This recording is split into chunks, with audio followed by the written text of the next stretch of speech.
In the annals of the history of humanity, one epic stands out, displaying a boundless potential which is seemingly lacking in the 41st millennium, where the scientific inquiry and the technological prowess of humanity stood unmatched. This was the Age of Technology, which is often shrouded in myth and referred to informally as the Dark Age of Technology. This era marked mankind's zenith, a point where humanity's intellectual and technological ascendancy within the Milky Way galaxy had reached its peak. Spanning from the 15th millennium AD to the ominous onset of the Age of Strife in the 25th millennium, it was a time of unprecedented innovation and expansion. Picture, if you will, a nascent human interstellar civilization with Terra, our ancestral homeworld, at its heart. This period bore witness to the birth of a stellar confederation uniting humanity in ways unparalleled by any subsequent age. Millennia have come and gone, yet humanity has failed to recapture the height of its achievement reached during this bygone golden age. However, this grand epic now resides in the dusty corridors of history, veiled in obscurity and much of its knowledge lost. What was once common has now become enigmatic legends, their veracity shrouded in darkness. The Dark Age of Technology, for all its scientific marvels, left a dark legacy, a legacy steeped in the horrors of the subsequent Age of Strife. Technologies born from brilliance were wielded as instruments of devastation, plunging countless human-settled worlds into an unremittent suffering, the likes of which would not be seen for millennia. In the wake of such calamity, innate suspicion towards reason, progress, artificial intelligence took root amongst humanity. The prevailing unease paved a way for ignorance and suspicion to flourish in the age of the Imperium. Advanced scientific knowledge, once revered, became viewed as perilous and malevolent as the forces of chaos. It is in this deep-seated fear of the unknown and collective reluctance to revisit the scientific advancements of the past that defines the Age of Technology as dark. This characterization is not limited to the elites of the Imperium, but it extends to the faithful and the clergy of the Ecclesiarchy. In the Age of Technology, humanity had elevated science to the status of a deity, yet the true savior of humanity, the God Emperor, had not yet revealed himself. Thus, the Age of Technology, with its dazzling achievements and catastrophic consequences, remains a mystery, one which many believe is better left unknown, a testament to a complex interplay between knowledge and its consequences, progress and its pitfalls. As we strive forward, we unravel an intricate tapestry, that of humanity's destiny, one which is forever marked by the echoes of the past. In the annals of history, buried deep within the Imperium's archives, lies a chapter known as the Stellar Exodus. During this intriguing period, illuminated by the flickering torch of knowledge, marks humanity's inaugural foray into the cosmos. It began not with the fanfare of the Age of Technology, but with the shadowy millennia that preceded it, as early as the 15th millennium AD. At the genesis of this cosmic odyssey, our species embarked on an audacious colonization of the worlds beyond the boundaries of our solar cradle. Humanity, anchored to Terra, sowed the seeds of civilization within the nurturing embrace of the Sol system. Yet in this epoch, the shackles of sub-light speed technology bound our ambitions. Voyages beyond the solar confines spanned generations, and those who dared venture forth aboard sublight starships found themselves marooned in an unforgiving expanse of space. It was upon these distant, isolated shores that the foundations of night worlds were laid. These worlds owed their existence to the Long March vessels, each self-contained ark bearing the blueprints of formidable combat walkers, which would later be known as knights. These mechanized giants were the stalwart defenders and the tireless laborers of these nascent colonies. But trade amongst these stars was at the time an unattainable dream. The vast gulfs of space severed the fragile threads of interstellar commerce. leaving each colonized star system to its own devices. They were islands amidst a cosmic sea, cut off from their mother planet, Terra. Isolation bred self-sufficiency, a crucible of survival where each star system would forge its own destiny. The crucible would give rise to distinct languages, cultures, technologies, evolving in splendid isolation from one another. These worlds, though distant kin, grew apart, each nurturing their own unique identity. Yet the enigma of the stellar exodus still lingers. How did these courageous pioneers endure isolation? What technological secrets had allowed the night worlds to hold against the odds? Buried in their cultural tapestries and legacies, these questions seem to defy simple answers, yet they beckon us to delve deeper into the pages of the Imperium's, nay, humanity's history. As we embark on this quest for knowledge, we unravel the untold mysteries of humanity's earliest steps into the boundless cosmos. As we continue our exploration, we come upon a pivotal chapter due to the advent of the warp drive, a technological marvel that marked the true dawn of the Age of Technology. It was a marvelous leap forward, occurring sometime during the 18th millennium AD, when human ingenuity unlocked the secrets of the warp drive, along with the protective cocoon of the Geller field. Human spacecraft, once bound by the constraints of light speeds, now possessed the means to travel the cosmos with unprecedented swiftness, an incredible leap forward made possible by their newfound ability to navigate the treacherous currents of the Imperium, an extra-dimensional realm commonly known as the warp. Here the laws of physics bent and bowed, and the vast interstellar distances became mere stepping stones in the grand cosmic design.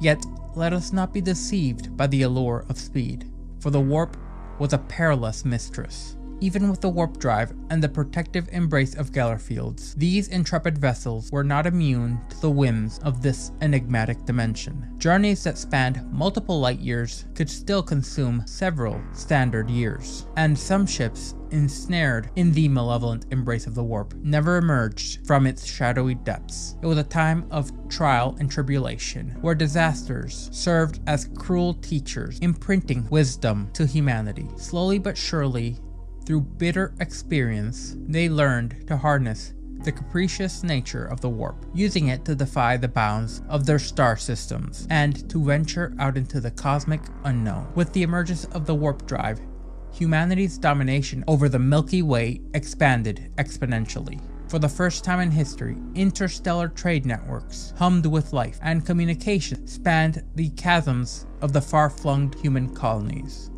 all centering with the cradle of humanity, Terra. This was an unprecedented connectivity which led to great opportunity. But in the boundless cosmos, humanity would soon find that it was not alone. As the tapestry of interstellar exploration unfurled, the first sentient alien races came into view, encountered by intrepid human explorers and colonists. These encounters, shrouded in mystery, would shape the destiny of both humanity and these extraterrestrial species.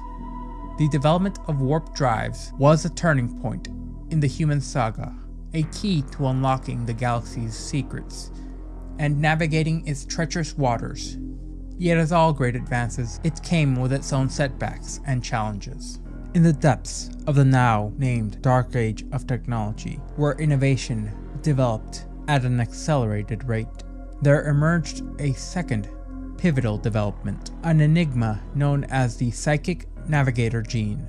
Its origins remain cloaked in mystery to this day, a riddle that has baffled Imperial scholars through the ages. Some even suggest that this was the early stages of the guiding hand of the Emperor himself. This arcane gene bestowed its bearers with a unique mantle, the Navigators. These were no ordinary humans, for they possessed a latent psychic ability, a third eye of extraordinary perception, one which pierced the veil of reality.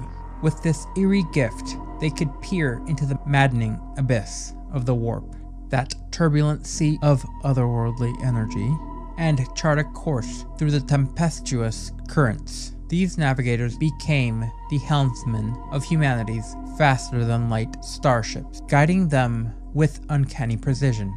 Imagine the possibilities unlocked by these psychic navigators. With their aid, human spacecraft could now embark on longer, more precise warp jumps, leaving behind the uncertain reliance on computer navigation within the chaotic realm of the Imperium. As the centuries unfurled, navigator families, initially beholden to the industrial trade syndicates, began to wield their power and influence as autonomous forces. By the 19th millennium, they were the custodians of cosmic knowledge, the masters of the ethereal sea, and they played a pivotal role shaping the fate of humanity amongst the stars.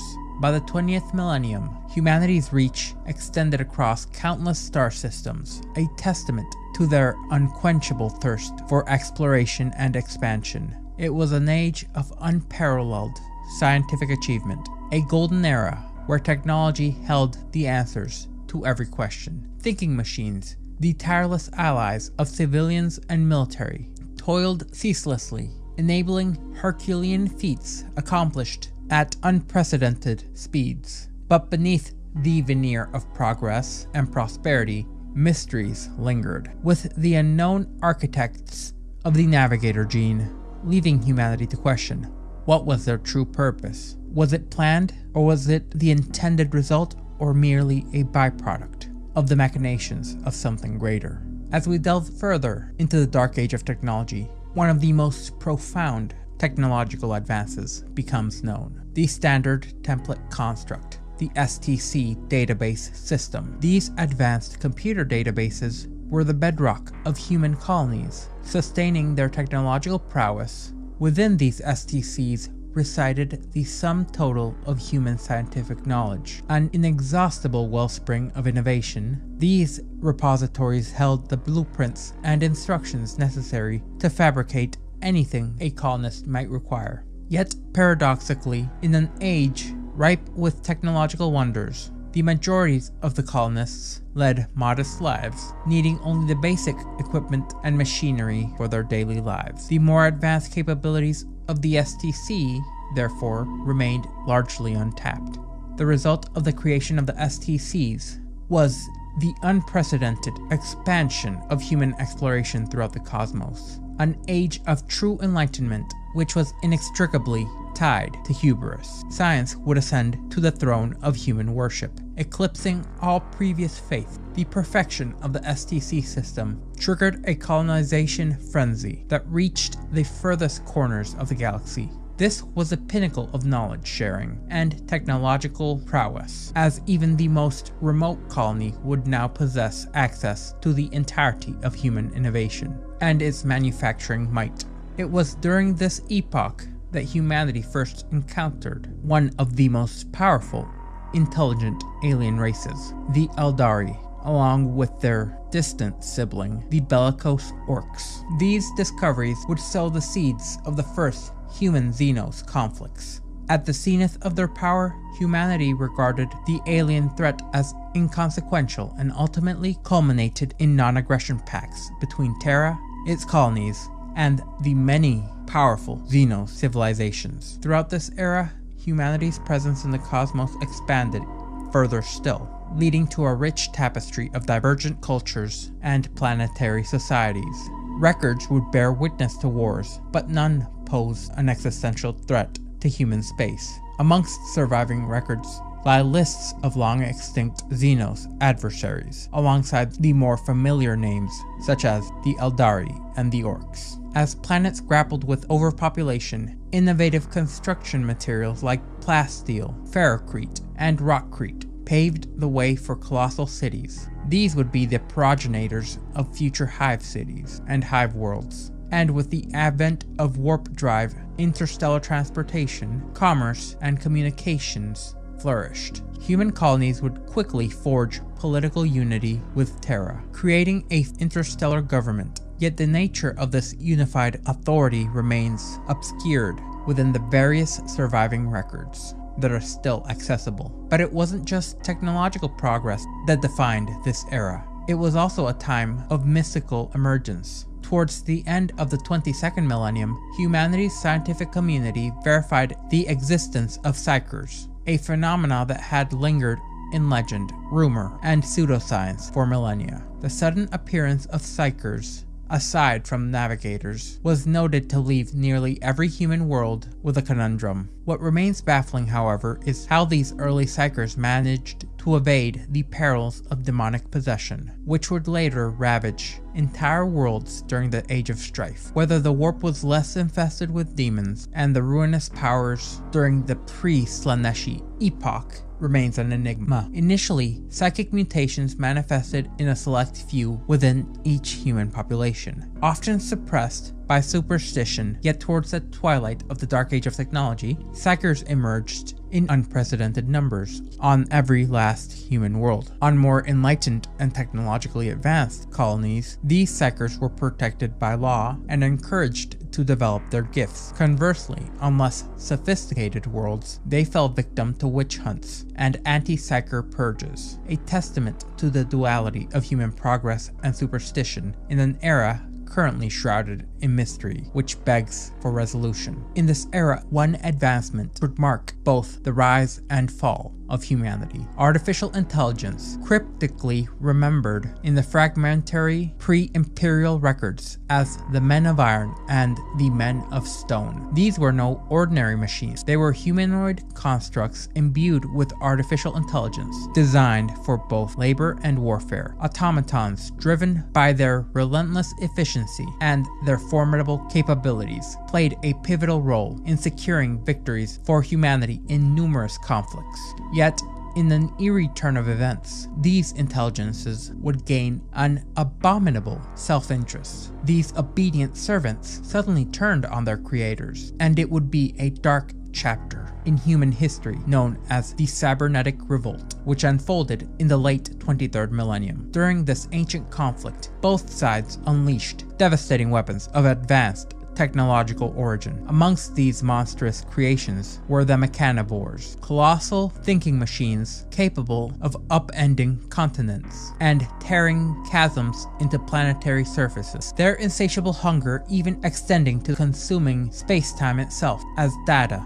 These were the deadly Sun Snuffers, serpentine monstrosities that stretched throughout the void, dwarfing Saturn's rings, designed to devour the stars themselves. A chilling testament to the power which was just at the barest of humanity's fingertips. But perhaps the most insidious of all were the omniphages, intelligent nanomachines that swarmed like locusts, consuming the entirety of world surfaces in mere solar hours. The devastation they would wrought would be unparalleled. Ultimately, an alliance of galactic powers, some possibly non-human, would emerge victorious against these abominable intelligences, but the price was staggering. The Cybernetic Revolt left an indelible scar on the interstellar human society, shattering its economic strength along with its political unity, laying the groundwork for the tumultuous era which would follow, known as the Age of Strife. In the wake of this cataclysmic conflict, the collective aversion to artificial intelligence took root amongst all of humanity,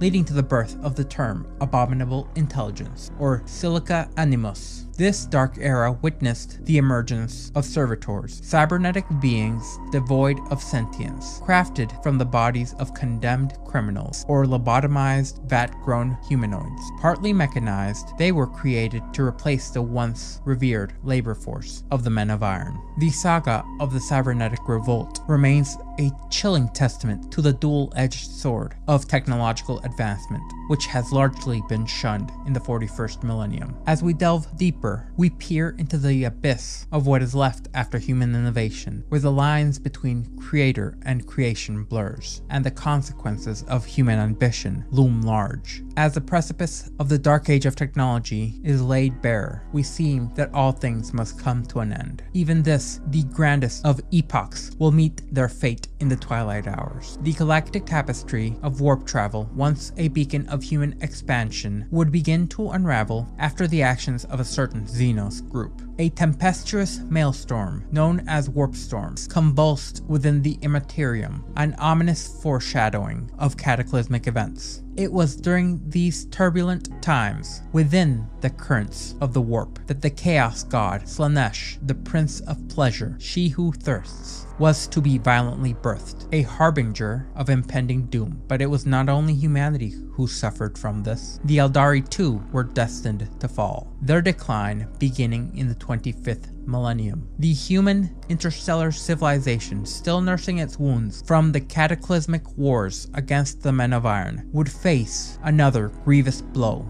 a death nail in their federated states. The escalating frequency and scope of warp storms severed the vital lifelines of trade and communication between human colonies, plunging their once connected realms into isolation once more. Amidst the relative seclusion, a curious phenomena emerged. Abhumans, these new mutant human subspecies, such as the hulking Ogrins or the diminutive Ratlings, would emerge alongside the hardy Squats, all of whom would adapt to the diverse environments of various planets across the galaxy. Now that they were stranded, humanity seemed to evolve, yet the idyllic past would be replaced by a stark reality. High population worlds like Terra, reliant on trade with their interstellar brethren, suddenly found themselves unable to satiate the hunger of their teeming populations. Starvation and famine swept across these once thriving bastions of humanity, and much like throughout the rest of human history, these would cause conflicts and further still, wars. In this tumultuous era, the nascent human psychers, fresh to their newfound powers, stood as vulnerable neophytes. They teetered on the precipice at a constant risk of being consumed by demons or other malevolent entities, such as the enslavers, which were unleashed upon reality via the warp storms that were now all but ever present. The once unified interstellar human civilization, now marred by unrelenting isolation, imposed by the impossibility of warp travel, fragmented into isolated star systems and distant worlds. Demonic possession ran rampant instantly amongst psyker populations, deepening the interstellar isolation. The once great tapestry of human achievement became unraveled, descending into a bleak era marked by regression and exceedingly worsening forms of barbarism. The echoes of this chaotic epoch still ring through the annals of history as the Age of Strife would commence. This was a testament to the fragility of human progress and the inexorable, unforgiving march of time. Yet the mysteries of this era persist, inviting us to unearth the secrets which lie buried beneath the rubble of this once glorious era. These have been the records unearthed by Imperial scholar Saturni. The creation of further entries are in progress once more as we journey through the annals of history, where we will be delving into the enigmatic era known as the Age of Strife. This turbulent period, occasionally referred to as Old Night, paints a mysterious and dark backdrop for the unraveling of humanity's destiny. Records show that the Age of Strife descended down upon us like a storm, beginning around the 25th millennium AD, and only releasing its vile grasp in the 30th millennium, birthing what would eventually become the Imperium of Man. But make no mistake, this was an age of pure calamity, where the magnificent interstellar civilization that humanity had cultivated would crumble into a state of isolation, incessant warfare, disease, horrifying mutations, famine, and an unending array of nightmarish tribulations. The toll exacted on our species was immeasurable, pushing us into the very precipice of extinction. Now here's where things get intriguing. The official historical records of the Imperium offer us scant details and hazy dates regarding the Age of Strife. Why, you may ask? Well, this is due to a combination of time's inexorable march, erasing records, along with the sheer chaos that reigned during that era, and more dangerously to record, the deliberate suppression of information via various imperial authorities. Their motive, it appears to be an attempt to shield the Imperium's populace from the unsettling truth about the unbridled power of psychers gone awry, and the insidious incursions of the warp's demonic entities, which have plagued numerous human worlds, and even scarred Holy Terra itself. It was in response to this unrelenting nightmare of suffering and loss that the Emperor embarked on his quest to unite humanity under his enlightened rule. The seeds of this unification were sowed during the Unification Wars on Old Terra, commencing in the late 29th millennium. The Imperium as we know it began to take shape during this turbulent period, but the scars of the Age of Strife run deep and cast a long shadow on the Imperium's psyche. The horrors and the immense death toll shaped our very culture itself.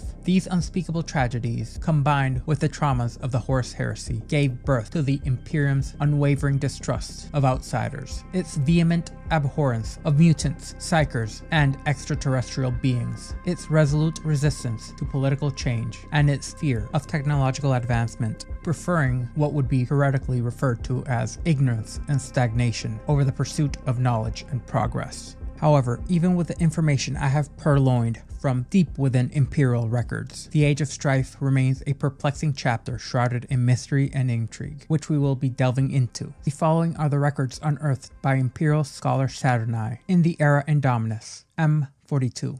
In the grandeur of the Dark Age of technology, humanity ascended to heights unparalleled through scientific and technological prowess. Central to this ascent was the Standard Template Construct, or STC, a magnificent repository of schematics and knowledge encompassing the entirety of humanity's collective technological advancements. Crafted to perfection by visionary scientists and engineers, the STC catalyzed the uncontested surge of humanity's dominion across the galaxy. Yet lurking in the shadows of this golden age were the enigmatic men of iron, abominable intelligences which now exist solely within the realm of Imperial folklore. Records show that these formidable automata proved instrumental in securing numerous victories for humanity during their interstellar conquest. However, the saga took a sinister turn as the sentient machines, for reasons yet unknown, turned against their creators as the Dark Age of technology drew to a close. Humanity was then thrust into a cataclysmic conflict, a war of attrition that extended a heavy toll on both sides. This devastation was to an unimaginable scale, only ever paralleled by that of the Horus Heresy. This was a catastrophic blow that left humanity's dominion fractured and in ruins, but the tribulations did not end there. As the eons passed, communication amongst human colonies gradually withered away and transformed the vast expanse of humanity's dominion across the galaxy into small realms of isolation. Even the cradle of humanity, the Sol system, found itself severed from its far-flung offspring. As we shift through the records of the Age of Strife, a picture begins to form. Pieces of a vast and intricate puzzle begin to show how the galaxy was reshaped, and how the groundwork for the current era of the Imperium was lain. To understand the current state of the galaxy, we find ourselves observing an enigma which still haunts humanity, the Age of Strife. This harrowing epoch unfolded as a grim sequel to the Dark Age of technology, where the very fabric of our interstellar civilization was rent asunder, and the shadowy madness descended as chaos ensued. Many of the beliefs and practices that are currently followed by the Imperium find their foundation between the twilight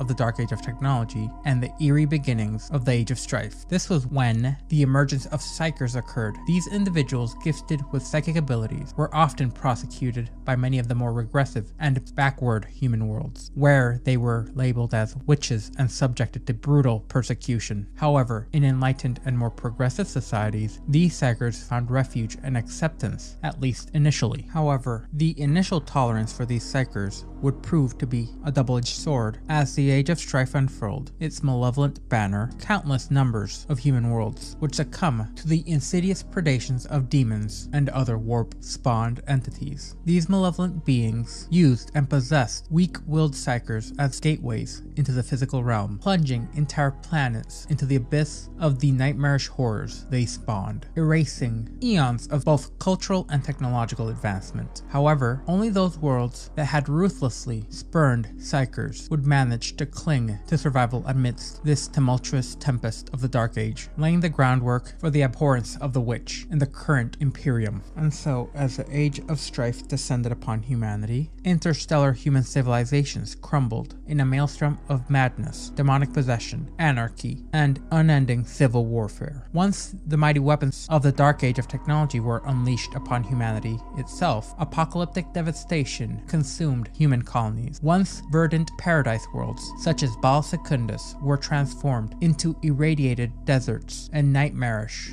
wastelands, who would forever bear the scars of these climactic conflicts. Yet the nightmarish horrors did not end there. Isolated and now vulnerable human colonized worlds became prime targets for hostile alien species, such as the brutal orcs and the sadistic Dark Eldar, who swept across the stars mercilessly. In the mere blink of an eye, the galaxy-spanning human civilization found itself brought to its knees and subjected to nearly 5 Terran millennia of anarchy, war, genocide, terror, and slavery. Regrettably, the tales of suffering and anguish are all that truly remain, and shed light upon this dark age, where the annals of history have been scorched, and the knowledge of this era largely shrouded in an impenetrable veil of darkness. What was once considered madness swept across human worlds. Mere myth became understood as demonic possessions, a force that gripped and attacked the very soul of our species. To compound the horrors, a warp storm of an unbelievable size enveloped vast stretches of the galaxy, rendering travel through the warp perilous and nearly impossible. It seemed the stars themselves conspired to isolate countless planets and civilizations. Amongst the victims of this upheaval, the jewel of humanity, Terra, suffered an incredibly dire fate. Dependent on the resources from other worlds to sustain its colossal population, it was plunged into an abyss of famine. To make matters worse, predatory alien races, most notably the orcs, sensing humanity's vulnerability, descended upon the human colonized worlds, leaving what little remained devastated in their wake. Humanity now found itself embroiled in a horrible trifecta of conflict against itself, malevolent demonic entities from the warp, and marauding alien hordes who had once coexisted with humanity. The Age of Strife unfolded in an unprecedented way, yet amidst this abyss of despair, there were isolated pockets of human civilization which managed to defy the prevailing darkness, who clung to survival and even flourished in some instances. These resilient worlds and star systems achieved self-sufficiency in almost every vital aspect, carving out a fragile existence in this tumultuous age. Sublight travel, though fraught with peril, remained a lifeline, facilitating trade and resource sharing between colonies. Occasional warp jumps were still possible, though dangerous, as the tempestuous warp storms waxed and waned, allowing for fleeting glimpses of connectivity. Some fortunate star systems lay within close proximity to each other, giving rise to pocket empires, small enclaves of relative stability amidst the chaos. Notable amongst them was the domain of the Intrax and other homeworlds of humans or human-like variants, such as those of the Squats. As records continue to unveil what occurred during this tumultuous time, we now turn our gaze upon Terra itself, the cradle of humanity, which at the time was enshrouded by the malevolent embrace of warp storms. As we journey further into the Age of Strife, we encounter a solar system gripped by perpetual turmoil and shifting dominions. For millennia, Terra and its neighboring celestial bodies were ensnared by nightmarish warp storms, cutting them off from the wider galaxy. Control over the solar system became a restless pendulum, oscillating between Terra and the red planet Mars. During the first half of this tumultuous era, by the 28th millennium, the vestiges of civilization on Earth had long since crumbled, replaced by harsh and brutal landscapes where techno-barbarians waged war as they scrambled for the remnants of a bygone culture. Details from this dark epoch in Terra's history are scarce, but the annals of said history do bear the names of warlords who rose to prominence amidst this chaos. Figures such as Dalmoth, kin of High Brasil, Calagan of Ursh, Cardinal Tang of the Yindosic bloc, the enigmatic half-mad, half-genius Nathan Doom of the Pan-Pacific Empire, along with the formidable Dalian Shan. All these figures etched their names into the annals of this age through sheer force and barbarity. Nations and enclaves such as Frenic, Germany, Gyptus, America, Nordfric, the Terawat clan, and Albion, as well as the mysterious Nordic people, also made fleeting appearances in the fragmented accounts of this era. As records show, Terra, the jewel of our solar system, became an unending battleground for warlords and techno-barbarian hordes. As power shifted like the sands of time, it would only be with the emergence of a great warlord, a figure destined to be known as the Emperor, that Terra took a monumentous turn, and this would occur through his utilization of the first genetically modified human armies, who were little more than a force of enhanced techno-barbarians, which he would embark on a campaign to conquer the planet and lay the foundation of the Imperium. Yet during the early days of the God Emperor's quest, as he formed his dominion, a malevolent twist of fate would occur. His genetically engineered warriors, the Primarchs, who are the basis for all the Space Marine legions, were mysteriously spirited away by the influence of the insidious Chaos Gods. Although they could not directly obliterate the infant Primarchs, the dark entities managed to scatter them across the galaxy. However, holding on to DNA samples from these formidable leaders, the Emperor was able to craft warriors in order to initiate the Wars of Unification, employing the earliest versions of what would eventually lead to the creation of the Space Marines, beings known as the Thunder Warriors, who would fight with the legendary Custodes in the unification of Holy Terra. Now we move on to focusing on the other player of the Sol system, Mars. After a brief period of anarchy where disorder held sway, a formidable order emerged, victorious upon the Martian landscape. Tech priests, the originators of the revered cult Mechanicus. These figures emerged and unified their homeworld, quelling the mutant hordes that had once roamed unchecked. In the aftermath, the tech priests embarked on expeditions to Terra in order to gain some of the ancient remnants of technology, which they would go on to adapt to their purposes. Yet, to their dismay, upon arrival, they had beheld the devastation that had befallen Terra, finding virtually nothing worth salvaging amidst the ruins of the cradle of humanity. Undeterred, the Martians turned their gaze towards the enigmatic realm of the warp. Over the course of many lifetimes, tech priests dedicated themselves to the study of this turbulent cosmic sea. It was during this age that they developed the idea to discern the subtle ebbs and flows within the tempestuous warp storms that had isolated the Sol system as a means to further explore the galaxy and retrieve vital technology. For over a millennium, the cults on Mars observed the celestial dance of warp storms, and whenever there was a fleeting respite, they wasted no time sending countless expeditionary forces comprised of thousands of servitors and tech priests into the unknown. And while some of these ventures disappeared, others met their fates on distant and unfamiliar worlds. Yet there were those who succeeded and would end up establishing the forebearers of Forge Worlds, mirroring the technological prowess of their Martian progenitors. Throughout this tumultuous era, fragmented messages were transmitted back to Mars, but their grand reunion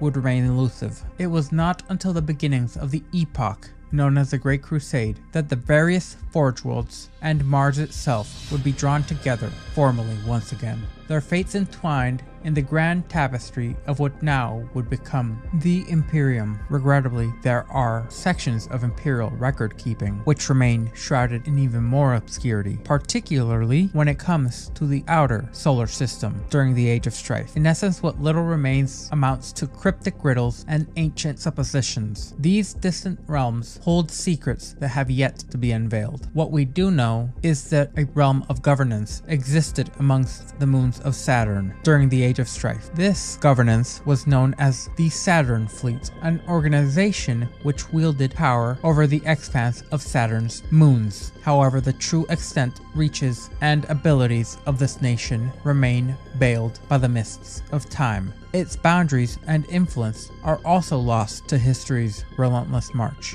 Yet what sets it apart is the intriguing fact that it would eventually unite with the Imperium, marking the official end of the Age of Strife. However, the Saturnine fleet's allegiance to the Imperium did not dissolve its unique identity. It retained a distinct hierarchy and clung to age-old traditions. In essence, it had engaged in a rather unique parallel society within the Imperium, one which virtually mirrored that granted to the Mechanicum. And these traditions would persist all the way into the era of the Horus Heresy. However, Saturn held more than one secret in its cosmic embrace. Another culture known as Ringers has been shown to have existed upon this gas giant's domain. These Ringers stood in direct opposition to Imperial rule and would mount a formidable defense while challenging Imperial hegemony. The clash between these forces remains a haunting blank in the Imperial annals of history. As we peer into the abyss that are the records of the Age of Strife, we stand on the precipice of the unknown, where questions truly outnumber answers, and with the consideration that those answers may lead us straight into heresy.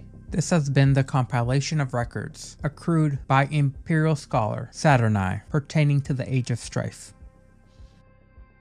Alright, that should mark the end of the failsafes. Can you hear me? Hello? I swear, if I've come down all this way, only for the audio to fail, I'm gonna be absolutely furious. Okay, it seems we're in the clear. Now that that's settled, forgive me for sounding rushed, but it's far from safe around here. The clock is ticking, and once it hits 0, we're playing with fire. I've stumbled upon an old back door into a heavily restricted part of the archives and managed to link up to an internal computer using an antique servo skull. I must reiterate, our time is severely limited, and once it expires, any whiff of suspicion and I'll be branded as a heretic, triggering the relentless pursuit to uncover my location by Inquisitors, an outcome I'm desperate to avoid at all costs. Now that I've made the urgency clear, join me, Imperial historian Saturni, as we delve into the annals of the Great Crusade, one of the most pivotal periods in the early history of the Imperium, led by the God Emperor of mankind. The Great Crusade, spanning from approximately 798 M30 into the first decades of the 31st millennium, lasted a little over 2 standard centuries, and it marked a remarkable era of rebirth and of unprecedented technological progress. This extraordinary chapter in human history emerged from the ashes of the Age of Strife, a catastrophic 5,000-year period of techno-barbarism. The Emperor in the flesh stood at the helm, guiding humanity towards a brighter future. It was here that we find the golden age of the Imperium, a fleeting moment of brilliant glory before a slow descent into what the heretical may call cultural stagnation, political turmoil, and unending warfare, as witnessed in the aftermath of the Horus Heresy. The Emperor's vision was clear: to unite all of humanity under a single banner, putting an end to interhuman conflicts. A grand plan that aimed to ensure humanity's dominance over the galaxy, which was deemed essential to combat the ever-present threats of chaos, Xenos races, and the fragility of human nature itself. To execute the Great Crusade, the Emperor formed the Space Marine Legions, which would later evolve into the Adeptus Astartes. The use of accelerated gene culturing is said to have led to flaws in some legions, while other sources claim that said flaws were inbuilt by the Emperor himself. This played a major role in the tragedy preceding the Horus Heresy itself. The previously mentioned forces, along with the support of the Mechanicum, as mandated by the Treaty of Mars, would embark on the noble mission of spreading the Imperial truth and enforcing Imperial compliance across human-settled worlds. At its peak, about 203 standard years into the Crusade, 4,287 primary expedition fleets were active and engaged in this monumental task, with an additional 60,000 plus secondary deployment groups involved in maintaining Imperial rule. In the Sol system and other key Imperial star systems, 370 expedition fleets regrouped and refitted, while millions of remembrancers, official Imperial artists, and journalists documented the heroic endeavors of the Imperial warriors. They recorded this grand epic in pictures, words, music, and statuary, preserving the legacy of the Great Crusade for posterity. Within the ranks of each Imperial fleet, there were hundreds of iterators comprised of Imperial philosophers, rhetoricians, and propagandists, all who embarked with the monumental mission of spreading the Imperial truth to every corner of human settled space. Their aim was to persuade populations to the advantages that Imperial rule would bring. Some of the more notable expeditionary fleets included the First Expeditionary Fleet, known as Principia Imperialis, and for many solar decades, this would be the primary Imperial force that carried out the Great Crusade, commanded by the Emperor himself, and it was eventually handed over to Horus, the first amongst his sons. The next notable expeditionary fleet would be the 7th. At the head of this crusade fleet was Lord Commander Guilliman Grimm of the 1st Legion, the Dark Angels, and they were instrumental in the imperial compliance of consolidized worlds of Laskal in the celestial wasteland known as the Grail Abyss. The next fleet of note would be the expeditionary fleet led by Primarch Roboute Guilliman, who commanded the 13th Legion of Astartes, also known as the Ultramarines, and Titans from the Legio Tempestus. While not representative of the entirety of the expeditionary fleets, this small sampling is of note due to recent events. This Great Crusade was commanded by the Emperor of Mankind, and it experienced a defining moment when the Crusade was able to vanquish a colossal orc Wog during the Ulanor Crusade. Following this remarkable victory, the Emperor would return to Terra, embarking on a top-secret project deep within the Imperial Palace. His goal was nothing short of groundbreaking, the opening of an interdimensional portal into the Eldari webway. This bold endeavor would bind the Imperium as never before and offer a respite from the perils of the warp. In a monumental decision, the Emperor appointed his favored son, Horus, Primarch of the Luna Wolves Space Marine Legion, as the Imperial Warmaster. Horus was vested with the full authority to steer the Great Crusade as he saw fit, including commanding his fellow brother Primarchs and their legions. Simultaneously, the Emperor would lay the foundation for the Council of Terra and the Imperial Bureaucracy, the precursors to the Senatorum Imperialis and the Adeptus Administratum. These institutions marked a shift from the Emperor's role as ruler and regent of humanity to a government better aligned with the needs of the Imperium's common populace. However, the Emperor's panache for secrecy birthed the simmering tensions amongst certain Primarchs. Ultimately, this weakness would be exploited by the ruinous powers, leading to the corruption of 9 Primarchs and their legions into the service of chaos. This dark turn of events ignited the cataclysmic civil conflict known as the Horus Heresy, signaling the end of the Great Crusade and the Golden Age of the Imperium. From that fateful moment to the present, in the late 41st millennium, the Imperium has been mired in stagnation, oppression, religious discord, and ceaseless warfare. However, this is not what the Emperor had intended, for he had long bore a myriad of titles and operated behind the scenes, leading up to the Age of Strife, collecting information, resources, data, amongst other things, in order to avert humanity's impending doom. The fruit of this labor was originally the first prototype super soldiers and the precursors to the Space Marines, known as the Thunder Warriors. These genetically engineered warriors would become the vanguard during the Unification Wars and helped the God Emperor unite humanity under the banner of the Raptor Imperialis. Eventually, this would lead the Emperor into realizing that he would need generals with abilities akin to his own to reunite humanity. For this, the Emperor would commission the aid of others like him in order to create the Primarchs, 20 transhumans of unparalleled sophistication.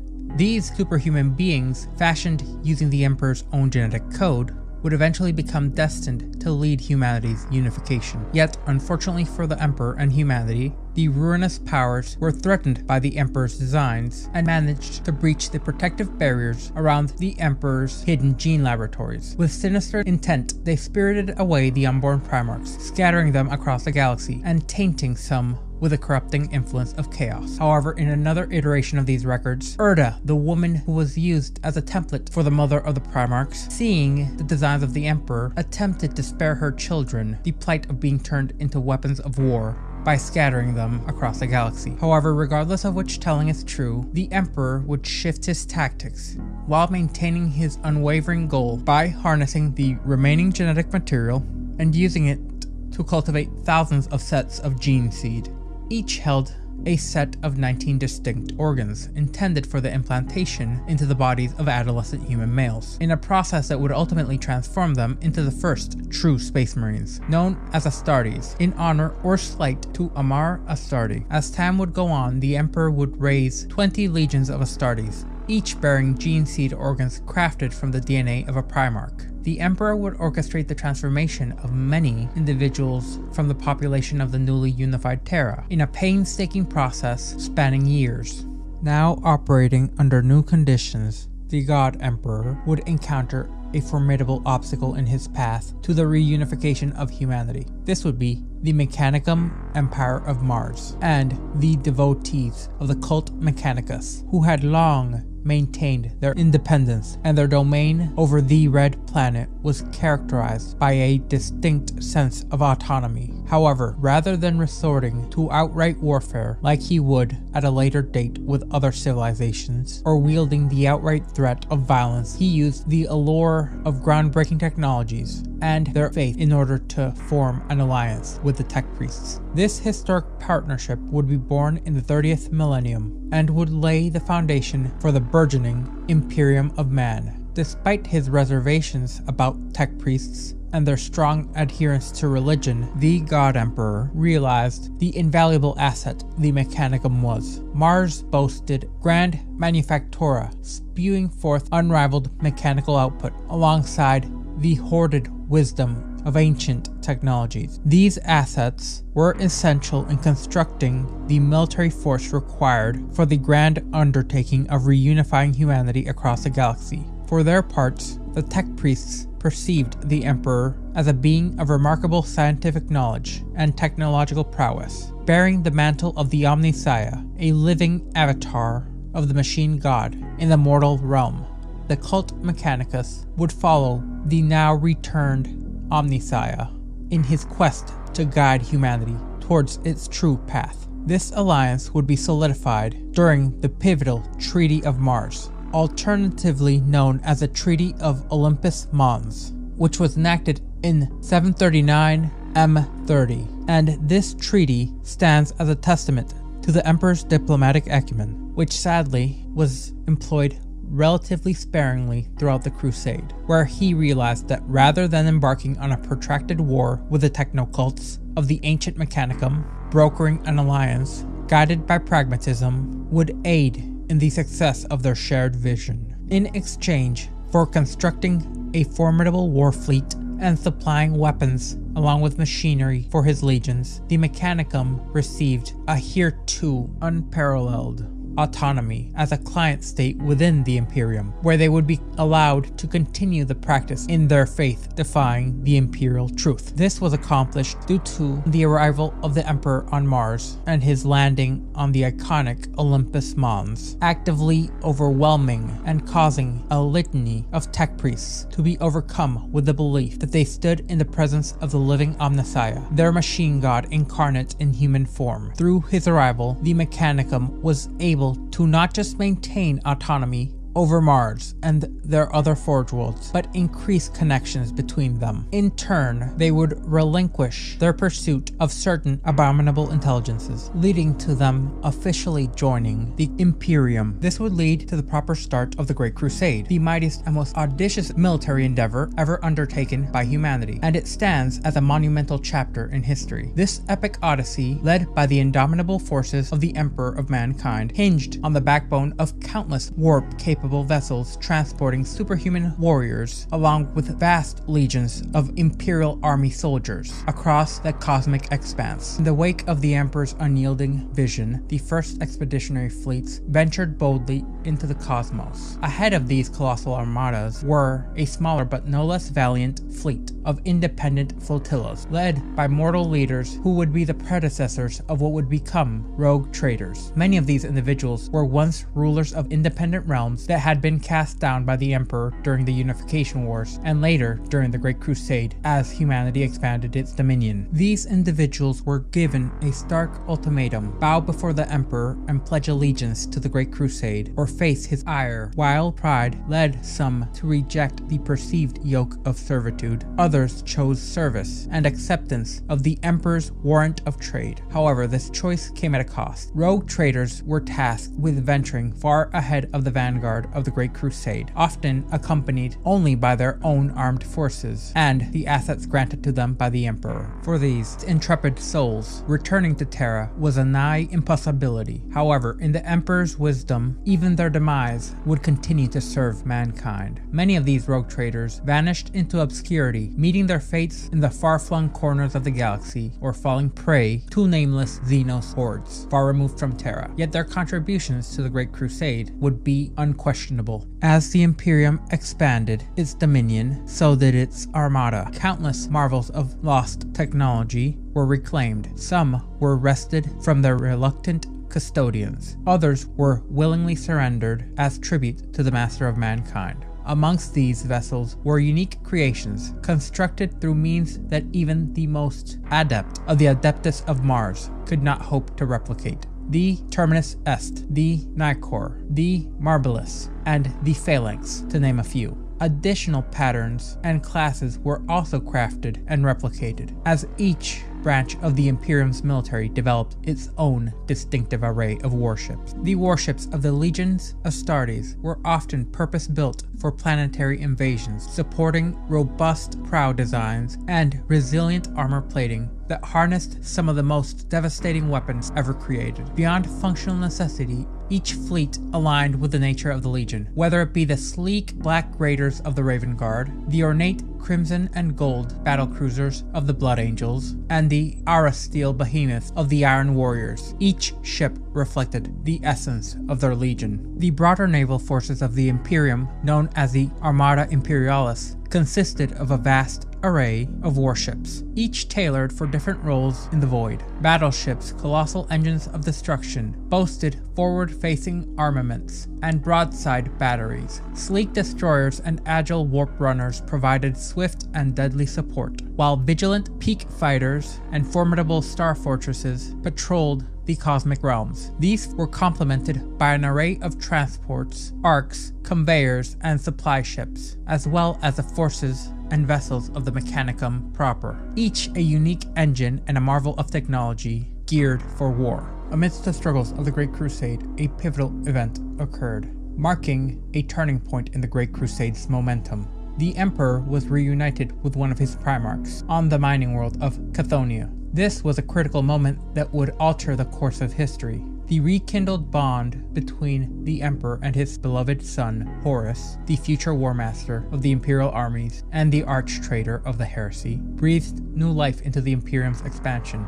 This emotional connection forged a unique friendship between the two, leading them to save each other's lives on numerous occasions. Horus was entrusted with the command of the 16th Legion, the Luna Wolves, who would draw their ranks from his homeworld, Cathonia, to replenish that which was lost during the Crusade. And as the Crusade would go on, less and less Terran-born Luna Wolves would stand. This newfound direct access to the Primarch's genetic code expedited the production of Space Marines, in essence reinvigorating the Great Crusade. The Imperium, now under the banner of the Imperium of Man, accelerated its mission, bringing numerous worlds into Imperial compliance through diplomacy or, when necessary, conquest. As time passed, all the Primarchs were rediscovered, with the exact order of discovery somewhat obscured in Imperial records, as Horus officially stood as the first rediscovered Primarch, while Alpharius of the Alpha Legion was claimed to be the last. Rogel Dorn is concretely known to have been the 7th Primarch found, while Lionel Johnson emerged from the death world of Caliban after Leman Russ of the Space Wolves was recovered on Fenris. Magnus the Red of the Thousand Suns was uncovered on Prospero before his brother Lorgar of the Word Bearers. Angron of the World Eaters was reluctantly saved from his homeworld of Nuceria following the recovery of Perturabo of the Iron Warriors. The Great Crusade expanded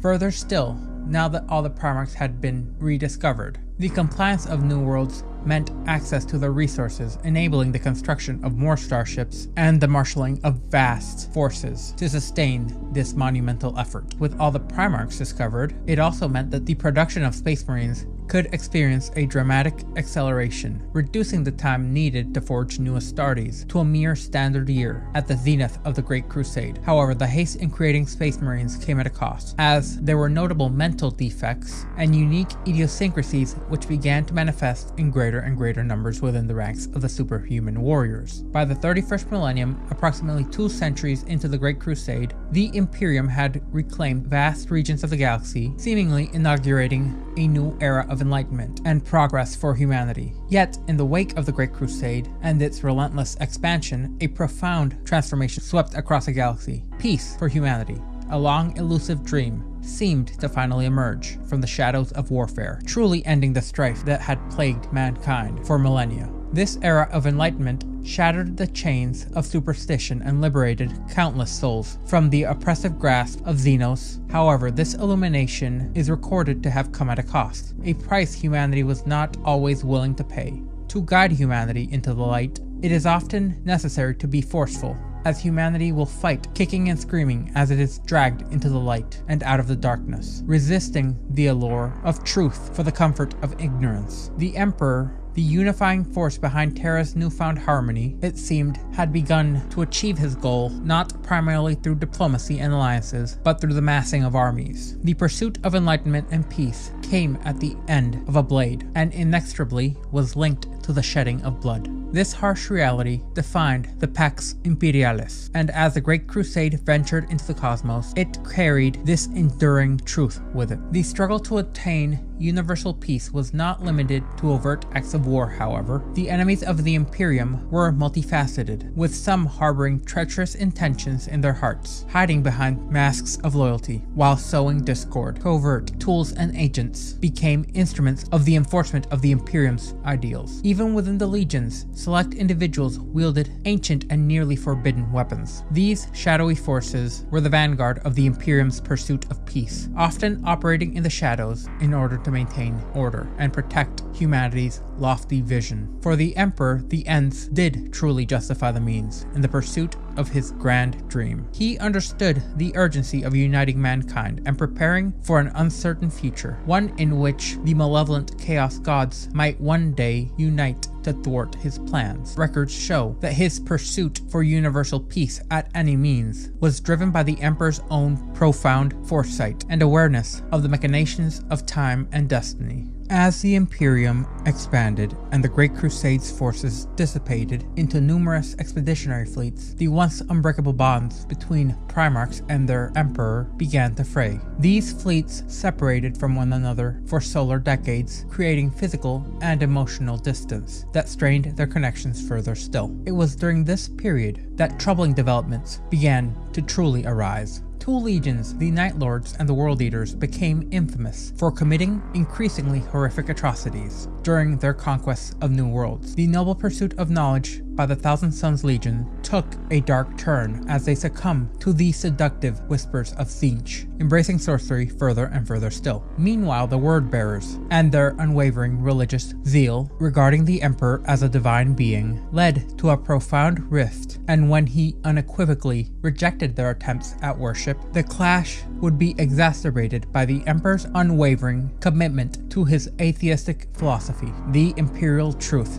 which he sought to forcefully impose on all corners of the Imperium. It would later be noticed that the further the expeditionary fleets separated, a significant shift occurred within the ranks. Many of the Astartes and members of the Imperial Army began pledging their loyalty primarily to their respective Primarchs, rather than to the Emperor himself. This growing disconnect between the military forces and the people of the Imperium, who saw their Emperor as the ultimate symbol of unity, went largely unnoticed, especially on Terra. The fractures in loyalty that emerged would set the stage for profound conflicts and betrayals, ultimately leading to a pivotal moment in the unfolding history of the Imperium. In the wake of Horus's triumphant campaign against the largest Orc Wog ever faced by the Imperium during the legendary Ullanor Crusade, which the Emperor hailed as the most significant victory in the history of the Imperium, led to Horus being appointed as Imperial Warmaster for his exceptional leadership during this campaign, meaning he would be entrusted with supreme command over the Imperium's entire military apparatus, encompassing Space Marines, Imperial Army forces, and the vast legions of starships humanity had mustered. However, even as this new chapter of unity was celebrated, shadows of uncertainty began to lengthen. The Emperor, enigmatic as ever, disclosed his intention to return to Terra for a classified undertaking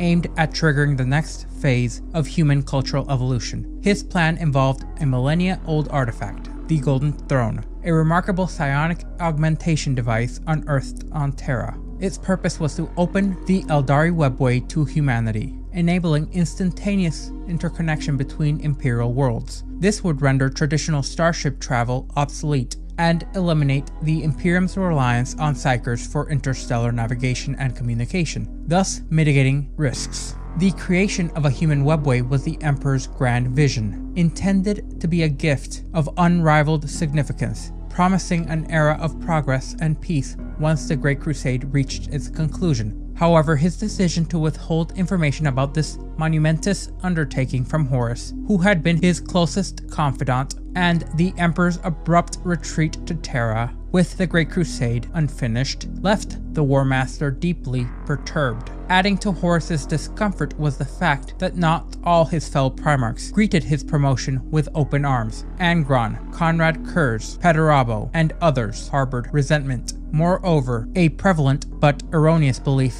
amongst Astartes emerged, suggesting that the Emperor would disband or significantly reduce the Space Marine legions once the Great Crusade concluded. Horus viewed this as a betrayal of the sacrifices they had made in the name of the Imperium, as it seemed the Emperor intended to relinquish control to mortals who, in Horus's eyes, lacked the understanding of honor and sacrifice necessary to rule. These seeds of discontent and animosity would prove a fertile ground for the ruinous powers of chaos to manipulate the Warmaster's mind. The turning point came when Horus sustained a grievous wound during the closing stages of the Great Crusade. Luna Wolf's captains, desperate to save their leader, unwittingly played into the hands of the sinister first chaplain of the Wordbearer's Legion. They entrusted Horus to the care of the Chaos Sorcerer on the planet Davin. Said sorcerer would subject him to a malevolent ritual that cast aside his consciousness into the warp. Within the warp, the first chaplain, acting as an agent of the dark gods, embarked on a campaign to corrupt the Warmaster. He presented Horus with visions of the Imperium's future, portraying the Emperor as a divine figure revered by countless pilgrims in grand cathedrals. This spectacle of devotion kindled a burning jealousy within Horus, compelling him to envision a future where he would replace his father as the master of mankind. Upon regaining consciousness, Horus was irrevocably tainted by the warp. He now harbored the sinister ambition to overthrow the Emperor, initiating the cataclysmic Horus Heresy. In exchange for his allegiance, the Chaos Gods bestowed upon Horus the formidable power of the Warp, sealing the darkness within his soul. Ironically, the grim future of the Imperium that the Chaos Gods unveiled to Horus, marked by ignorance, suspicion, and ceaseless conflict, would be brought about by his own actions, culminating in his betrayal of the Emperor, as Horus attempted to become the fifth Chaos God, the Dark King, at the apex of the Horus Heresy. The Horus Heresy itself would culminate with the banishment of his 9 Traitor Legions into the accursed Eye of Terror, with multiple Primarchs becoming the champions of the 4 Chaos Gods. In this clandestine transmission, I, Imperial Historian Saturni, iterate my intent to unravel the hidden chapters within our Imperium's glorious history, whether it be information locked behind the vaults on Terra or whispered only amongst the most trusted circles of knowledge within the Imperium. However, this might be a risk that could lead to the ire of the Inquisition and a terrible fate. So for now, this marks the end of the records of Imperial Historian Saturni. My apologies for the hiatus in transmission, but it's just recently that I've managed to convince the rogue trader who allowed me to be part of his crew to facilitate this broadcast. To elaborate on recent events, the encounter I feared with the Inquisition occurred, and they just happened to send an inquisitor after me. And when she found me, we had a slight disagreement. I wanted to live, and she took exception to that. But fortunately, we were swiftly interrupted by the worsening of the unusual rain, which afforded my escape from K4 as the weather spiraled out of control across the planet. Seeing as entering a top secret facility is a type of trick you can only pull off once without being captured, locked up, or turned into a servitor, I had to go down new avenues to procure the information that I am about to provide to you. Said information pertains to the Horus Heresy. Joining forces with the rogue traitor proved unexpectedly fruitful. This, along with the resurgence of the Primarchs, which made securing old secrets a challenge for the Imperium, meant I was granted a boon in seeking clandestine knowledge. For security purposes, this broadcast originates from a distant planet facilitated by a servitor armed with a remote control and a self-destruct mechanism. Fate favored me amidst the planetary cataclysm which ravaged K4, offering me the escape I required to continue these broadcasts. Thus, I present these logs as Imperial Scholar Saturni, documenting the secrets hidden by the Imperium in the turbulent era known as the Horus Heresy. In the annals of Imperial history, a singular cataclysm emerged, shattering the very fabric of unity that the Emperor had woven together. This is the Horus Heresy, a seismic civil war that scarred the era of M31, which stands not only as a chronicle of strife, but as a testament to the fragility of the Imperium's very foundations. This event would be triggered by the insidious machinations of chaos. This rebellion found fertile ground in factors that corroded the loyalty of the Legio Astartes and the Primarchs, in particular the enigma of the Emperor's clandestine endeavors on Terra, concealed even from his sons, the Primarchs. This would birth a bitter harvest of distrust and disillusionment. His withdrawal from the Great Crusade to pursue undisclosed projects sowed the seeds of abandonment amongst his favorite son, Horus Lupercal, the Warmaster, along with his brethren, fostering a rift that widened over time. Simultaneously, the ascent of the Council of Terra would rankle the proud Primarchs, perceiving these mortal bureaucrats as interlopers, usurping their divine dominion. The Legio Astartes harbored resentment towards a future where humanity, not the Emperor's kin, would govern. However, the heresy would find its incendiary spark in the chastisement of Lorgar and the Word-Bearers. The Emperor's censure of their veneration of his divine stature drove them into the arms of chaos. Disillusioned, they sought solace and power in the abyss, eventually weaving a web of treachery aimed at the Emperor's undoing. Covertly, the Word-Bearers seeded the tendrils of rebellion, establishing clandestine warrior lodges within other legions, insidiously sowing the seeds of dissent by posing an affectation of brotherhood. However, startling revelations from the lips of Malcador the Sigillite himself, the first Lord of the Imperium, hint at a secretive orchestration. According to his records, both him and the Emperor instigated discord amongst the Primarchs, envisioning a future where mankind, not superhuman overlords, would reign supreme. Yet the malevolent forces of chaos intervened, casting their dark shadow over these designs and precipitating the calamitous denouncement that unfolded during the Horus Heresy. The enigmatic tale spun by Malcador teeters on the precipice between truth and deception. Cloaked in ambiguity, its veracity remains shrouded, leaving the chronicles of this dark epoch veiled in an impenetrable haze of uncertainty. In the wake of the Horus Heresy's shadow loomed the triumph of Ullanor, a spectacle etched in the annals of Imperial history. This grand event occurred in the late 30th millennium at the monumentous crusade against the Orc Empire, which was commanded over by Overlord Uruk-Uruk. Ullanor itself was the epicenter of the Greenskins' domain, which bore witness to the culmination of a colossal endeavor, where the might of the Imperium coalesced. Embarked upon this campaign were 100,000 Space Marines, accompanied by 8 million valiant Imperial Army troops, alongside a fleet of Imperial starships and a myriad of support staff, symbolizing the zenith of the Great Crusade and the tireless efforts of humanity's attempts to reunite their scattered worlds. The Ullanor Crusade epitomized the Imperium's triumph over the largest concentration of orcs in recorded history. Even though said orcs were vanquished, this event would eventually serve as a precursor for the cataclysmic Wars for Armageddon, which would unfold on this very same planet eons later in the 41st millennium. The aftermath of this triumph reverberated across the cosmos, echoed by the Emperor's decree to metamorphose Ullanor into Mundus Temporum,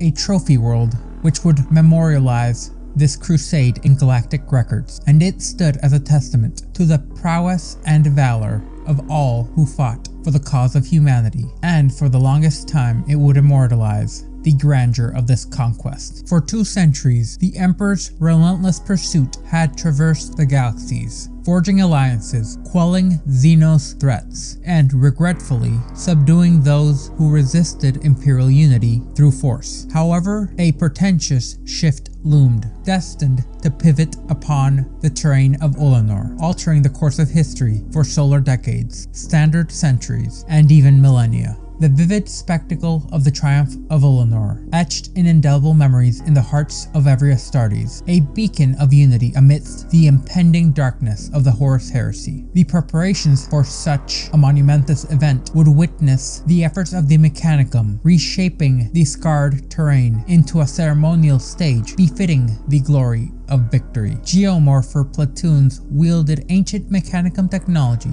to sculpt the land, interring millions of orcish remains beneath transplanted rocks and the remains of shattered mountains. Amidst the landscape, an expansive boulevard emerged, adorned by marker posts, which were further adorned with the skulls of the orcish commanders who had resisted the Emperor's will. Flanked by ethereal flames of Prometheum, the gathering bore witness to a majestic assembly where the Imperial Army and Titan Legions formed an impenetrable fortress around the commemoration. Each individual present had been selected for their exceptional valor and conduct. Then they would be bestowed with the Ullanor Triumph Bar, a symbol forged from reclaimed bolter shells. The scene unfolded with the colossal presence of the Collegia Technica war machines, who were a testament to Imperial might, while aerospace fighters painted the skies with their contrails. High above, Imperial warships sailed through the upper atmosphere in an affirmation of loyalty to the Emperor and the unity of mankind.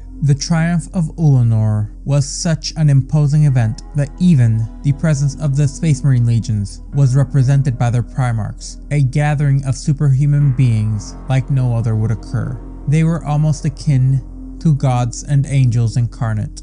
Amongst this illustrious assembly was Mortarion at the helm of the Death Guard, Fulgrim, who exuded resplendence and grace while adorned in opulent finery as he radiated a shimmer of gold and platinum, Magnus the Red, the enigmatic lord of the unknown, a figure whose soul mirrored the elusive mysteries of the warp and its lethal, ethereal enigmas as he presented an inscrutable countenance. In contrast, Lorgar Aurelian was seen as a brooding zealot even back then, as he concealed an intense fervor within himself, his quiet demeanor betraying a deep-seated passion. Angron, the embodiment of unbridled rage and anguish, a gladiator-like lord whose volatile fury shimmered perpetually on the edge of eruption, which remained turbulent even amidst this gathering. Rogel Dorn, the unyielding imperial fist, who epitomized unwavering determination and implacable focus, mirrored the indomitable bastion of loyalty and readiness.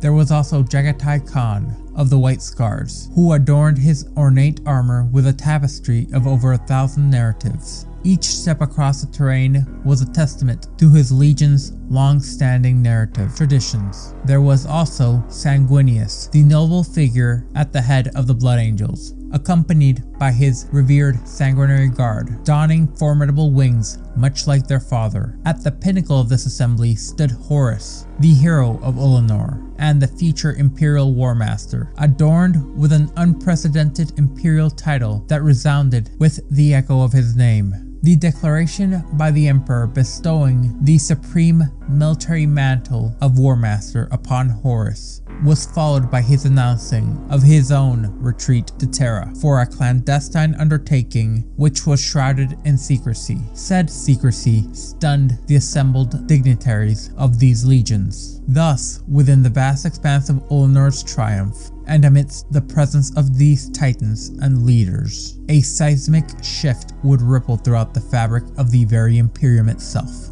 heralding an era marked by decisions that would echo across the corridors of time and shape the destiny of mankind itself. This shift was in large part due to Horus Lupercal's new esteemed title as Imperial Warmaster, as he was entrusted with supreme command over the Imperium's military forces, which would include his brother's legions, in essence becoming first amongst equals. This shift in leadership sparked disquietude amongst the Primarchs, which was exacerbated due to the Emperor choosing to withdraw from active participation in battles and veiling his intentions upon returning to Terra. Delving deep beneath the Imperial Palace into his Imperial dungeons, the Emperor would embark on a clandestine undertaking, an ambitious endeavor to create a human extension into the labyrinthian dimension known as a webway, aided by select agents of the Mechanicum, along with Malcador the Sigillite and his very own Custodes, with the military campaigns now entrusted to the Primarch's very own wills and the newly appointed Warmaster Horus. The Emperor could completely redirect the attention of his trusted aides such as Malcador and Fabricator General Calber Hall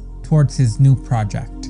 Their new mandate centered around the establishment of the Council of Terra, a civilian governing body entrusted with administering imperial law, overseeing imperial tithes, and managing the intricacies of governing the vast Imperium of Man. Malcador would assume the pivotal role of Regent of Terra, and he would preside as the First Lord of the Council, joined by dignitaries such as Constantine Valdor of the Legio Custodes and masters from key Imperium departments. As the council commenced its governance, the Emperor immersed himself further still into his subterranean workshops, tirelessly dedicating his efforts into his new and mysterious project. However, the formation of the council brewed further unrest amongst the distant Primarchs, whose dismay grew upon learning of this decision. The Primarchs felt aggrieved, viewing the council as an affront to their sacrifices and a usurpation of their rightful role in governing the Imperium. This discontentment seeded further resentment,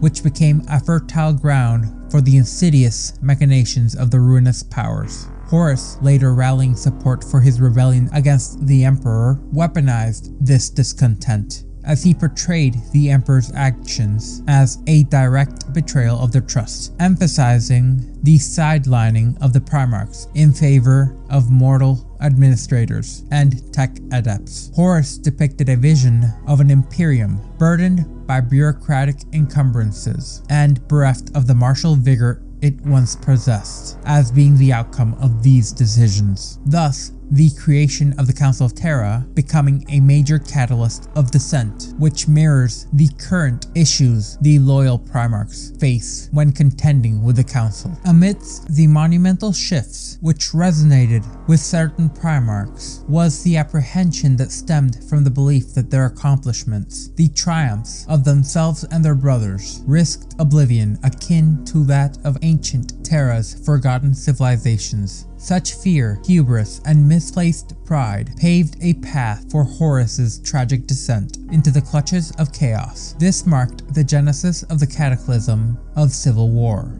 which would plunge the galaxy into an enduring age of darkness. However, Horus and his disillusioned kin misinterpreted the Emperor's vision behind the Council of Terra's creation. Far from a coup against his Primarchs, it was designed as an administrative core which the Emperor envisioned as being vested in mortal hands. The governance of the Imperium would be executed through bureaucratic mechanisms, not wielded by an elevated military aristocracy. The Primarchs were to be revered and their Space Marines consecrated as they conceived the actualization of the Emperor's dream, a unified human imperium shielded against a myriad of threats. They were never intended to be rulers, nor to be overlords of humanity, or even an immortal hereditary caste who imposed domination through sheer might. Their mandate, rather, was to safeguard humanity, not to usurp the mantle of tyrants. The Primarchs and the Space Marines were to be guardians, not overlords. In the annals of history, the moment preceding the start of the heresy proper,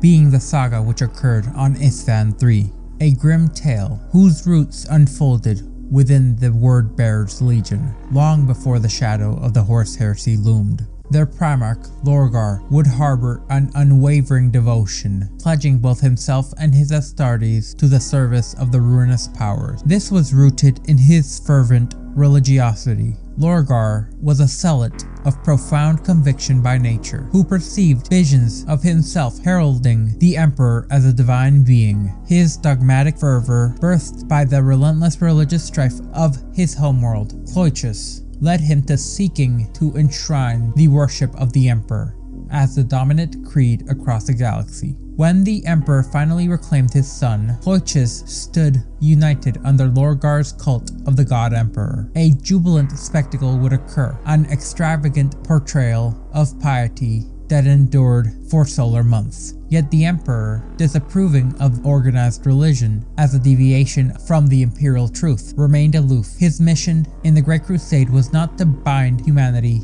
in the shackles of superstition, but to illuminate their minds with reason and science. Following these fervent celebrations, Lorgar would assume mastery of the 17th Legion of Space Marines, which would be rechristened as the Word Bearers, in allegiance to the Primarch's religious doctrine. Cor Ferron, Lorgar's adopted father and spiritual mentor, augmented as a rare adult space marine, joined the Word Bearers as an influential figure, albeit he would not be considered a true Astartes. He ascended as Lorgar's confidant, lieutenant, and commander of the Legion's elite First Company, furthering his religious devotion. Throughout the Great Crusade, the Word Bearers would embark on a relentless mission to purge heresy and blasphemy from the Imperium. They incinerated ancient texts and icons. Then they would erect monuments venerating the Emperor as the divine entity of humanity.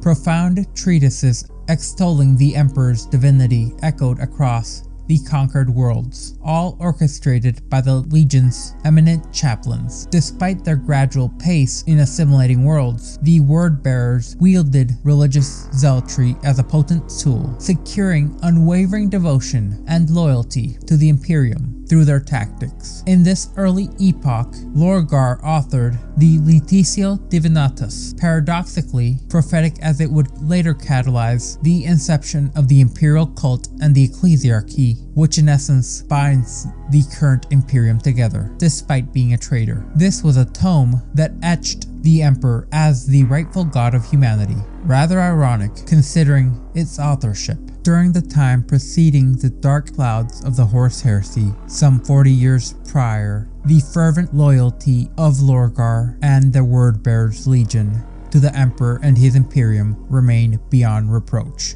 Their compliant worlds dutifully rendered tithes in the Emperor's name, and the mandates of Terra reverberated unchallenged across these liberated domains under the Word Bearer's sway. For almost a full century, Lorgar and his legion propelled the Emperor's Great Crusade, unmarred by the Emperor's reprimand, despite their fervent worship and divergence from the imperial truth that would trouble the Emperor deeply regardless. Despite the Emperor's parental affections, he grew increasingly discontent by Lorgar's unyielding adherence to his faith, which conflicted with the core principles of reason and science. Initially tolerant, the Emperor found his patience strained as the Great Crusade progressed, dismayed by the Word Bearers' sluggish conquests and their strict enforcement of religious doctrine, which continued to clash more and more starkly with his vision for a secular imperium, led the Emperor to become determined to purge the influence of organized religion from his son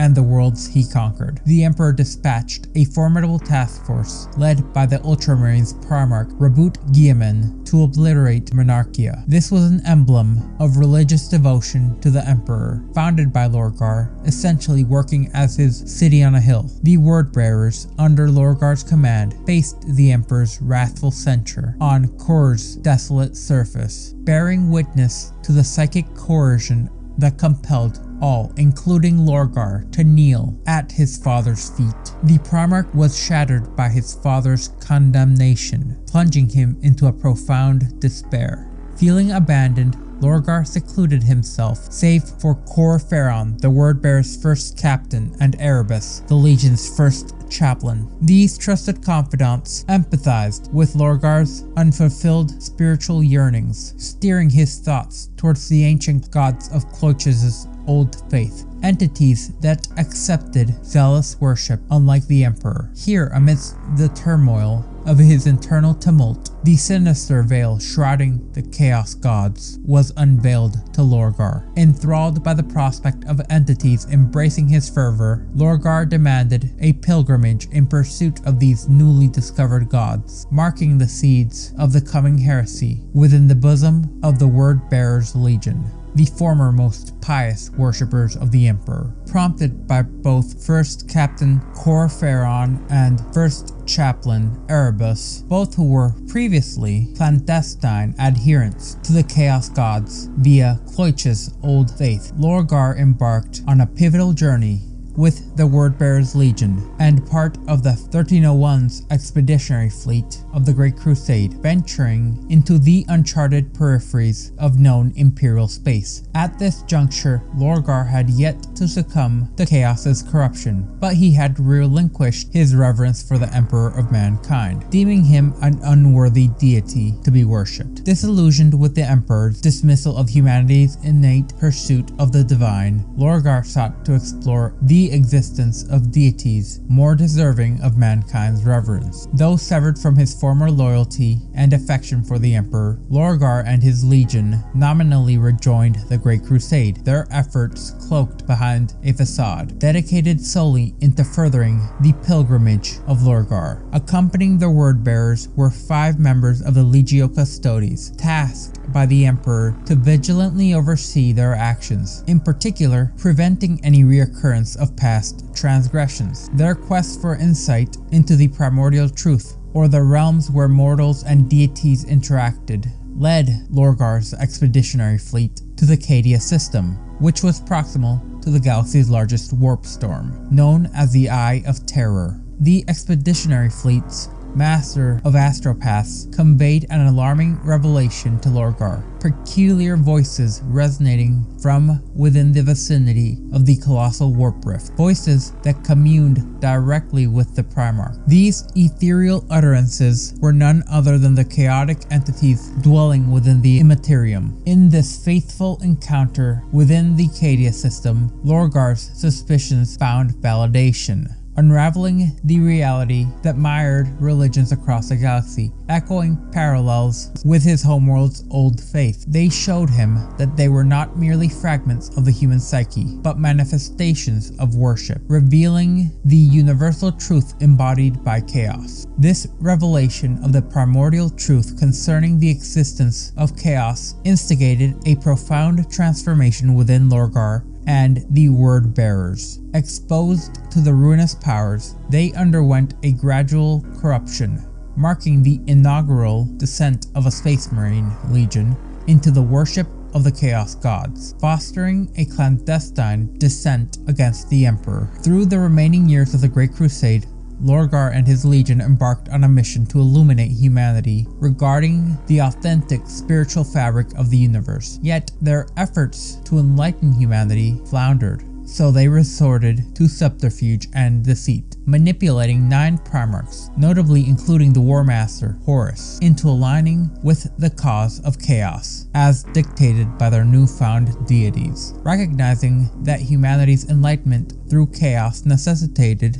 a forcible departure from the Emperor's proclaimed imperial truth, Lorgar willingly orchestrated pivotal conflicts such as the horrific Battle of Isfahan III, the ruthless drop-site massacre of Isstvan V, and ultimately the cataclysmic Horus Heresy. As Horus openly revolted against the Emperor, the Word-Bearers swiftly rallied behind him, standing as one of the primary legions to endorse his cause. Moreover, worlds conquered by the Word-Bearers, subsequent to their embrace of chaos, seamlessly aligned with the traitors, having been surreptitiously ensnared to the worship of the ruinous powers during the twilight era of the Great Crusade. Another factor that must be noted is that during the Great Crusade, the idealistic image of the Primarchs as paragons of humanity who were flawless was shattered. Despite their superhuman stature, each Primarch was marred by flaws inherent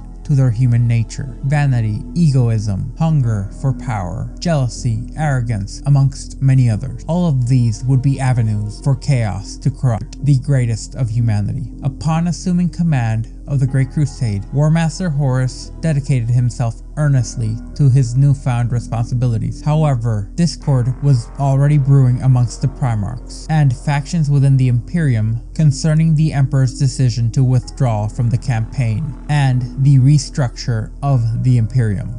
Amidst this turmoil, only a select few, including the cunning Lorgar, remained steadfast by the Warmaster's side. Discontent also brewed over the Council of Terra's decrees, as they kept shifting administrative power and tax burdens onto the newly subjugated worlds without interaction from the Primarchs who had so recently conquered them. This was a point of contention that clashed with Horus's very own vision. More troublingly, Horus grappled with a sense of failure towards his father, aggravated by the Emperor's clandestine actions on Terra and his secret webway project, which he kept secret even from his favored son. These seeds of bitterness, festering in resentment and frustration, would sow a harvest of treacherous conquests, which Lorgar, and through him, chaos, would reap. The pivotal turn in Horus's fate transpired on Davin's moon, where his legion, the Luna Wolves, had previously embraced Davinite warrior lodges. These lodges, once innocuous warrior fraternities,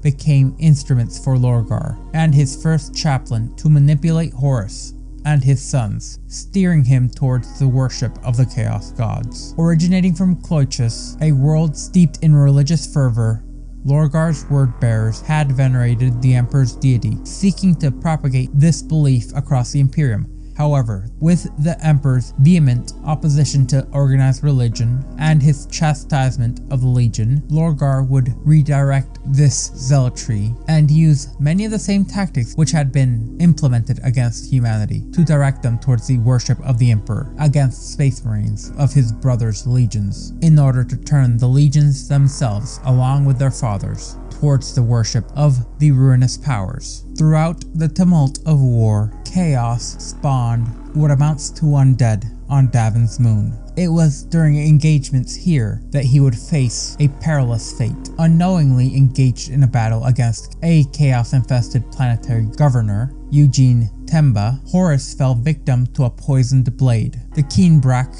anathema, which was tainted by the dark deity Nurgle. This blade was originally stolen by Erebus from the Interax civilization, and it had found its way into Temba's hands after he had succumbed to the worship of Nurgle. Mutated and empowered, Temba transformed his Imperial army garrison into an undead plague of zombified monstrosities, compelling the Luna Wolves to confront the abominations. Horus personally clashed with Temba, sustaining a grievous wound from the malevolent living metal, a wound that defied conventional healing, leaving him in a dire state. Exploiting this vulnerability, Erebus swayed the Luna Wolves Warrior Lodge to seek aid from Davinite shamans, who in reality were chaos cultists at the Temple of the Serpent Lodge. Despite contradicting the Imperial Truth's doctrines, said shamans were quickly employed by the Luna Wolves in a desperate attempt to save Horus. A dark ritual would unfold within the temple. In an unforeseen turn, Horus's spirit was transported into the Imperium, where a harrowing vision was unfolded, witnessing a future imperial dystopia where the Emperor and a select group of Primarchs were deified. Horus realized the tragic outcome of his actions, and said realization was manipulated by the Chaos Gods in their favor. Meanwhile, Magnus the Red, employing forbidden psychic sorcery, foresaw Horus's descent into chaos and endeavored to forewarn the Emperor. However, Magnus's warnings were transmitted through psychic channels, and he mistakenly breached the psychic defenses at the Imperial Palace. The Emperor, misconstruing the warning as a betrayal due to his decisions on Nicaea, dispatched Leman Russ, the Space Wolves, along with the Sisters of Silence and a group of custodies led by Constantine Baldur, to apprehend Magnus for defying the Council of Nicaea's ban on psychic powers within the Imperium. En route to confront Magnus, Horus manipulated Russ, convincing him to launch a devastating assault on Prospero, instead of adhering to the Emperor's orders to bring Magnus to him for a trial. Manipulated by the entities of the Imperium, Magnus would then become eager to confront the Emperor's judgment, and he found himself at the mercy of Horus's cunning manipulation, escalating a catastrophic series of events that would forever alter his fate and the fate of the Imperium. As the era was overshadowed by chaos and betrayal, Isstvan III would occur, a tragic stage where loyalty clashed with treachery, forever altering the fate of the Imperium. Under the veil of secrecy, the Wordbearers Legion had long embraced chaos, and through this they began to prepare to eliminate those who would oppose them. Isstvan III, a planet marred by the pervasive influences of Slaanesh, saw a corrupted planetary governor, Vardus Praal, challenge the Imperium's rule. Charged by the Council of Terra to reclaim this rebellious world, Horus seized the opportunity to unfold a clandestine scheme he and the Wordbearers had laid the groundwork for. All of this was unbeknownst to the Emperor. Gathering his forces, the Sons of Horus, the World Eaters, the Death Guard, and the Emperor's children, Horus orchestrated a devastating ploy. After bombarding Isstvan III, he dispatched loyalist Astartes under the pretense of reclamation. Yet in a moment of supposed triumph, tragedy struck. Virus bombs, unleashed by Horus's fleet, would descend on these loyalist elements from the Traitor Legions, decimating the unsuspecting loyalists. In the midst of chaos, Captain Sol Tarvitz and Battle Captain Nathaniel Garrow endeavored to warn their brethren of the impending doom, a heroic attempt that saved some loyalist Astartes. However, 8 billion lives on Isstvan III perished horrifically as the lethal virus bombs wrought havoc, resonating throughout the warp to such a degree that it caused the Astronomicon to falter. Amidst the chaos, Primarch Angron of the World Eaters, unsatisfied with the bombardment's efficiency, led a frenzied assault, disregarding strategy for sheer brutality. Horus, incensed by the delay, reinforced Angron's onslaught, transforming the battlefield into a nightmarish realm of slaughter and death. Nevertheless, a glimmer of hope remained, as Battle Captain Garrow escaped on board the damaged frigate known as the Eisenstein, in an event which would later be known as the Flight of the Eisenstein, as he raced to Terra to forewarn the Emperor of Horus's betrayal. However, on Isstvan III, the valiant efforts of Captain Talvitz, Gavriel Loken, and Tarek Targadon continued. Despite delaying Horus's machinations, they would succumb to the overwhelming might of their traitorous brethren. Engulfed in a relentless battle, the Loyalists, though resilient, faced insurmountable odds. Without air support or Titan firepower, yet amidst this turmoil, the Sons of Horus and the Emperor's children saw former allies turned foes, pitting brother against brother in a heart-rending conflict. Ultimately, the Loyalists were reduced to a few hundred as they made their final stand, witnessing the Coral City's annihilation by Horus's decree, marking the harrowing conclusion of the Isstvan III atrocity. In the wake of chaos and betrayal, the Flight of the Eisenstein heralded a pivotal juncture in the tumultuous events of the heresy, marked by the resilience and a desperate quest to unveil the truth. 70 loyalists from the Death Guard Legion, led by Battle Captain Garrow and guided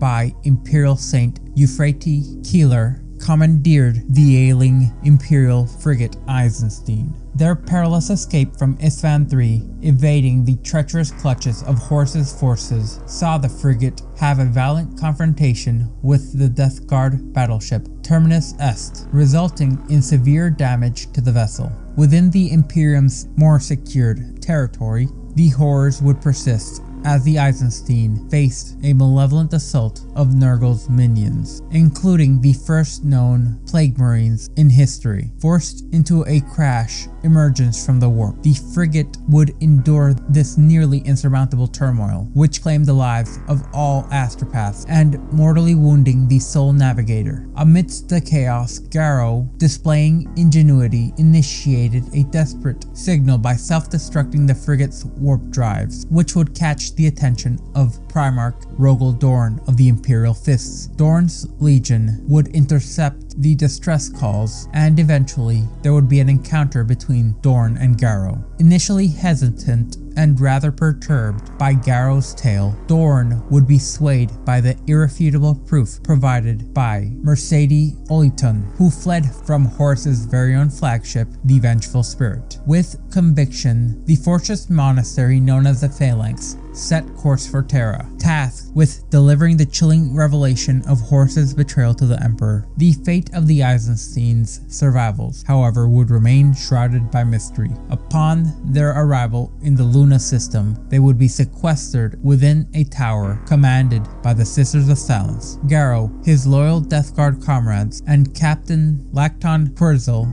of the Luna Wolves would encounter a Death Guard Marine, Solun Decius, who was afflicted by Nurgle's rot. Succumbing to despair, Solun allowed his possession by a lesser demon of Nurgle, unleashing a harrowing encounter with the Lord of Flies. Their harrowing journey would continue past this, as Garrow, Captain Querzel, and Captain Querz met Malcador the Sigillite, the Emperor's right hand, and his regent, who tasked them with an arduous mission, ordered to seek out 7 Astartes across both traitor and loyalist legions. They were destined to become the founding members of the Imperial Inquisition and the formidable demon-hunting forces known as the Grey Knights, instrumental in the defense of humanity against the chaotic tides threatening its very existence. To better understand what led the forces to where they were, we must delve into the tangled web of alliances and ideological clashes as we spot and focus on 2 pivotal events which occurred during the onset of the Horus Heresy, namely the Lair Campaign and the Campaign of Chondax, which would reveal the intricate dynamics and alliances amongst the Legion of Astartes. Fulgrim, Primarch of the Emperor's Children, led his legion into conflict against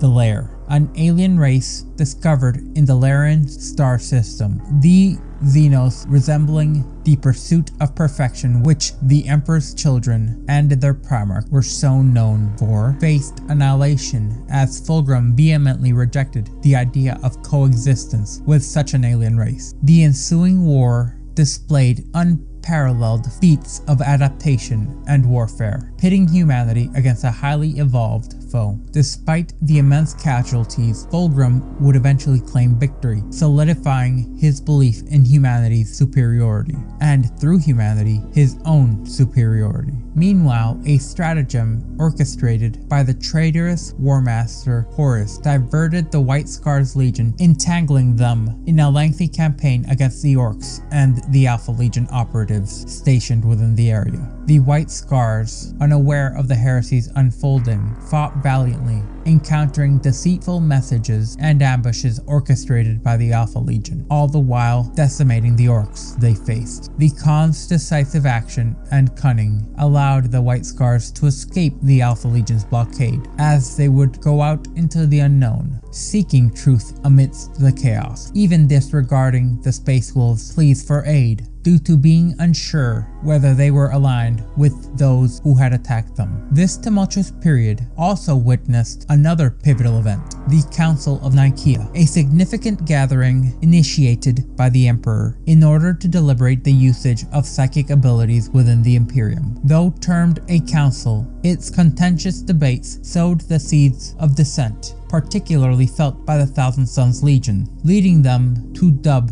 it the trial of Magnus the Red. This event would significantly shape the fate of the Imperium, and would actually be one of the cornerstones needed for the traitor's ascent during the heresy. In a complex interplay of loyalties, conflicts, and strategic maneuvers, these campaigns and councils underscored the intricacies and fractures within the Imperium that set the stage for the cataclysmic events of the Horus Heresy. As this convoluted saga of anathemas, seemingly unassuming yet potent weapons, their sinister capabilities, and insidious influences on pivotal events during the heresy came to light. In particular, as the tendrils of chaos tightened their grip upon the fabric of the Imperium, Horus, once the venerable Warmaster, strategically aligned himself and his pieces on the galactic chessboard. The labyrinthian machinations that fueled his eventual rebellion most definitely had begun prior to the plans of the forlorn events on Isstvan III. Horus, a master puppeteer, had manipulated the Primarchs, Angron, Mortarion, Fulgrim, and Lorgar,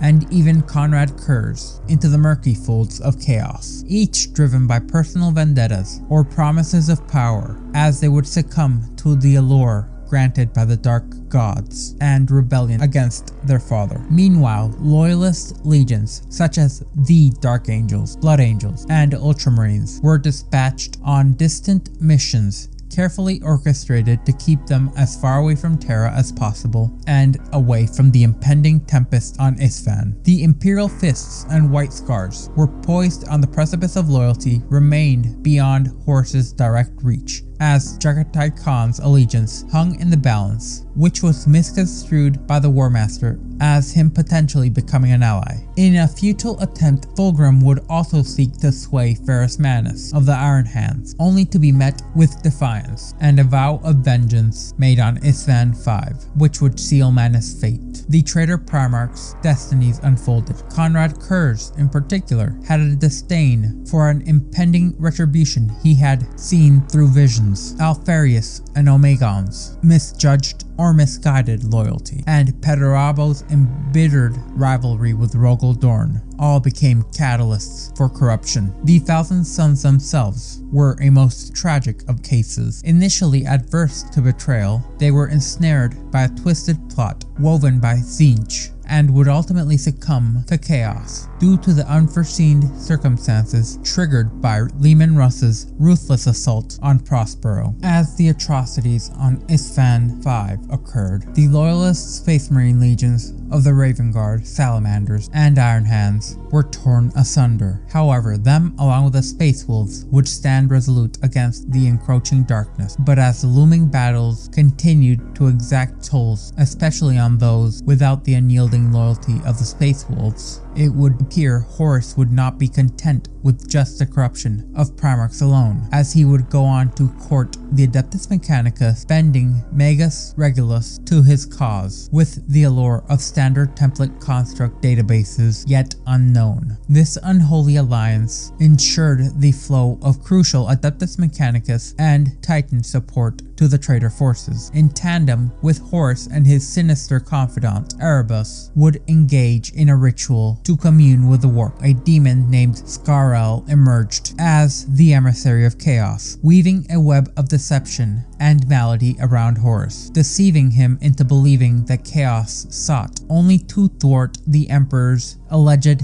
eradication plan, as he pledged his loyalty to Chaos Undivided after implementing the horrors of Isstvan 3 and 5. As the chessboard neared its final moves, on the onset of this climactic war, the dark tendrils of chaos entwined ever more closely and tightly upon the destiny of the Imperium, setting the stage for the climactic events that would unfold after Isstvan. It appears this is where we must leave off for now, as in order to avoid any trace of this being followed back to me and the rogue traitor who is so kindly allowing me respite on his ship, I must terminate this servitor. However, worry not, the next broadcast will dive more deeply into the following events of the Horus Heresy.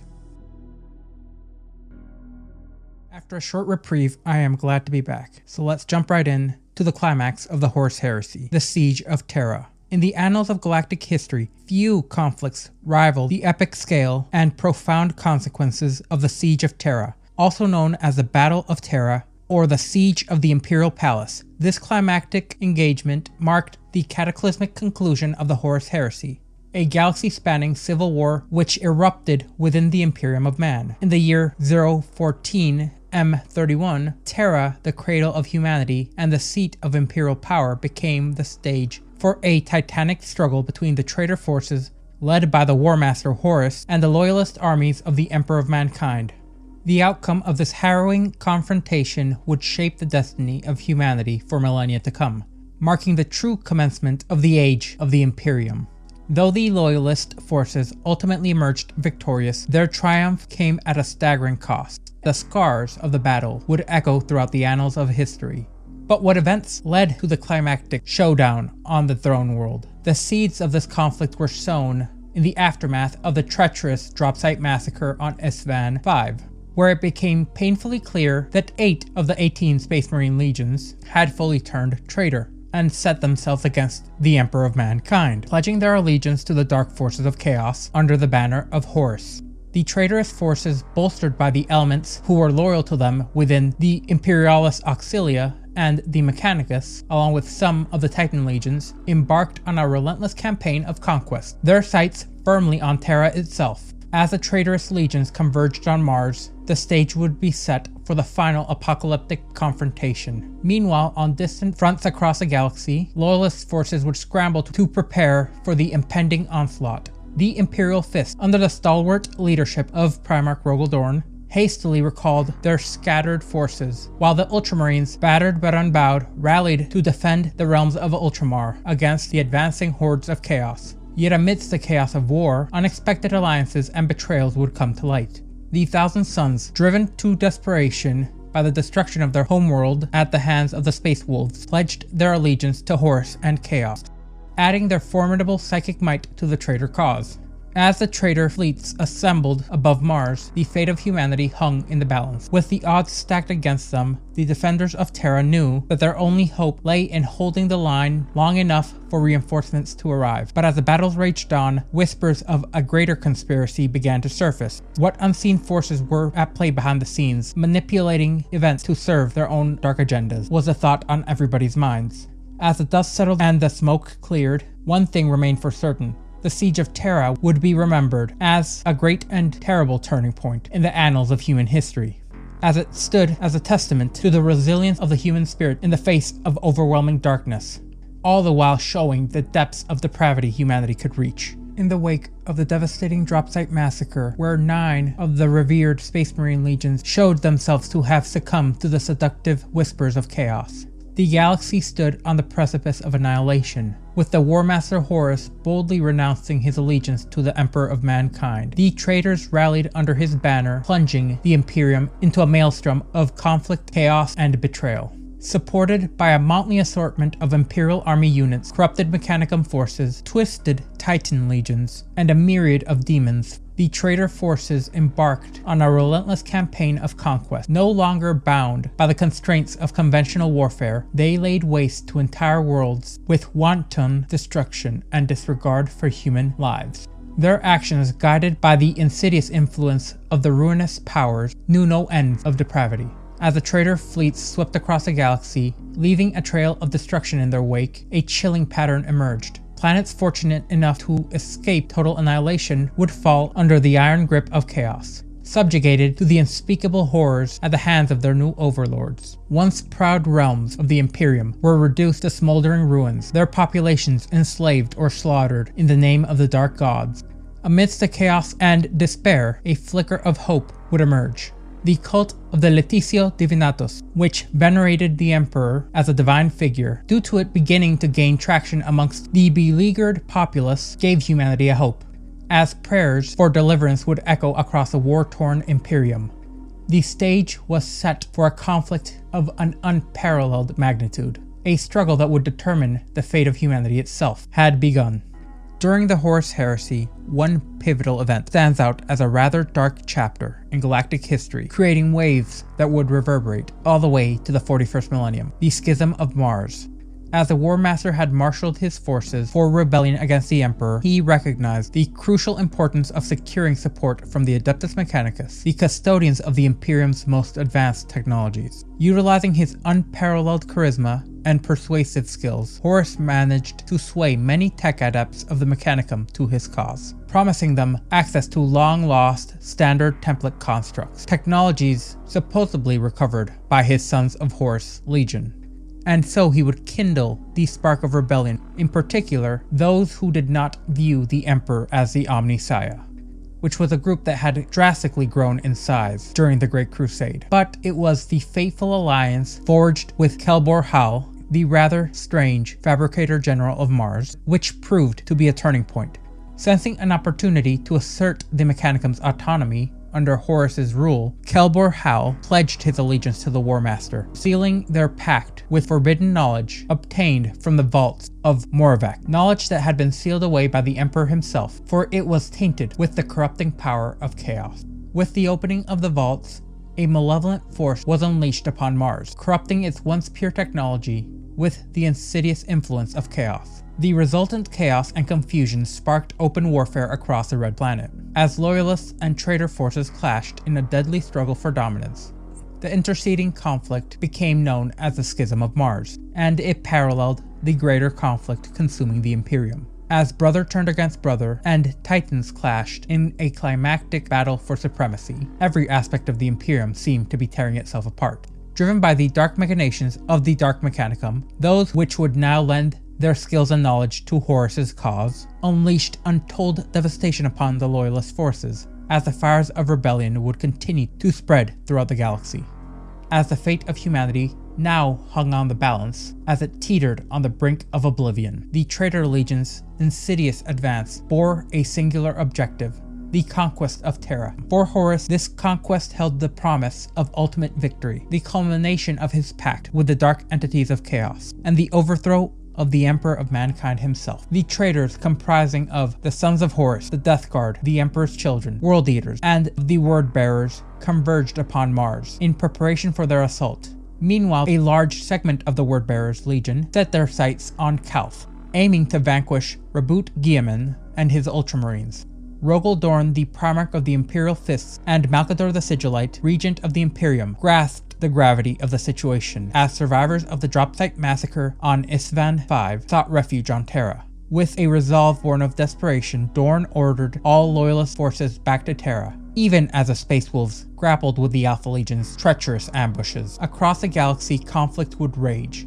The Ultramarines on Calth were besieged by segments of the Word Bearers as they fought valiantly to bolster the defenses, all the while the strategic acumen of Roboute Guilliman allowed an evening of the playing field, even though segments of the World Eaters had also joined in. Rallied under the leadership of heroes like Brother Captain Bentaos, hope seemed to flicker amidst the chaotic maelstrom of war. In the eastern fringe, the Night Lords clashed with the Dark Angels, while the Iron Warriors engaged the Imperial Fists near Isstvan V. Amidst this tumult, the Blood Angels would triumph over the forces of chaos, vanquishing two greater demons, one of Khorne and the other of Slaanesh, as they would make way to reach Terra. Amidst this gathering storm, another threat would emerge. Magnus the Red, the Primarch of the Thousand Suns, pledged his allegiance to Horus and Chaos after the destruction of large amounts of his legion at the hands of the Space Wolves. What remained of his legion would now be en route to Terra in order to bolster the traitor forces. As the Traitor Legions closed in on Terra, the White Scars and Blood Angels would stand alongside Dorn and the Imperial Fists in their defense of humanity's cradle. With the fate of mankind hanging in the balance, 3 entire legions and millions of Imperial soldiers would prepare for a battle which would echo for millennia to come.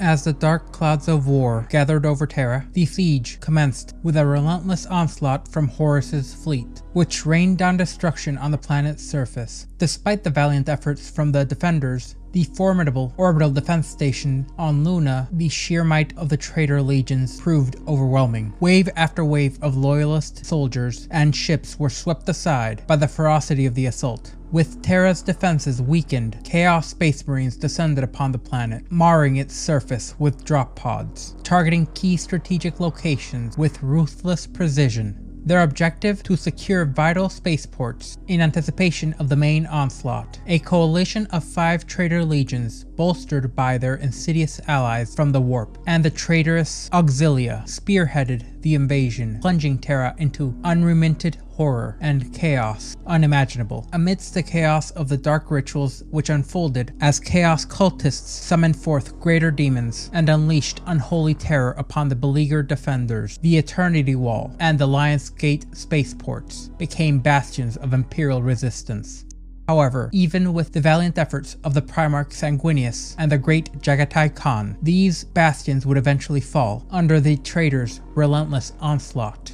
As traitor transports deposited legions of soldiers, tanks, corrupted titans, and even demons onto the surface of Terra, the defenders fought fiercely, knowing that the fate of humanity itself hung in the balance. Though the skies blazed with the fury of defense lasers, the countless traitor hordes would breach the atmosphere, swelling the ranks of the besiegers. In the crucible of battle, many of the traitors, now demons to different extents, would be slain by the loyalists, as Terra would stand resolute, their resolve unyielding in the face of overwhelming odds. On their shoulders rested not only the fate of their homeworld and their emperor, but the destiny of all mankind, as the dark clouds of chaos continued to envelop Terra, plunging the very world itself into a pocket of the Warp. The harrowing siege would unfold, marked by moments of both heroism and despair. The Traitor Legions, driven by their fervent allegiance to chaos, besieged the Imperial Palace, determined to crush the last bastions of resistance.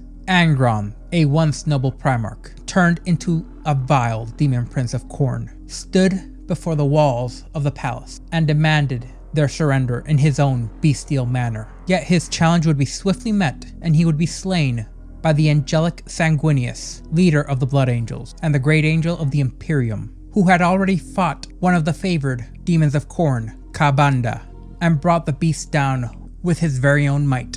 Their exchange shook the fabric of the very world they fought in. At times their suns would feel as if comets were flying overhead. The very Space Marine legions would be swept aside by the very blows of their fathers. This reflected a tragic microcosm of the rift between brothers torn asunder by war. Once the Eternity Gate was closed, the defenders, now within the palace, faced a relentless assault as demons began to appear from the corpses of those who lay within. During the siege, the defensive forces, led on the battlefield by Sanguinius and bolstered by the valiant efforts of Jagatai Khan, Primarch of the White Scars, became the bulwark of the defenders of humanity.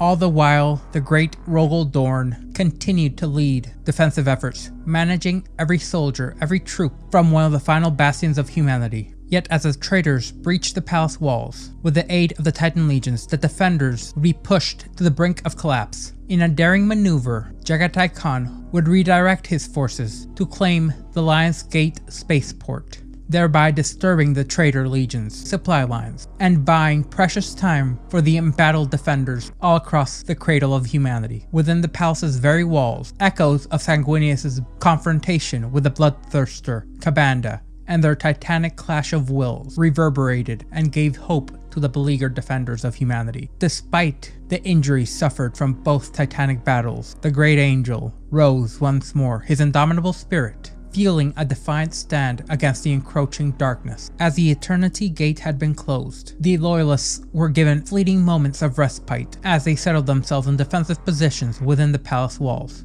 Yet the battle was far from over, and the fate of Terra hung in the balance as the forces of chaos continued their relentless assault, and the Warmaster's very vessel would begin to encroach on the palace itself. Now, deep beneath the palace halls, the mysterious warp gate which the Emperor had created in order to segment a sector of the webway for humanity demanded relentless vigilance in order to stave the runoff of chaos attempting to enter the Earth from this now unclosable portal. This was all due to the insidious machinations of Tzeentch and his now favored pawn, Magnus the Red, who had unwittingly played into the hands of Horus and become a treacherous cur through his disobedience of the Emperor and the unmitigated use of his potent psychic sorceries, eviscerating the protective barriers which the Emperor had so painstakingly set to protect this segment of the webway from being granted access to the unholy, as Magnus's psychic mastery had allowed the destabilizing of the Emperor's delicate control.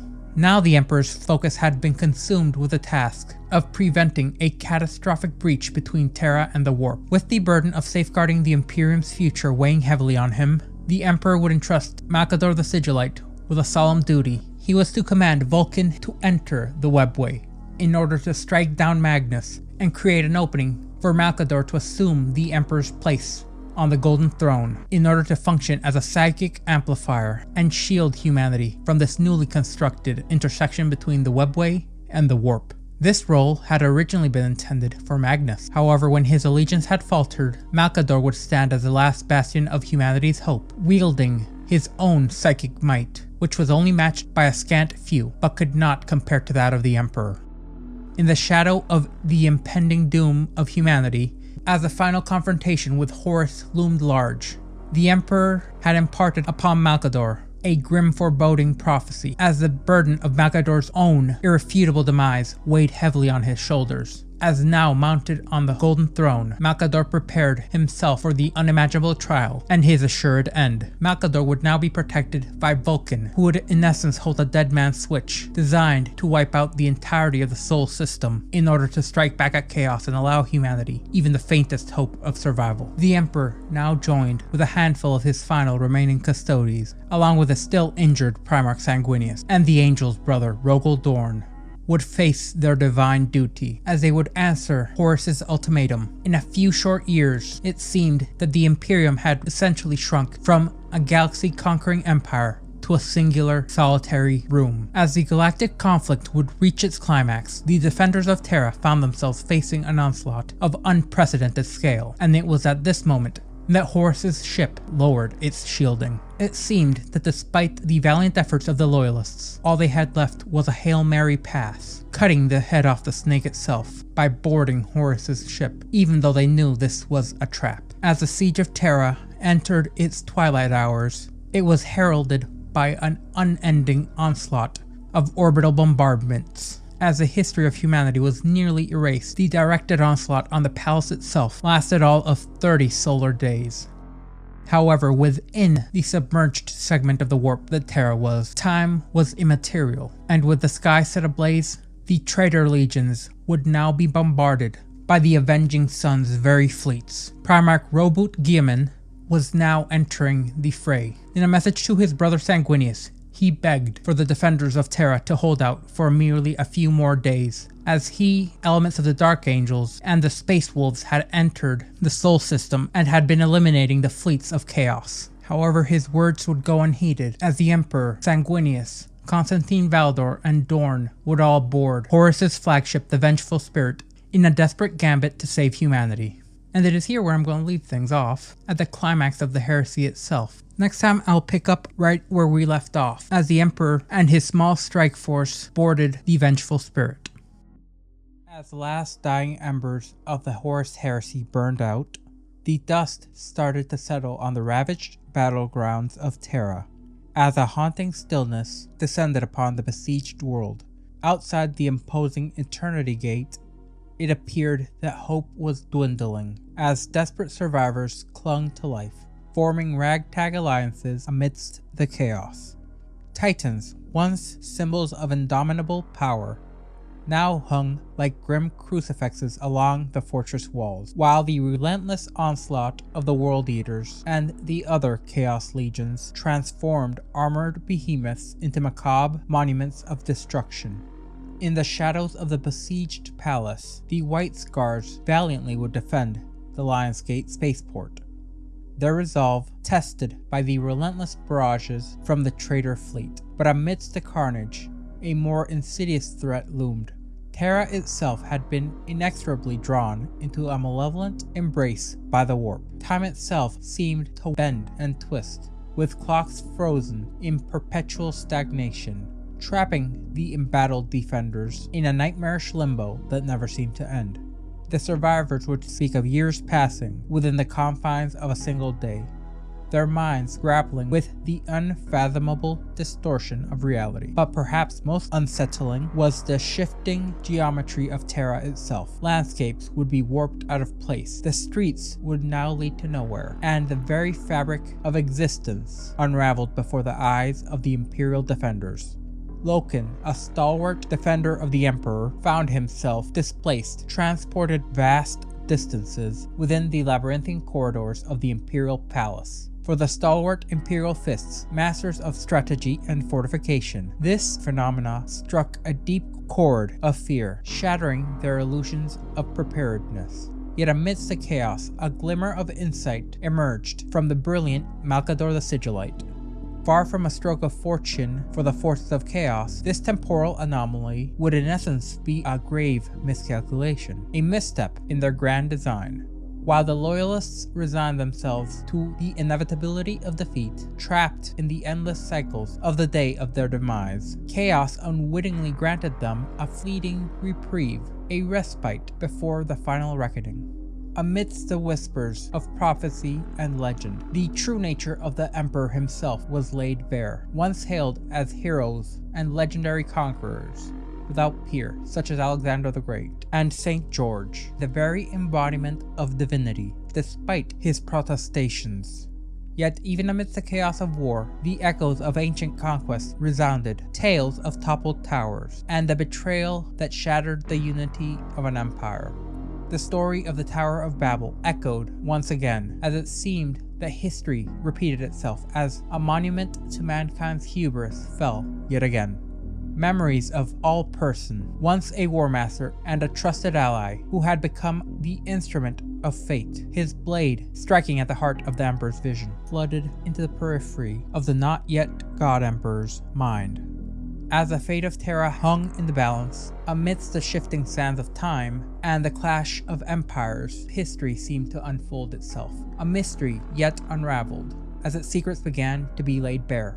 Amidst the ruins of a shattered world, the tumult of war raged unabated as a new chapter unfolded amidst the hallowed halls of the embattled Terra. Horus, who had once been a paragon of martial prowess and strategic acumen, now found himself ensnared in the tendrils of madness. Delusions plagued his fractured minds, blurring the lines between reality and fantasy. In his distorted reprieve, fallen comrades now walked amongst the living. Even his brother, Ferrus, spoke to him, as their spectral presences haunted his every waking moment. Whispers, both real and imagined, echoed in the corridors of his consciousness, as these insidious murmurs were driving him ever closer to the brink of true madness. But amidst the chaos of his unraveling psyche, Horus clung to a desperate gambit, born of desperation and delusion. With Guilliman and the Lion closing in on Terra, his schemes to deliver a fatal blow to the Imperium's heart, his envisioning of the Emperor slain at his feet, a macabre offering to quell the resolve of all his would-be adversaries, seemed to be fleeting. For Horus, time was a merciless foe, a specter on a two-front war which loomed large on the horizon. With Guilliman and the Lion's advancing fleets threatening to split his forces, he saw but one path to victory, a swift and decisive strike which would end the Emperor himself. Yet even as Horus danced on the precipice of madness, dark forces gathered at his behest, drawn by the promise of bloodshed and chaos. Dracnian, Bellicor, and Nikar, amongst other hosts of demons, were summoned forth from their infernal hiding place, their presences casting a shadow to entomb the world of Terra in a timeless, unending day. These malevolent beings would wage a war on a scale unseen since the dawn of time, their insatiable hunger for destruction driving their power ever forward. Meanwhile, amidst the clamor of battle, a lone voice cried out in desperation. Malcador, ever the steadfast advisor to the Emperor, beseeches his lord for guidance. Yet his pleas seem to fall on deaf ears. The Golden Throne, a bastion of ancient power, would rack the Emperor's form in agonizing torment. Yet even amidst the throes of his own anguish, he continued to labor tirelessly in order to defend what little of humanity was left on his homeworld. With a silent resolve born of unyielding determination, he reached out across the void to be a lighthouse in the darkness, to lead his sons home. And so the Battle of Terra would rage on, as the fate of the galaxy now truly hung on the balance. To either side a precipice, voids with no end, with Horus poised to deliver a killing blow, and the Emperor's strength waning each passing moment. The stage was set for a confrontation of unparalleled magnitude. In this crucible of war, where alliances had been forged and destinies decided, it seemed that amidst the chaos, one truth would remain immutable, that even in the face of annihilation, the indomitable spirit of humanity still endured. Amidst the swirling chaos and the unending battles for the fate of Terra, the Emperor's resolve had been steeled. As the gravity of the moment struck all those around him, he summoned his foremost trusted allies, Vulcan, Sanguinius, Dorn, and Valdor, all stalwart champions of the Imperium. His last bastions of hope on his beleaguered homeworld were beckoned to the Golden Throne, their destinies entwined with the looming crescendo of this terrible war. In a poignant display of camaraderie, Sanguinius, the great angel, would bestow a heartfelt praise upon his brothers, not just those of blood, but those of conviction, which included Valdor. His words suffered with a poignant mixture of adoration and sorrow, yet amidst the tender embrace of brotherhood, tensions simmered beneath. Valdor, stoic and resolute, would rebuff Sanguinius' overtures with a frigid detachment born of duty. But even as the bonds of brotherhood were tested, the Emperor's gaze remained fixed upon the vengeful spirit and the looming battle which had been set by the conflagrations of chaos. Horus Lupercal, his fallen son, was now his greatest adversary, and his death was the only hope humanity had left. With the shields of the enemy's vessel lowered, an opportunity presented itself, one which they knew too well was a trap, but this was the chance to strike a decisive blow against the forces of chaos and turn the tides of battle in the favor of humanity. With unwavering resolve and a commitment born of desperation, the Emperor issued his commands, marshalling what little forces remained in this final room. In a desperate gambit, Dorn and Valdor would be tasked with accompanying him on this perilous mission. Their martial prowess would only be matched by the third champion of the Emperor joining them on what they all knew was a suicide mission. For Sanguinius, the weight of prophecy bore a heavy burden upon his shoulders. His wounds from Angron's brutal assault and his battle with Kabanda served as a grim reminder of his inescapable fate. Yet even in the face of certain doom, he remained steadfast in his resolve, determined to defy destiny and confront Horus in a final climactic showdown. As the Emperor and his chosen champions prepared for their ultimate confrontation, Malcador, the ever-steadfast servant of the Emperor, would take his place upon the Golden Throne. With the weight of the galaxy pressing down upon him, he knew his death was near. All he could do was buy time for his lord and his lord's fateful sons. As the power of this ancient device began to tear the man asunder, his mind was ablaze with knowledge of his final fateful task. But what of Vulcan? He had been charged with the keys to a weapon that would obliterate the entire Sol system in a single blow, only to be used if the Emperor's gambit failed, in the hopes that the blast would be strong enough to eviscerate all the traitors and give humanity hope beyond hope of survival. And now the final act of the saga unfolded, as the defenders of Terra braced themselves for an onslaught unlike any to come. The remaining commanders of the Imperial Fist assumed the leadership of the bastions they could. One such great warrior was Archimus, whose resolve had been tempered by the weight of responsibility as he guided a patchwork brotherhood from the remaining defenders of Terra. Unfortunately, during their transition into Horus's flagship, Dorn, the ever-stoic Primarch of the Imperial Fists, found himself cast adrift in a desolate desert, surrounded by the silent specters of his fallen brothers. As time moved separately from all reality, with each passing century, the memories of the Siege of Terra faded from his mind, replaced by the insidious whispers of Khorne, the Blood God, who promised an end to all the burdens of strategy and planning in exchange for a life of unbridled carnage and bloodshed. Meanwhile, Sanguinius, the noble father of the Blood Angels, and to many the Emperor's greatest son, along with a handful of his sons, were separated once they had boarded the infamous Vengeful Spirit.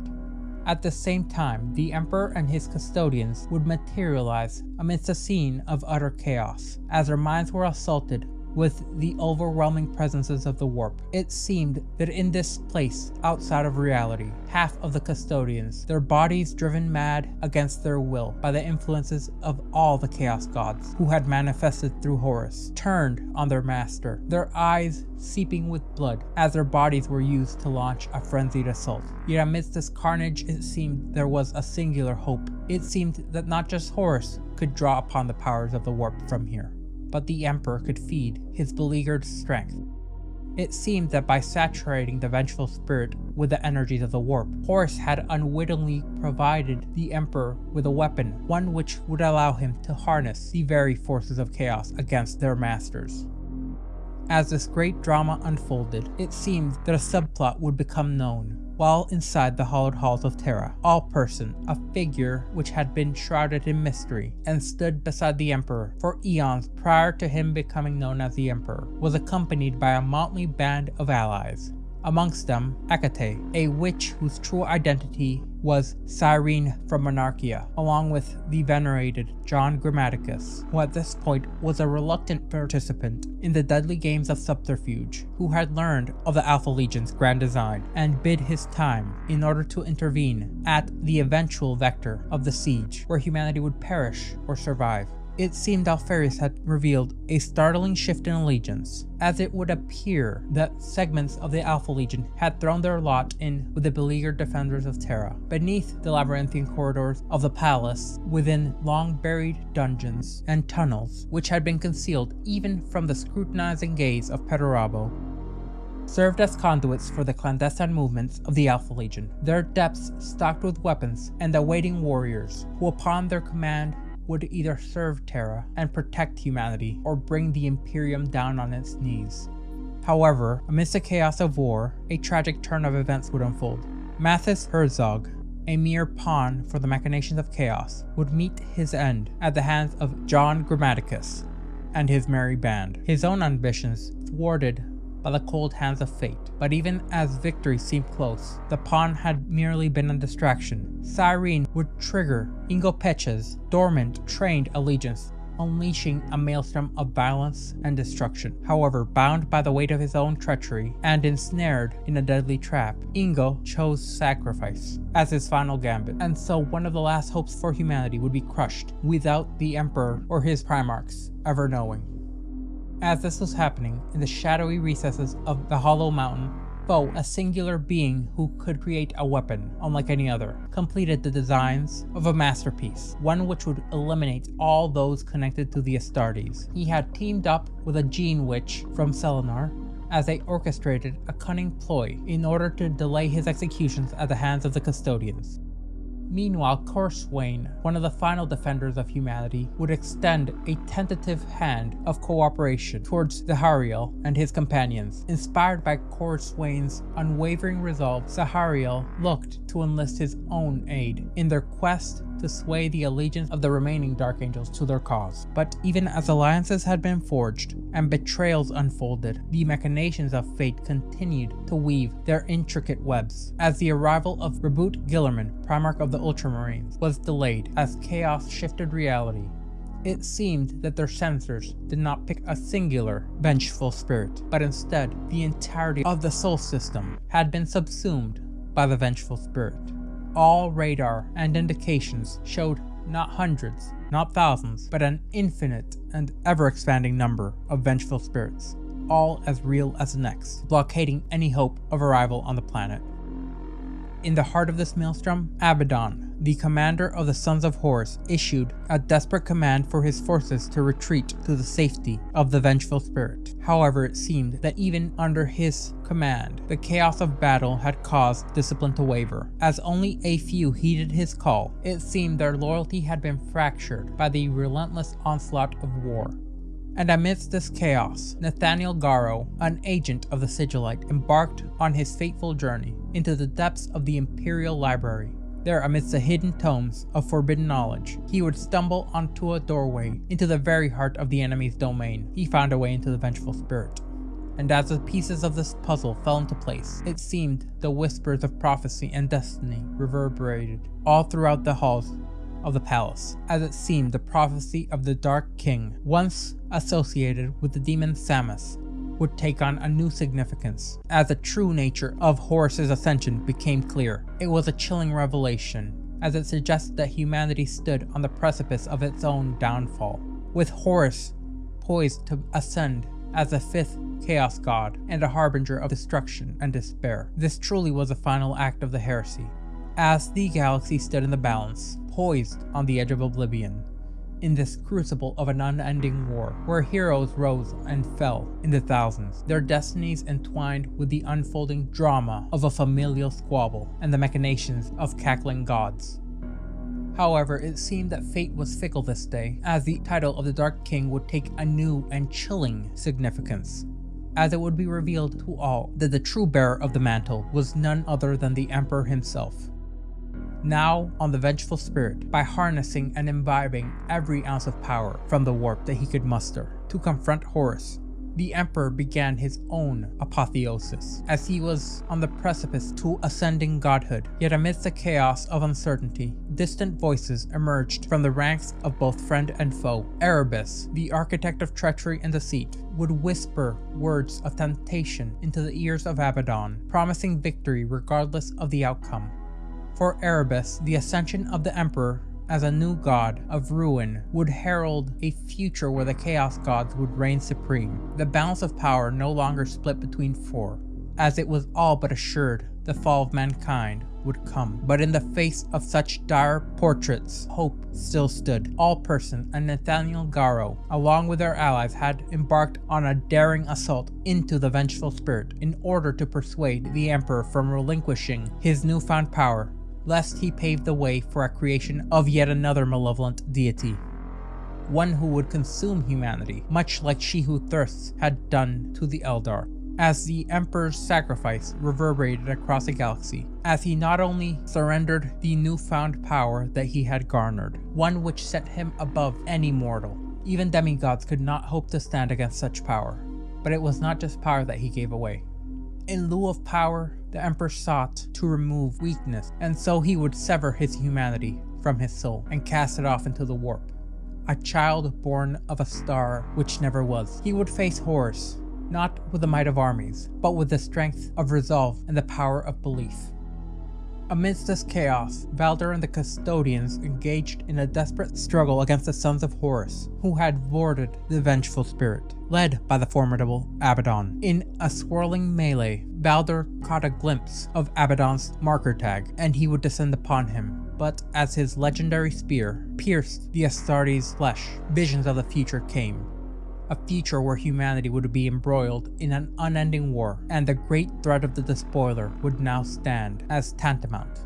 As this was going on, Sanguinius, the noble Primarch of the Blood Angels, confronted Horus in a breathtaking duel of epic proportions. Even with his injured, exhausted body, each soaring maneuver and lightning-fast strike would come faster than any other performed previously. Sanguinius had sought to exploit the chink in Horus's armor, goading his adversary with false bravado into making a fatal mistake. Yet as the battle progressed, and even in the fleeting moments where victory seemed assured for the angel, Horus would draw deeper and deeper into his dark powers granted to him by the four Chaos Gods, defying the laws of space and time to ensnare Sanguinius in a deadly embrace. Despite his valiant efforts, Sanguinius was grievously wounded, his body battered and broken by the merciless onslaught of his godly foe. In the heart-wrenching climax, Sanguinius' defiance was extinguished when, amidst the final cathedrals within the vengeful spirit, Horus struck the killing blow. The angel's once proud form had now been reduced to a lifeless husk. As his broken body lay discarded on the blood-stained floor of the vengeful spirit, the shadows themselves seemed to stir, heralding the arrival of unspeakable horrors who would claim their prize. It seemed Horus's plan to turn his brothers, Valder and the Emperor, to his side had all but failed, and Sanguinius' now crucified body would be hung on the sepulchre of this unholy church. And so Horus became resolute, since he had already paid a price for victory. A price in sacrifice. The sacrifice of his most beloved brother, which would now be an eternal reminder of the futility of resistance, whether it be the resistance against fate or against the Warmaster himself, mattered not to Horus. as he prepared himself for his future confrontations. Far away from Terra, Perturabo, the Lord of Iron, found himself between conflicting impulses, his rational mind urging him to kneel before Horus, while his inner fury and petulance begged him to rebel against such submission. In the seclusion of his command ship, Perturabo grappled with the weight of the decision on his hands. His hands, once skilled in the craft of creation, now wielded his great intellect in fits of impotent rage, shattering the very symbols of his authority. Yet amidst the chaos of his emotions, a steely resolve began to take shape. He had become determined to confront Horus on his own terms and defy the chains of fate which bound him to his brother's service. For Perturabo, the path to victory lied not within the trappings of symbolism and the capricious whims of warp magics, but in the cold hard logic of war. With his and his legion's grim determination, he poured over the streams from Terra, analyzing every shred of intelligence for the tactical advantages he would need to usurp his brother. Yet beneath the stoic resolve, doubts would linger. Could he truly forge himself into the perfect weapon, one capable of striking down his former comrades in arms and his most powerful of brothers? Can he reconcile the cost of such power with the toll it would exact upon what little he had left? And as the Battle of Terra would now reach a fever pitch, Perturabo stood at a crossroads of destiny, his fate entwined with the fate of the galaxy itself. In this crucible of war, he had to confront not just his enemies on the battlefield, but the demons that dwelled within his own soul. For his opposition was not only from the loyalists, but from every traitor who still remained. In essence, the best outcome for Perturabo would be if the Emperor and Horus took each other out. Further still within the dark reaches of the galaxy, Lorgar, once a staunch supporter of Horus, had now retreated to the shadows as he plotted his own dark agenda. His betrayal now shrouded in obscurity. Sequestered far away from the front lines, Lorgar had begun to sow the seeds of chaos worship amongst unsuspecting inhabitants of a myriad of worlds. Some so disconnected from the rest of humanity that they had not even noticed the great interstellar civil war. Erebus, his loyal acolyte, would transmit news of the events unfolding on Terra, as the great Lorgar Aurelian would receive visions of an angel's death and a figure nailed to a crimson throne, unable to move for the foreseeable future. For Lorgar, this vision offered a glimmer of opportunity, a chance to strike at not just the heart of the Imperium, but at a now potentially faltering Horus, as he interpreted this as the Warmaster succeeding but being grievously injured and bound to his throne of power.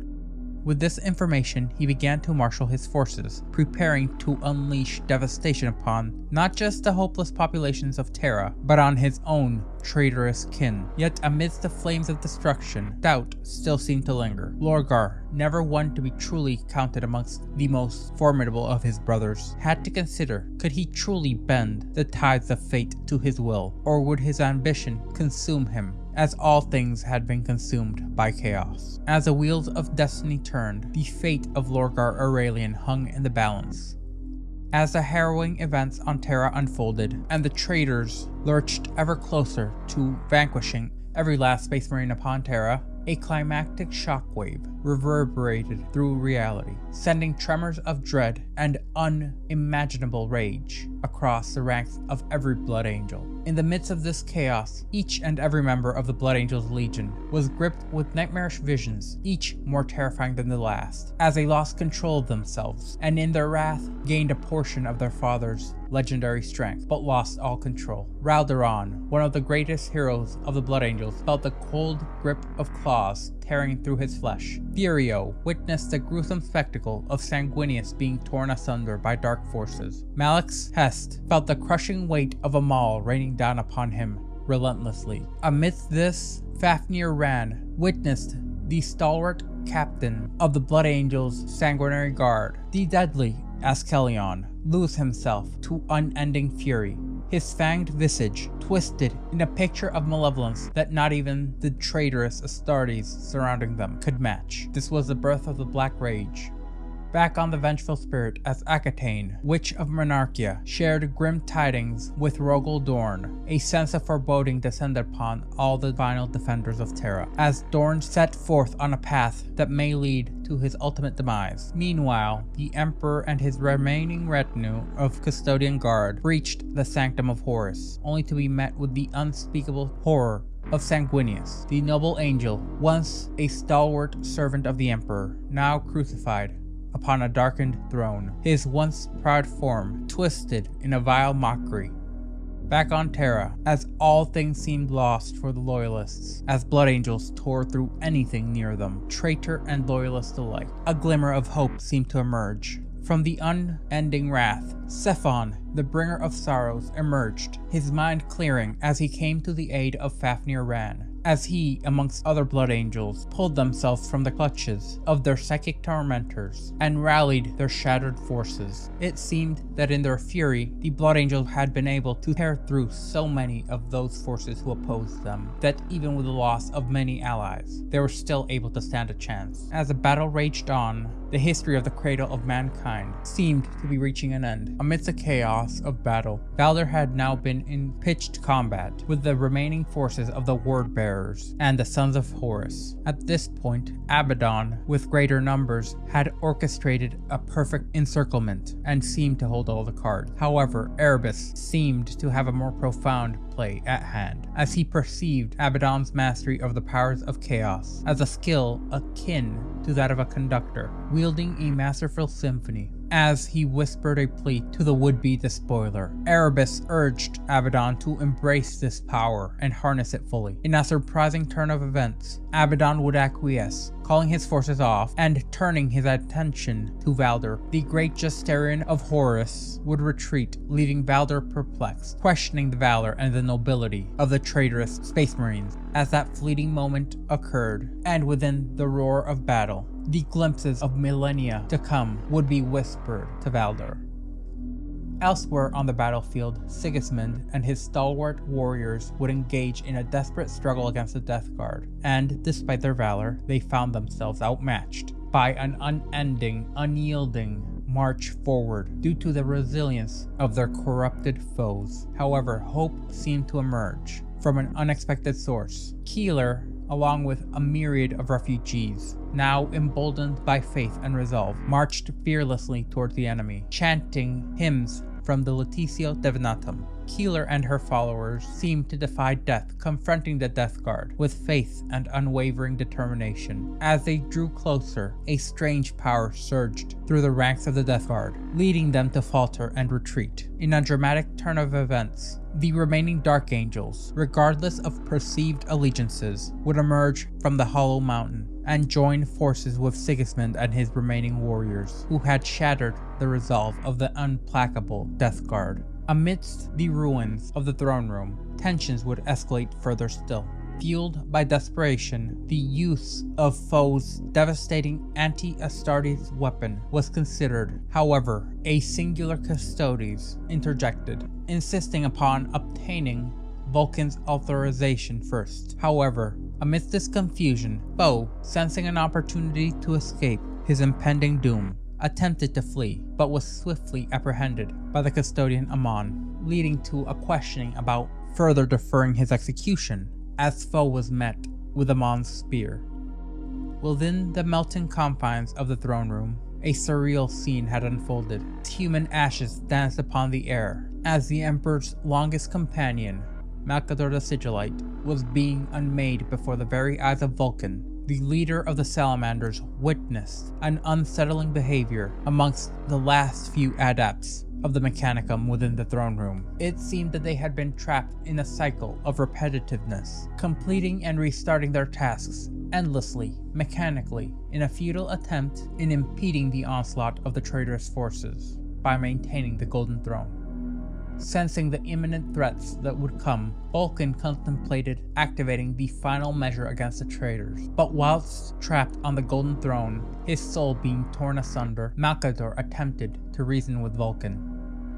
Elsewhere, amidst the fray, Horus, driven by a malevolent fury, struck out at the Emperor with a devastating force, sending his father crashing down to the ground. Now nearly immobilized and vulnerable, Horus would take the opportunity to strike out once more, unleashing unending chaotic torrents of unholy lightning upon his fallen foe. And it would be now that the Emperor's valiant companions would leap into the defense of their lord, engaging Horus in a struggle whose end they knew. However, with the time they had bought, the Emperor rose once more, shielding what allies remained from the onslaught. With each clash of the titanic forces, the foundations of the court trembled, as reality bent between the two foes, when in reality it was a battle of 5 against 1.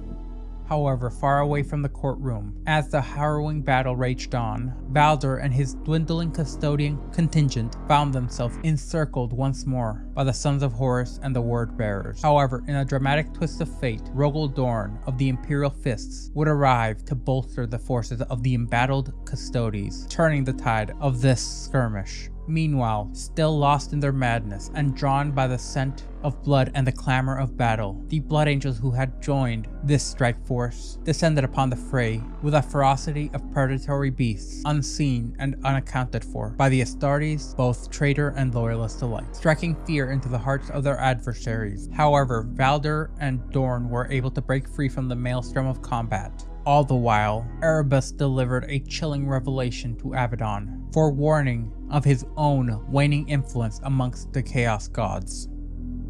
Back on Terra, amidst the Hollow Mountain, Sigismund and his band of refugees, now bolstered by the Dark Angels, eliminated what little was left of the Death Guard assailing them. All the while, the battle between the Emperor and Horus occurred. As Leto and Loken witnessed this climactic cosmic struggle, it seemed that the perceptions of reality diverged. Leto's vision revealed a visceral confrontation within the confines of the decaying vessel, where demonic entities lurked in the shadows, poised to consume the now crucified Sanguinius. Reacting to this ominous threat, Leto stood guard over the body of the Imperium's fallen hero, his own senses now heightened far beyond compare by the palpable aura of malevolence. In stark contrast, Loken's perception transcended the physical realm, as he found himself amidst swirling dimensions of surreal landscapes, beside a burning figure resembling Malkador. Loken was tantalized with fleeting glimpses of ancient cave paintings concealed within the shadows, compelling him to venture deeper and deeper still into the abyss. Across the vast expanse of space, the Emperor and Horus's climactic battle echoed throughout reality. It seemed the gods of chaos were playing a game with tarot cards, and the possibility of Horus claiming victory by invoking the persona of the Despoiler seemed to be at hand, delivering mighty blows with Worldbreaker, shattering his father's defenses.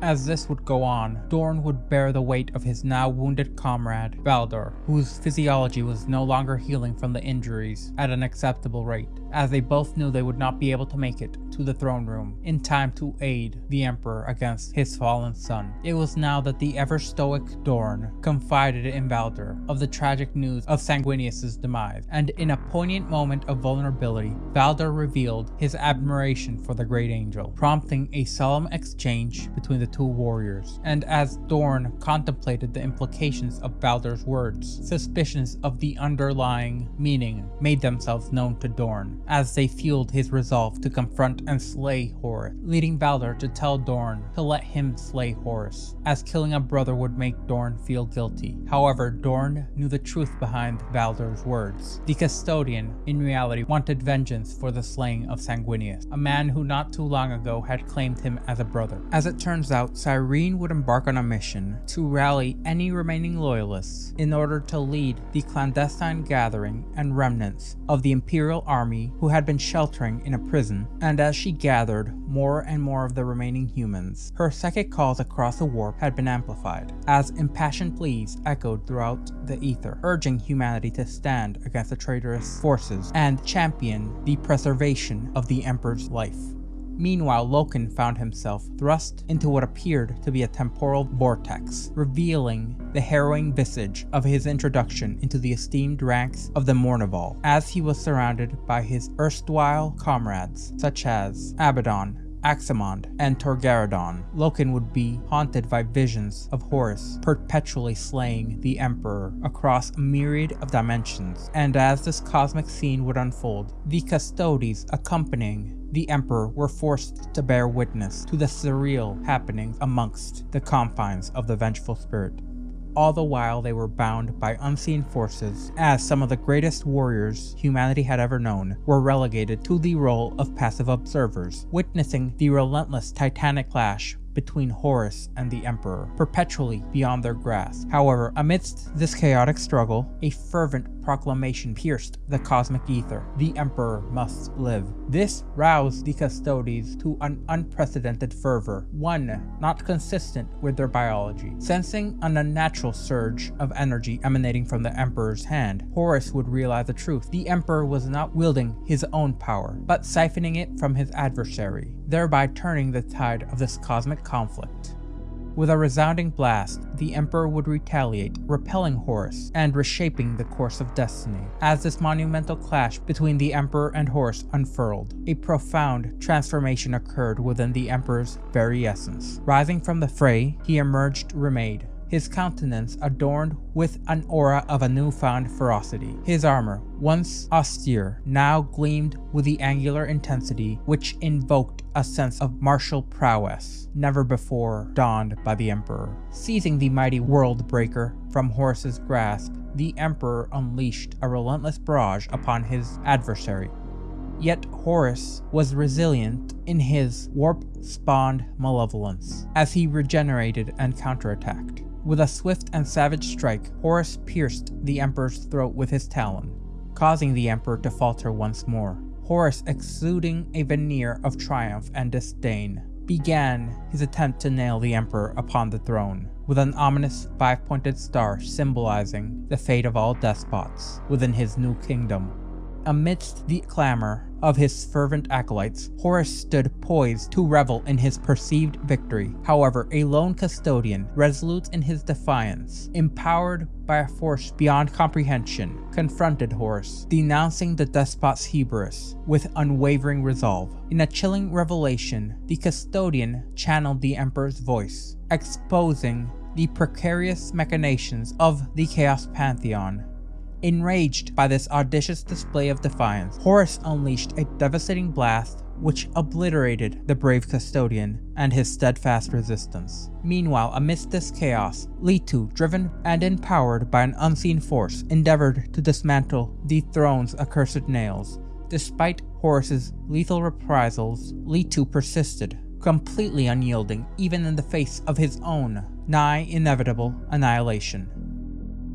In the climactic confrontation, the Emperor seized this very opportunity to assail Horus from behind, engaging in a frantic melee with the remnants of the custodian's shattered weapon. Determined to assert his dominance, Horus envisioned a fate beyond death for the Emperor, vowing to bend him to his will.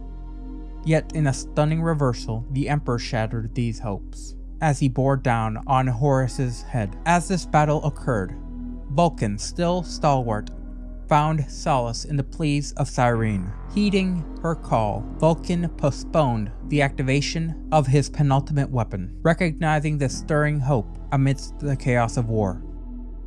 At this time, Allperson and John Grammaticus would emerge from the swirling depths of the warp as they found themselves at the feet of Horus, once a beloved Primarch to them, now had become an inhuman being consumed by treachery. Momentarily taken aback, Horus gazed upon them with a mixture of confusion, pity, and disgust. In a desperate gambit, John Grammaticus uttered one of the few yet extremely potent incantations of Enuntio, unleashing a force that sent Horus reeling. Seizing this opportunity, the two flee as they sprinted towards the Emperor, their voices echoing with urgency. All was driven by a resurgent, unwavering loyalty, as he thrust a dagger into the Emperor's hand, beseeching him to rise once more. With a fervent plea, one of the Emperor's oldest companions, one who had abandoned him previously, pledged his allegiance, vowing to uphold the Emperor's vision and serve as his unwavering guardian. Yet all he would receive would be silence. It would be then that Allperson's desperation would mount, as his pleas remained unanswered. In desperation, he would turn to confront Horus himself, unleashing a barrage of lasgun fire in a desperate bid to protect his oldest friend and his now liege. However, his valiant stand proved fruitless as Horus's talon struck, rendering all naught but crimson mist. Back on Terra, where the rallying cry of "the Emperor must live" would reverberate through the ranks of Sigismund and his beleaguered refugees, infusing them with renewed determination in the face of impending doom, as they had finished all but the last of the Death Guard who had assailed them. It would seem that at this point, the defenders of Terra and their valiant sacrifices would bear fruit, as the Astronomicon would be reignited, casting a brilliant light across the desolate expanse of Terra. As the celestial beacon pierced the endless night, hope would be rekindled within the defenders, as they were consumed by the luminous glow of humanity's beacon. The approaching fleets of the Phalanx, and those heralded by the Primarchs Guilliman and the Lion, were now at play. Their amassed forces would turn the tide of battle on Terra. Yet Horus, still consumed by his delusions of grandeur, remained steadfast in his convictions. In his eyes, the light that now illuminated Terra would serve to unveil the grim truth of his father's demise, and set the stage for the confrontation with the Primarchs who refused to bend the knee to his tyranny. Returning to the throne room, Loken would confront Horus as Loken exposes the sinister and insidious mind-altering grasp of chaos. He would urge Horus recognize their manipulations and how he had become merely a pawn in their cosmic games. Now, wrestling with his inner turmoil, he casted Loken aside and went to deliver a fatal blow to his father, not as a weapon of chaos, but as Horus Lupercal, the Warmaster. However, his hopes would be dashed, as the Emperor he was about to assail disintegrated before his eyes, revealing the truth, one which he could not have imagined. He had been fooled, and the Emperor had now channeled the power of the Astronomicon and unleashed its luminous energy upon Horus. Overwhelmed by the intensity of the attack, Horus collapses, his spirit all but shattered by the magnitude of the Emperor's renewed might. Yet, even in defeat, a glimmer of hope remained, as the Emperor would offer cryptic assurances promising redemption even amidst this chaotic, climactic battle. Horus, burdened by the weight of his own destiny, issued a haunting plea for the Emperor to end his existence, rather than to allow him to succumb to the machinations of chaos once more, as the gods poured their power back into their now weakened pawn, corrupting him back into the being he once was. Sensing this, Horus braced himself for the inevitable, while the Emperor, embodying both strength and mercy, raised the anathema with a solemn resolve. In a poignant declaration, the Emperor implores that Horus embrace his redemption, offering forgiveness in his final moments. As this happened, the blade pierced Horus's heart as a profound stillness descended upon him, marking the culmination of an epoch-defining struggle. In the aftermath of Horus's demise, the cacophony of the Chaos Gods and their influence on the world diminished. Without their chosen champion, their power on this plane was waning. Ahriman, now disenchanted by mortal distractions, retreated from his realm of knowledge, his arcane pursuits interrupted by the preceding events. As the war retreated from Terra, the veil of darkness lifted, granting respite to the beleaguered defenders. Yet amidst this chaos, a sense of a hollow victory prevailed, as the survivors grappled with the aftermath of the climactic conflict. Amongst them, a lone White Scar wrestled with the existential despair, grappling with a now ever-present absence of purpose, seeing that the specter of impending, inevitable doom had all but faded. As the dust settles on the battlefield, Dorn, accompanied by Valdor and a trio of custodians, ventured into the hollowed throne room, and they were met with a scene of profound devastation, with lifeless bodies strewn about the great chamber, like discarded pawns on a cosmic chessboard. Amidst this grim tableau stood Gabriel Loken, a solitary figure amidst this carnage. It was he who bore witness to the aftermath of this epoch-ending clash.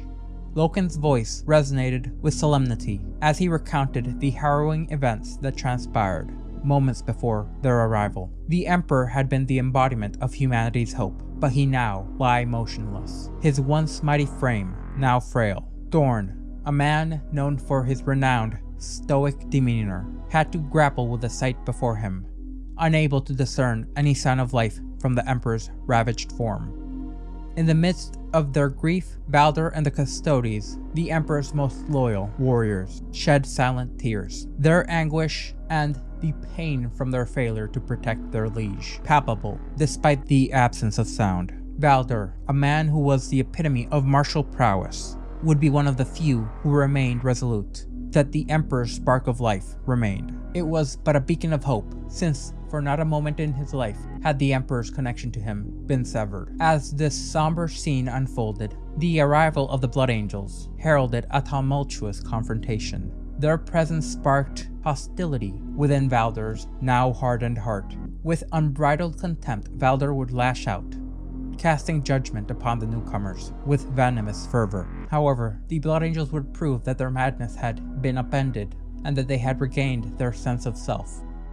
In a moment of poignant reflection, Loken was torn between loyalty and grief as he remained steadfast by Horus's form, standing sentinel amidst the chaos of the now ending war. Meanwhile, at this point, the ethereal essence of Malkador, now freed from the confines of mortal flesh, bore witness to the solemn procession of the Emperor as the last hope of humanity was carried to its rightful place upon the ancient throne. As the echoes of battle faded, a new chapter would unfold within the hallowed halls of Lupercal's court.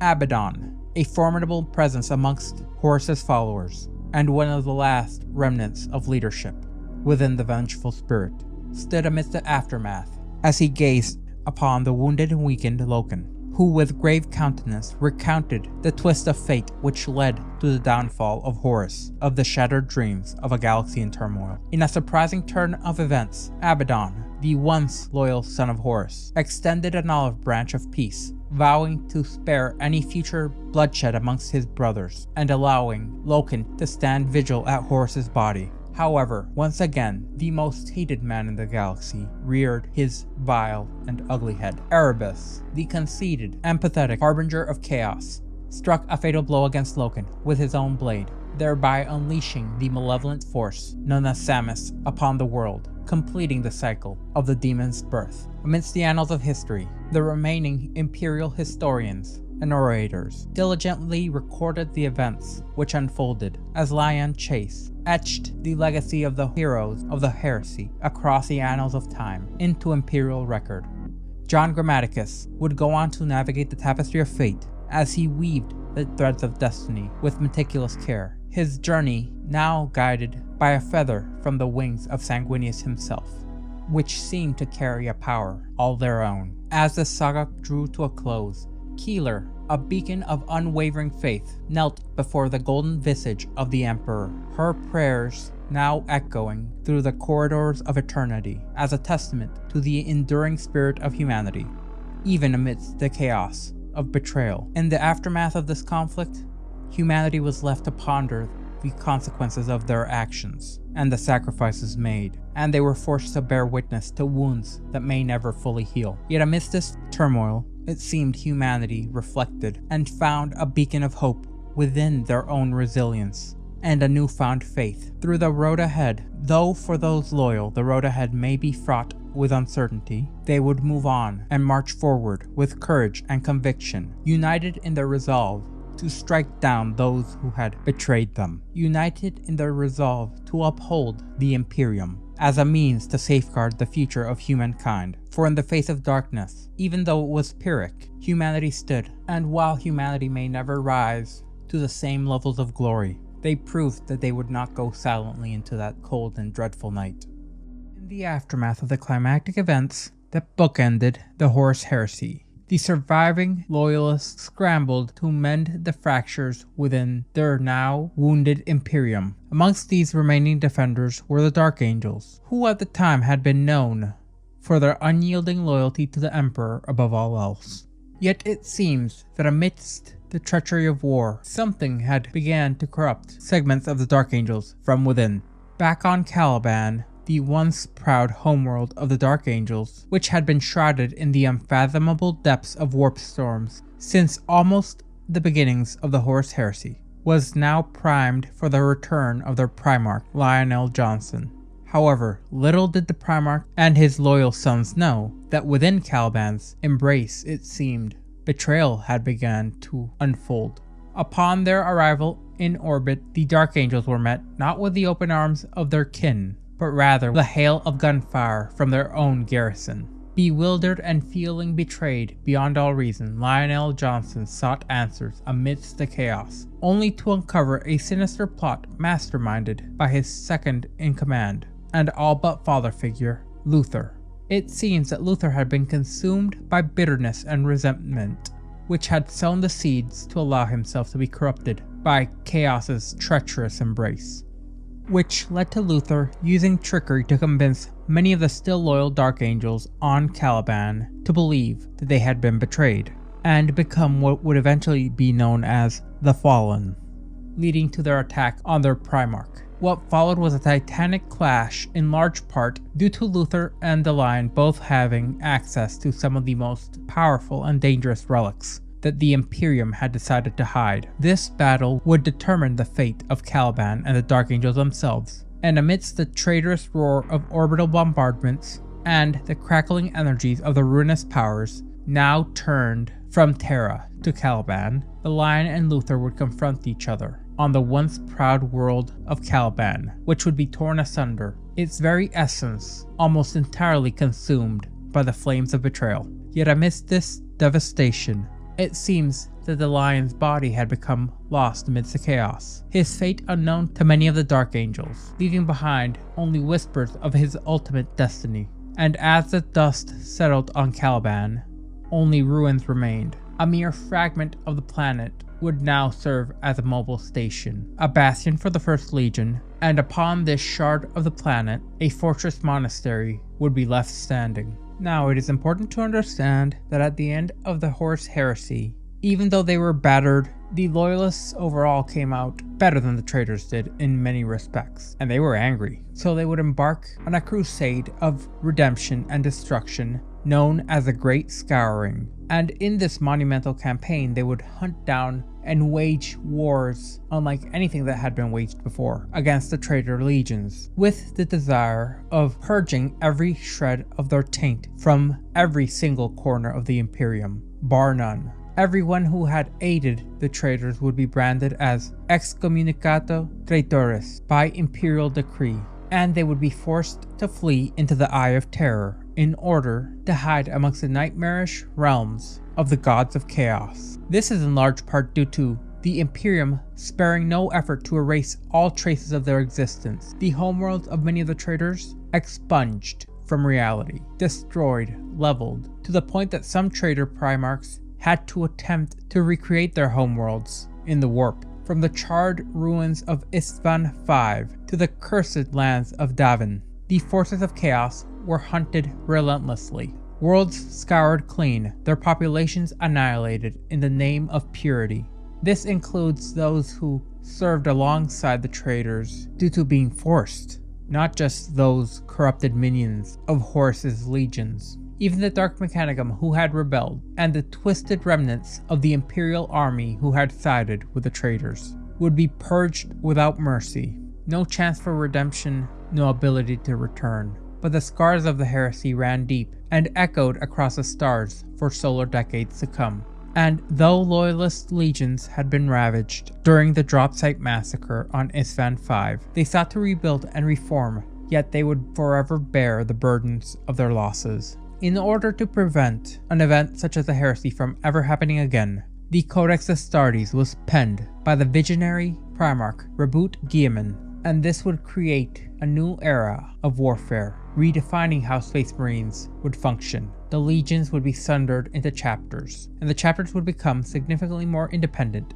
and flexible. This was in large part due to Roboute Guilliman gaining the reins of control after the Emperor's internment into the Golden Throne, as he was declared Lord Commander of the Imperium and the Imperial Regent. with a significant amount of support from his loyal brothers, even those who loathed him for sundering their legions after all their efforts to defend humanity. Yet under his guidance, the Imperium began to rebuild, hopeful for a brighter future amidst the ever-encroaching darkness of the galaxy. However, the Horus Heresy had shown the inherent fractures in humanity, and even in humanity's greatest empire would this have long-standing repercussions, including the burgeoning emergence of religion within the Imperium, which ironically enough would be a unifying force that had allowed the Imperium to survive the darkest days of the heresy, and would later be the fabric which would hold humanity together and become a weapon against the forces of chaos, all despite the Emperor's efforts to stamp any and all forms of religion out of existence.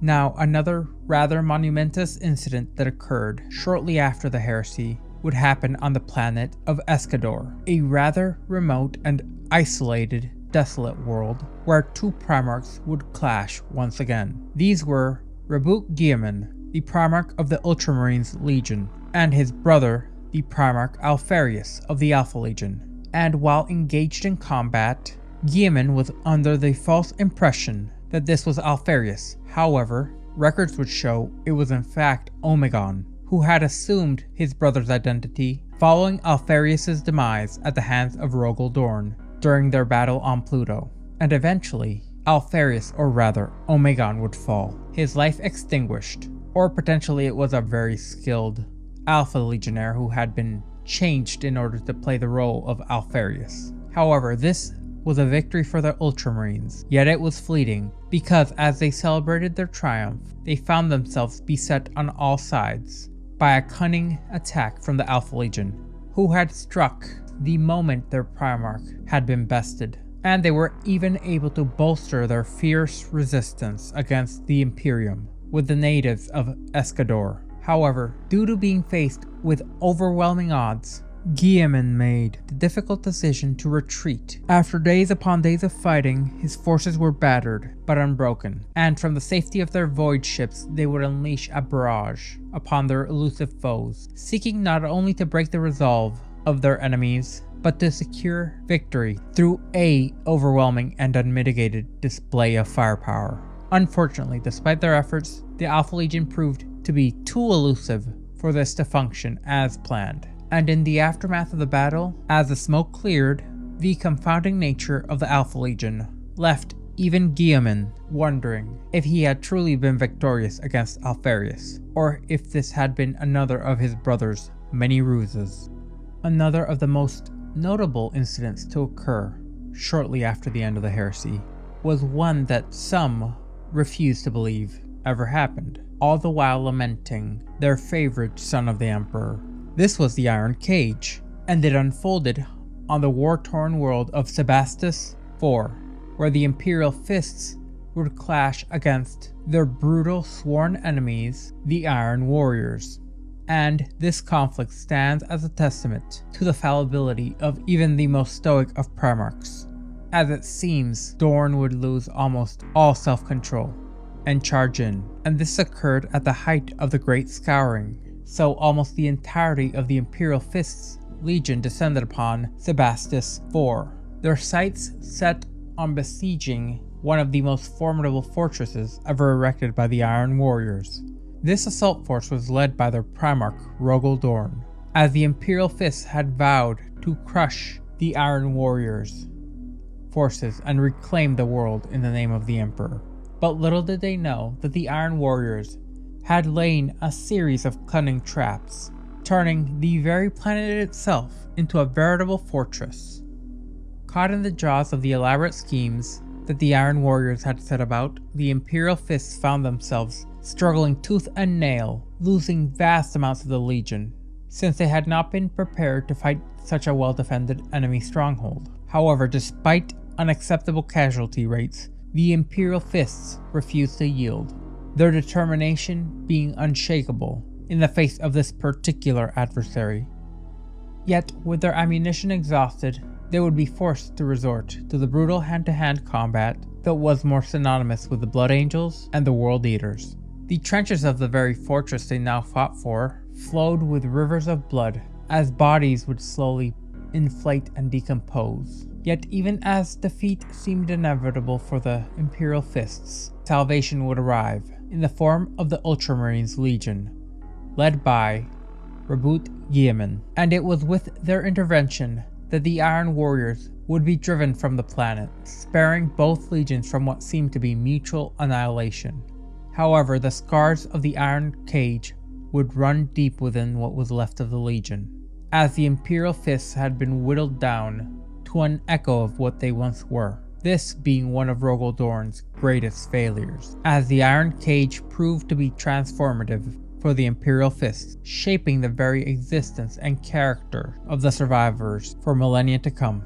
In the aftermath of this event, Rogal Dorn's staunch resistance to Guilliman's vision for dividing the Space Marine legions into chapters waned significantly, in essence allowing the man to acquiesce to his brother's demands, despite his own desires to protest, due to being allowed no other choice. This has led to the belief that Rogal Dorn intentionally stepped into the trap set by the Iron Warriors in order to force his own hand without losing any face.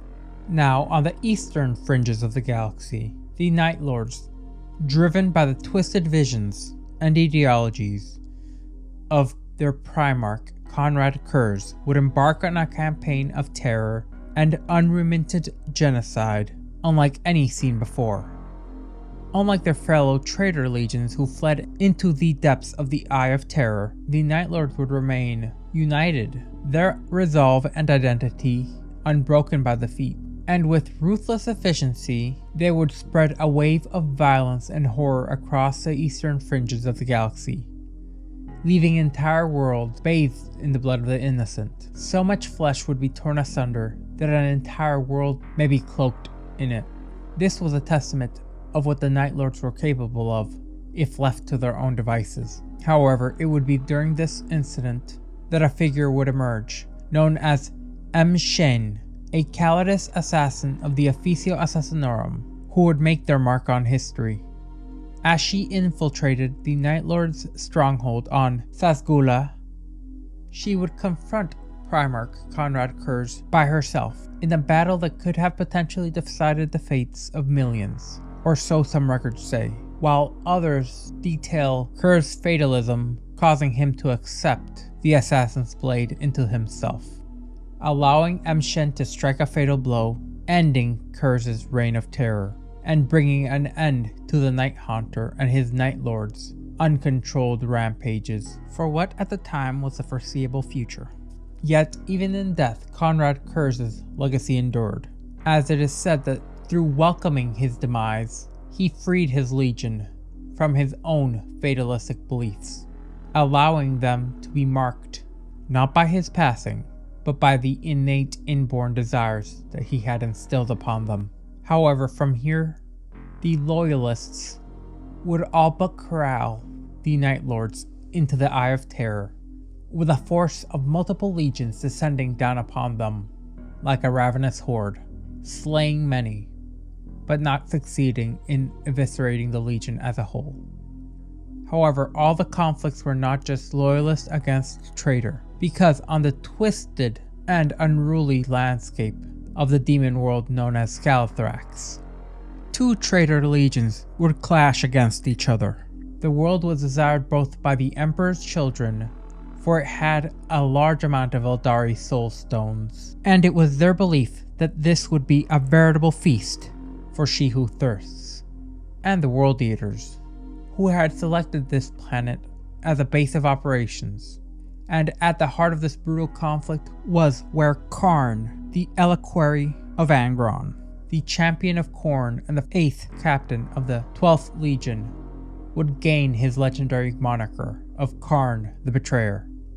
As an unending battle raged on, and a frigid night of unimaginable cold descended on Scalathrax, it appeared as if the World Eaters and the Emperor's children would have reached a temporary truce in order to rest and recuperate before returning to battle once the cold winds passed. However, driven by madness and a true, undeniable devotion to his patron god Khorne, Khārn the Betrayer unleashed his fury upon his fellow World Eaters, picking up his flamer and burning down all his allies' housings, chastising them for not continuing to fight and for displeasing their god. And as this went on, he would continue to tear apart both friend and foe with the legendary chain axe Gorechild.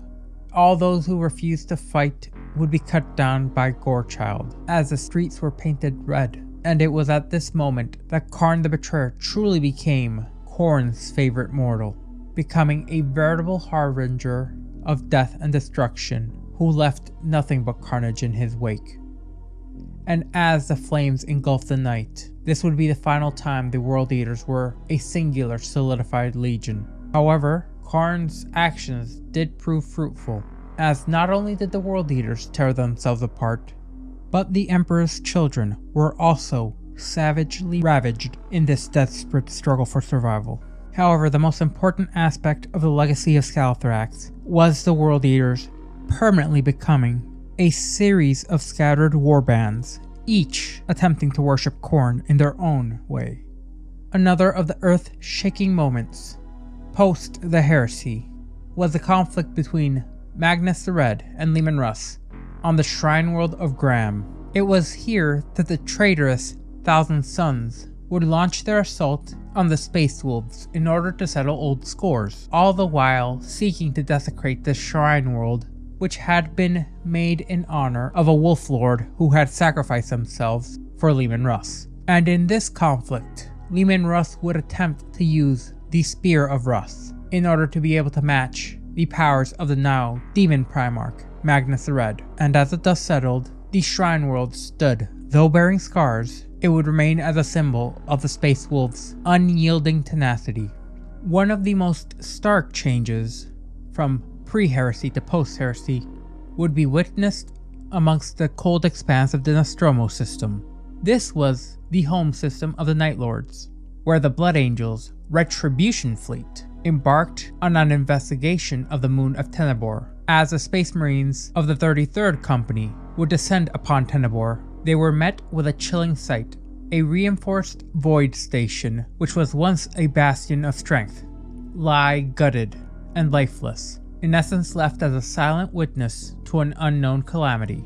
Even though the data cores of the station were damaged beyond almost all repair, the Blood Angels were able to find out that this was caused by a brutal assault by a Black Shield force, which left nothing but death in its wake.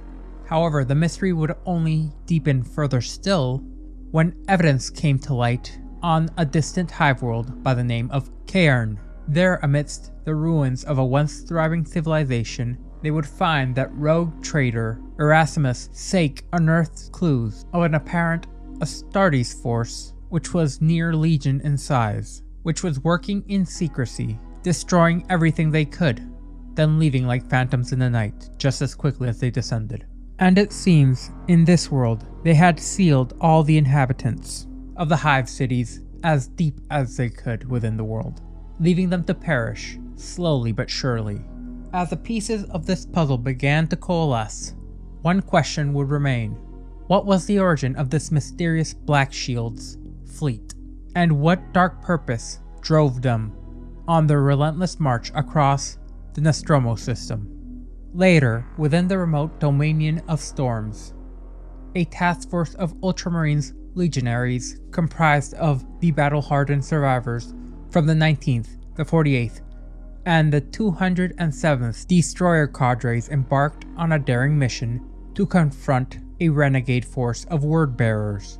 Their target was specifically to take out a Gloriana-class battleship known as the Chronicle of Ashes.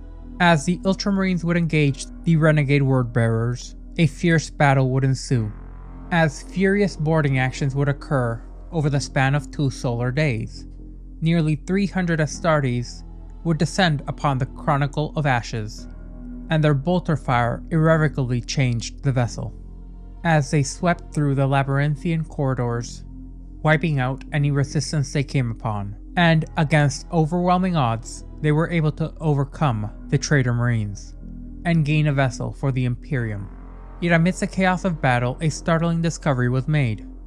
Within the vaulted halls of the Chronicle of Ashes, Amidst its upper decks, they uncovered a relic of the past, an ancient account written in the twisted tongues of ancient Cloichus, the word-bearer's homeworld.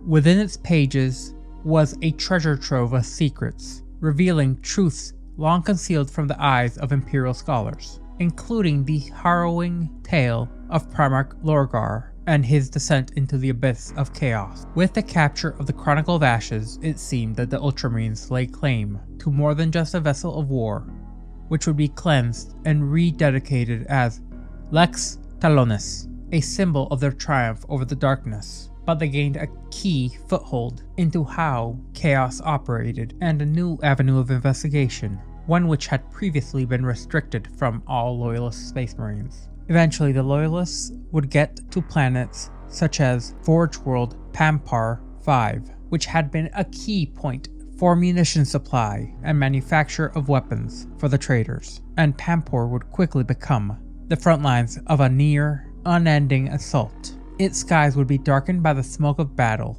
blotting out the sun, as the blood of countless warriors would stain its ground ever red. It would be in the year 019 M31 that the system would witness this catastrophic warfare as the Loyalists launched a relentless campaign to clear the entire planet of all life and free it from the clutches of traitors. The Third Battle of Pampor showed that the Loyalists would venture forth and reclaim all that they could, no matter the cost. Within the Nostromo sector, the Blood Angels Reclamation Task Force would embark to reconquer the Shroud of Eventide, a vessel of the traitorous legions. This task force would be led, in particular, by the warriors of the 9th Legion, now denoted as the Angels Vermilion, and their task force set its sights on the space hulk known as the Crimson Intent, a relic of the Night Lord's grim history. Their objective was clear: salvage the remains, the Shroud of Eventide, and breathe new life into its tainted hull. And throughout this, the 9th Bloodline would confront the twisted remains of their fallen Space Marine kin, and they even succeeded in reclaiming the vessel, dedicating it to the service of both the fallen Sanguinius and the Emperor himself.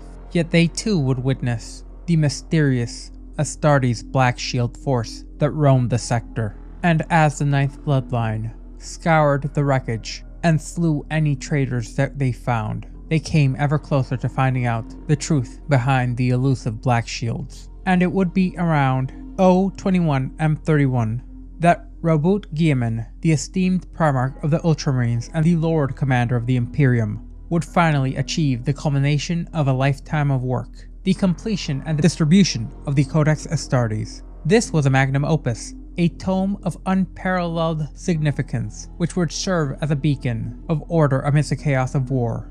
Within its pages, Guilliman meticulously outlined a new paradigm for the organization and tactics of all Loyalist Space Marine chapters, both present and future, drawing upon his centuries of wisdom and his chapters' experiences and strategic insights to craft the Codex Astartes, as it would be a blueprint for the salvation of the Imperium, guiding the actions of its warriors across the stars, some more than others. Central to Guilliman's vision was the restructuring and shattering of the Legions Astartes. The already decimated legions from the Dropsite Massacre were unable to resist, and many of them even aligned with the thinking of Guilliman, as they had been struggling to craft enough gene seed to supply legion numbers in any actionable way. So upon this, new chapters would rise, and animosity would build within these chapters.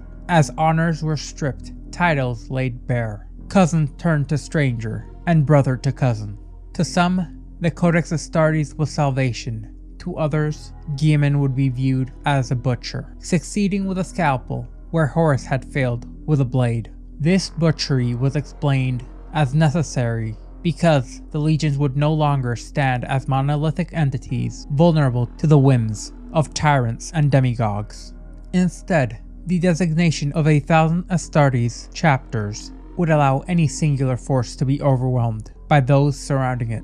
The significance of the Codex Astartes cannot be overestimated, as its edicts served as the bulwark against the forces of corruption and heresy. for centuries to come, and it served as an assurance that the awesome power of the Legions Astartes would never again be wielded by a single individual, reassuring the citizens of the Imperium that their angels would no longer be bared in such numbers against them. This would lead to the Second Founding, an event which marked the reorganization of the loyalists' legions that still remained into smaller, more manageable formations known as chapters.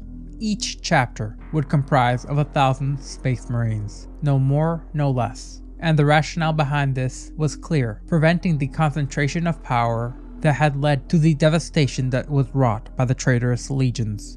It was believed that by dispersing the strength of the Space Marines in forces across multiple chapters, the Imperium ensured that no single individual could ever again wield the unchecked might of an entire legion. In total, in this second founding, 23 new Space Marine chapters were forged from the ashes of the old legions, each tasked with upholding the honor and duty of the Emperor's most loyal warriors. Yet amidst this reorganization, the original names of the loyalist legions were preserved.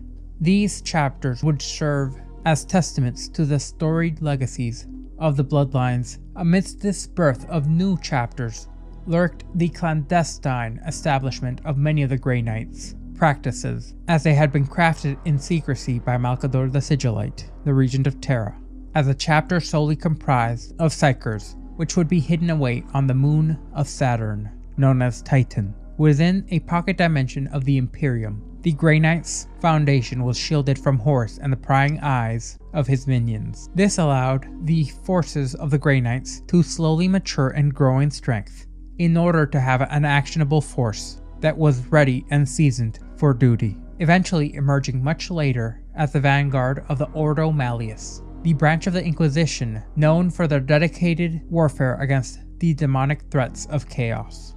After the Horus Heresy, Primarch Corvus Corax, the leader of the Raven Guard, had felt rather guilty for the loss of many of his sons, along with the consequences of the Raven Guard's ambitious Space Marine augmentation program. And due to the remorse and guilt Corax felt, for a time he would retreat into the solitude of his personal chamber within the Raven Spire on Deliverance. Here, Corax sought deep introspection, where he had been haunted with the weight of his decisions, and he beseeched the memory of the recently ascended Emperor for absolution, yet he found no respite from his anguish. This caused him to act on the need for redemption rather than cold calculated logic. And exactly 1 year after his self-imposed seclusion, Primarch Corvus Corax would depart aboard a transport bound to the depths of the Eye of Terror. The fate of Corvus Corax for a long time would remain unknown, as his ultimate destination was obscured by uncertainty. However, upon his departure from Deliverance, the last word spoken to any of his sons would be the haunting refrain, "Nevermore." Yet, currently in the 41st millennium, there have been many whispers and conjecture about the Raven Lord's final odyssey, and it seems there is some evidence that he has now become a creature of the warp, freed from his mortal coil, eternally stalking Lorgar, constantly hunting down the sons of Cloychus. All the while, the legacy of the Raven Guard would slowly be rebuilt by those who were left. Unfortunately, the Raven Guard would continue to suffer more and more, as eventually, within Segmentum Tempestus, an individual known as Diant Mal would emerge, and he would amass an assault upon Amara Prime. There, in the swirling nebula and the debris fields of the future Ophrys sector, he would forge an alliance between a motley crew of renegades, mutants, heretics, and individuals who would later coalesce and become christened the Shadowed Ones. And this would lead to the Battle of Lix and the devastation known as the Scourge of Diant Carbane. For solar decades, they wielded terror as their weapon, using tactics akin to the Night Lords, and through a series of conflicts, they would humble the remaining Raven Guard further still. But eventually, they would run into the beings who had just awakened to a galaxy seemingly changed. The Necrons, creatures of ancient living metal, awoke. This was the Mayanica dynasty, which emerged to challenge Mal's domain.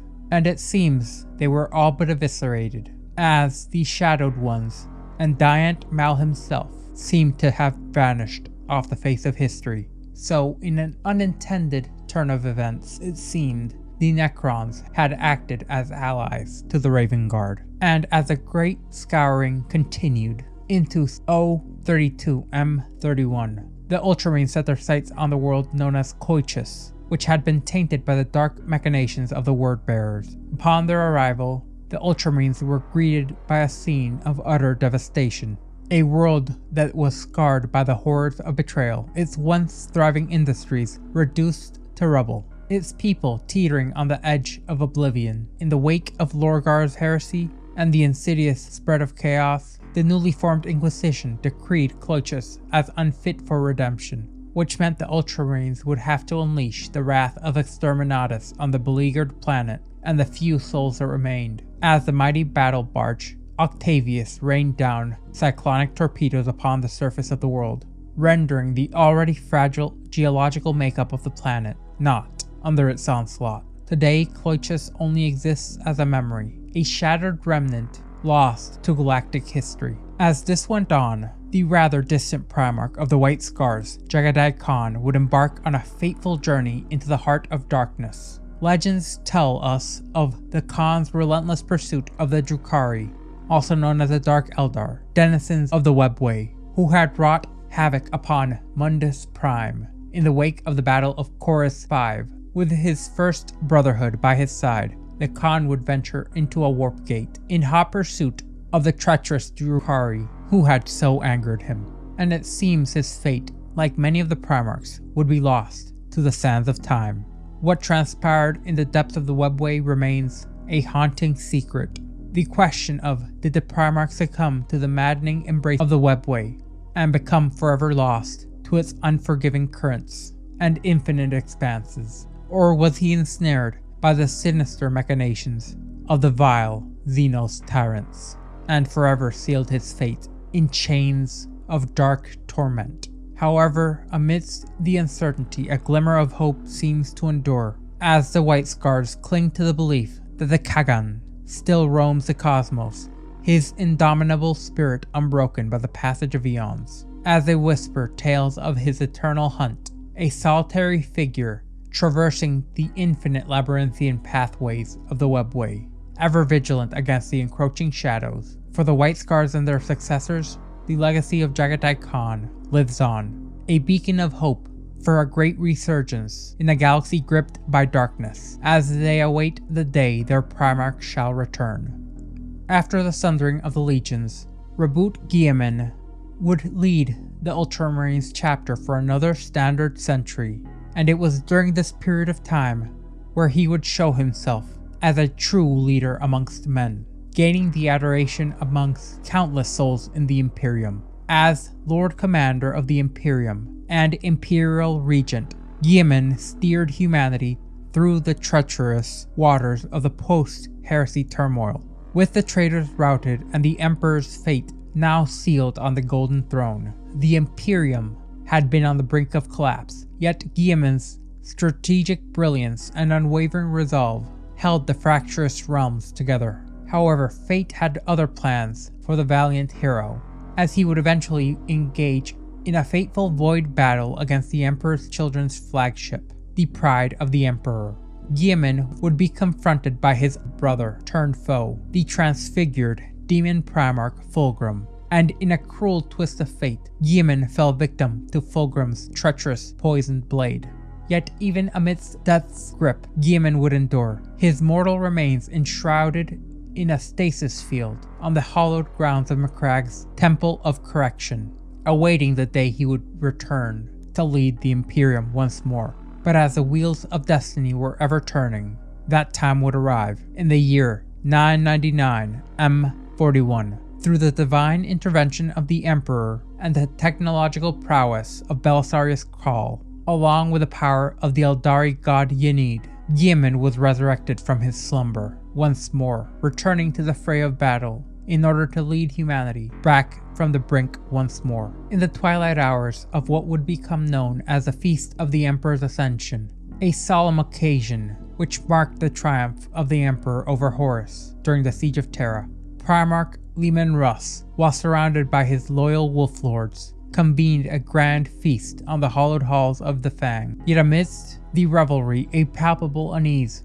gripped the Primarch's noble countenance, his gaze fixed upon the distant horizon as Russ was overtaken by a trance-like state which befuddled his sons. In a moment which would echo throughout the ages, Russ would besieged his trusted wolf guard and closest confidants to accompany him, save for his faithful champion, Bjorn the Fell-Handed, as the Primarch would depart from the Great Hall with his retinue in tow, leaving behind the assembly of space wolves. The mystery of Russ's disappearance would endure as a testament to the mysterious machinations of the Emperor, as through the ages the saga has been recounted by none other than Bjorn the Fell-Handed, now a venerable dreadnought whose wisdom has transcended the passage of time for millennia, as the Space Wolves await the return of their liege in a time that they believe would become known as the Wolf Times, where their king shall return for a final battle against the forces of darkness. It would not be until year 781 M31 that Abaddon the Despoiler, the heir to the mantle of Warmaster, following the demise of Horus Lupercal, would unleash the first of the 14 Black Crusades upon the Imperium, with Cadia as its focal point. This malevolent onslaught marked the opening of Abaddon's gambit in a series of relentless pursuits for galactic domination. Yet despite the fervent onslaught of the First Black Crusade, the bulwarks of the Cadian Gate held fast, thwarting the Despoiler's conquest. However, undeterred by defeat due to Abaddon harboring a tenacity unlike any seen through the ages, he would embark on a series of campaigns titled the Long War. And beneath the veneer of failure, each Black Crusade would serve as a sinister overture in unraveling the fabric of reality itself, as Abaddon, in a quest for vengeance, would vow to sunder the barriers of the Cadian Gate and carve a crimson tapestry straight through the Imperium's very heart. And amidst this maelstrom of war, the valiant Primarch Rogel Dorn, the Praetorian of Terra, would confront his own destiny on the battlefield, leading a daring assault against a Chaos Armada. And as Dorn's actions would defy the odds and strike a sundering blow on the encroaching Dark Armada, it would seem that not all would go as planned, as during the crescendo of this attack, Dorn's fate would become shrouded in uncertainty, his valiant charge culminating in the desperate struggle on board an accursed vessel known as the Sword of Sacrilege, where in the aftermath of the battle, the Imperial Fists, who functioned as the custodians of Dorn's legacy, discovered only fragments of their Primarch's armor, along with a severed hand, which has served as a symbol for the Imperial Fists ever since. Upon the now skeletal fist, every chapter master of the Imperial Fists has scrawled their name onto the bones of the Praetorian of Terra. And while some believe Dorn survived and will return once again, many are assured of his penultimate fate. Amidst the aftermath of the Siege of Terra, it seemed a clandestine movement had emerged within the depths of humanity, one steeped in secrecy and religious reverence for the Emperor. But eventually, in year 900 M31, a revered figure known as Factidus, who was a decorated veteran of the Imperial Army, would clandestinely establish the Temple of the Savior Emperor upon Terra, as he would embrace defying the tenets of the Imperial truth and ignite the formal creation of a religion devoted to the Emperor of mankind. From the humble origins, the Temple of the Savior blossomed into a beacon of faith. Its teachings would echo across the Imperium, propagated by the faithful servants of the Imperialis Auxilia, the Armada Imperialis, and later the Astra Militarum and the Imperial Navy. The fervor of the God Emperor's worship would spread like wildfire, birthing the Adeptus Ministorum, which would become the spiritual authority of the Imperium and the very center of the imperial governance and the center of the identity of humanity as a whole. As it began to snowball, the echoes of the imperial truth would fade into obscurity and be supplanted by the resounding chorus of devotion whose origins had in fact been derived from the last remnants of the Latitio Divinatum, Lorgar's very founding text, the one which had had him censored by the Emperor. In conclusion, it seems that Lorgar had actually won. His faith, his devotion, the religion he sought to create in the name of the Emperor, had supplanted the imperial truth, much to the chagrin of the current demon Primarch. If you watched until the end, I would really like to ask you if you could subscribe. The era known as the Forging, or frequently dubbed as the Golden Age of the Imperium by imperial historians, marks a pivotal period of expansion and consolidation for the Imperium of Man, approximately spanning the 32nd to the 34th millennium. This epoch was characterized by the rapid integration of significant human-settled star systems, previously untouched by the Great Crusade. This period witnessed the imperial administration's success in extending the boundaries of the Imperium across the galaxy further still. Internal stability during the Forging was also significantly enhanced by the establishment of the astropathic across numerous worlds, major communication hubs, and being strategically positioned on the most fortified imperial worlds, including Armageddon, Baka, and Macragge, which all played a crucial role in creating a more stable Imperium after the Heresy. These hubs enabled a dependable network of interstellar communication, which leveraged the astropath's unique astrotelepathy to relay messages across vast distances, sometimes hundreds to thousands of light years, almost instantaneously. The period also marked a crucial deceleration in the decline and stagnation of the Imperium's technological prowess. This was catalyzed by the rediscovery of a valuable standard template construct database from the Dark Age of Technology, which was located in the Kana system. The renewed access to this advanced technology spurred growth in the Imperium's interstellar economy, and it gave a rather large boost to its technological rejuvenation, as the Imperium would now expand its reach further than what the Emperor had been able to do so during his time. The Imperium's efforts during the Forging, however, would not be without conflict. The forces of Chaos Renegades,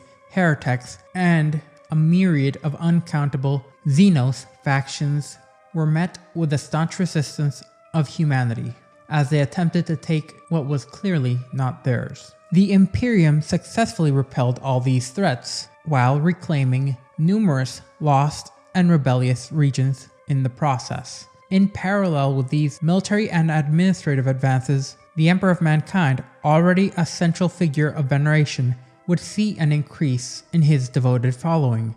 Following his ascension to the Golden Throne, the Emperor's status as a divine figure would be further solidified, leading to the rise of various imperial cults dedicated to his worship. By the 32nd millennium, these cults were consolidated into a centralized religious institution known as the Temple of the Savior Emperor. This powerful ecclesiastical body, colloquially known as the Ecclesiarchy, was officially recognized as the state religion of the Imperium and designated as the Adeptus Ministorum at this time. The Ecclesiarchy's influence continued to grow, culminating in the 32nd millennium, when Ecclesiarch Venrus II was granted a seat amongst the High Lords of Terra.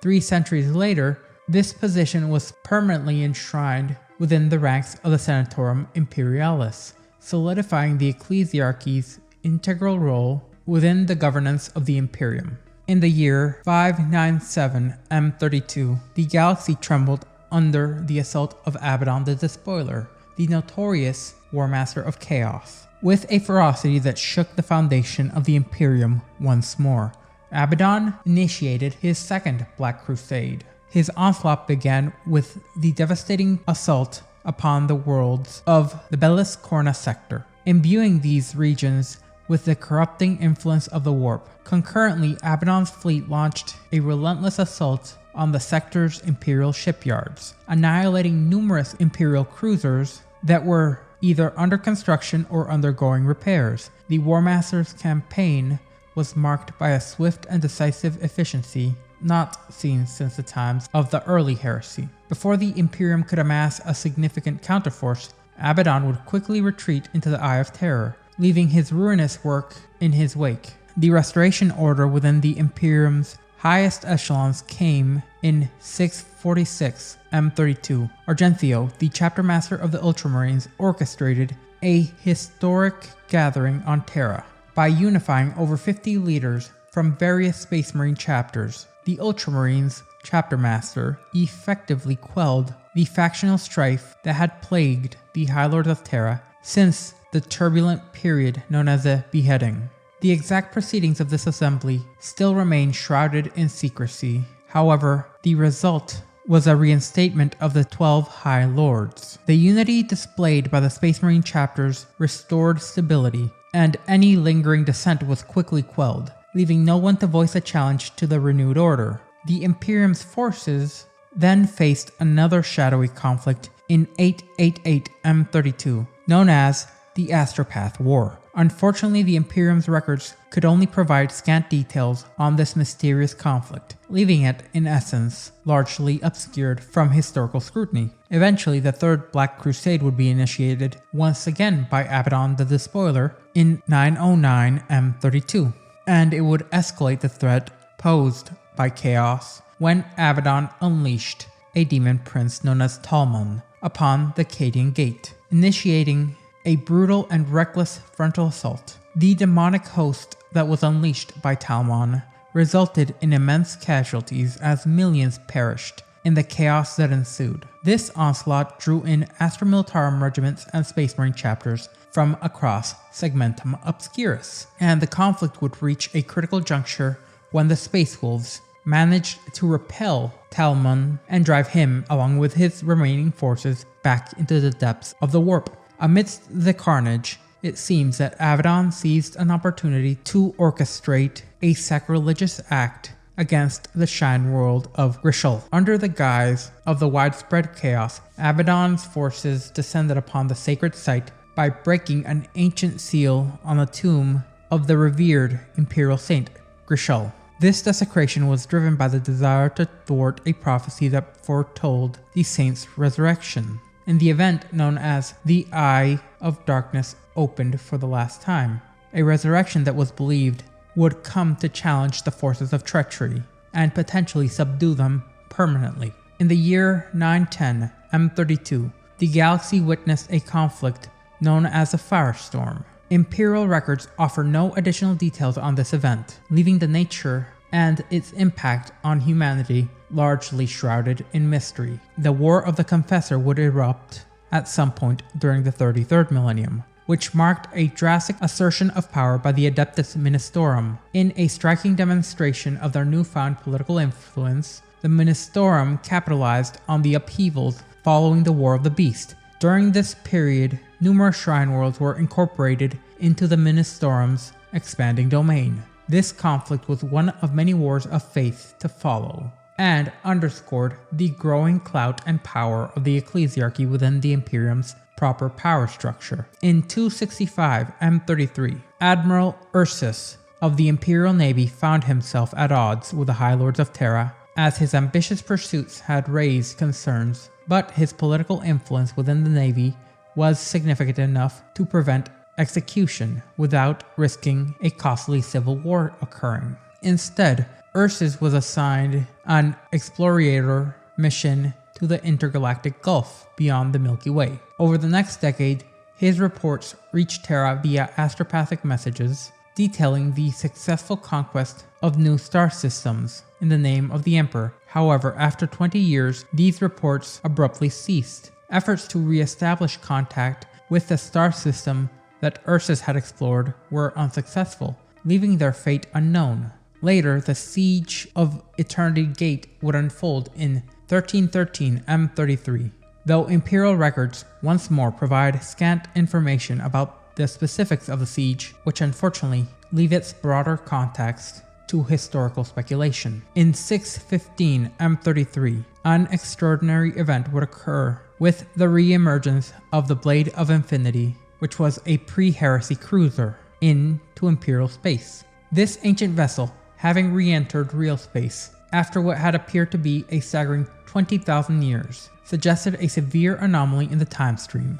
predating even the invention of warp drives during the Dark Age of technology. The ship's Vox communications hinted at an urgent warning, but their message was barely deciphered before the Blade of Infinity vanished once again back into the warp. The reappeared Blade of Infinity was soon followed by an invasion fleet of heretic Astartes from a myriad of Traitor Legions, who unleashed chaos and destruction upon the Imperium once more. The Blade of Infinity re-emerged from the warp on several subsequent occasions, each time heralding further incursions into Imperial space by the forces of chaos. However, while the pattern of these appearances raised concerns about the ship's role as a precursor to larger threats to the Imperium from the Imperium, it seems that the ship itself was not tainted by the warp and is not under the command of any traitor-aligned forces. In 831 M33, an extraordinary event known as the Year of the Ghosts unfolded within Segmentum Solar. During this time, the honored dead rose from their eternal rest to confront and repel yet another incursion from the warp. This spectral uprising marked a rare episode in the Imperium's history, showcasing the enduring power and influence of those who had passed and were loyal to humanity, which were beyond the mortal realm. The Fourth Black Crusade would then follow, or the Elfanor War, in 1 M34, with Abaddon the Despoiler once again leading an offensive force deeply into Imperial space from the Eye of Terror. His Black Legion launched a brutal siege against the renowned citadel of the Primarch on the world of Elfanor. Known for its nigh impenetrable defenses, the citadel's adamantium gates stood as a formidable barrier, and despite Abaddon's relentless assault, only a fraction of his forces, about 1 in 10, reached the gates before being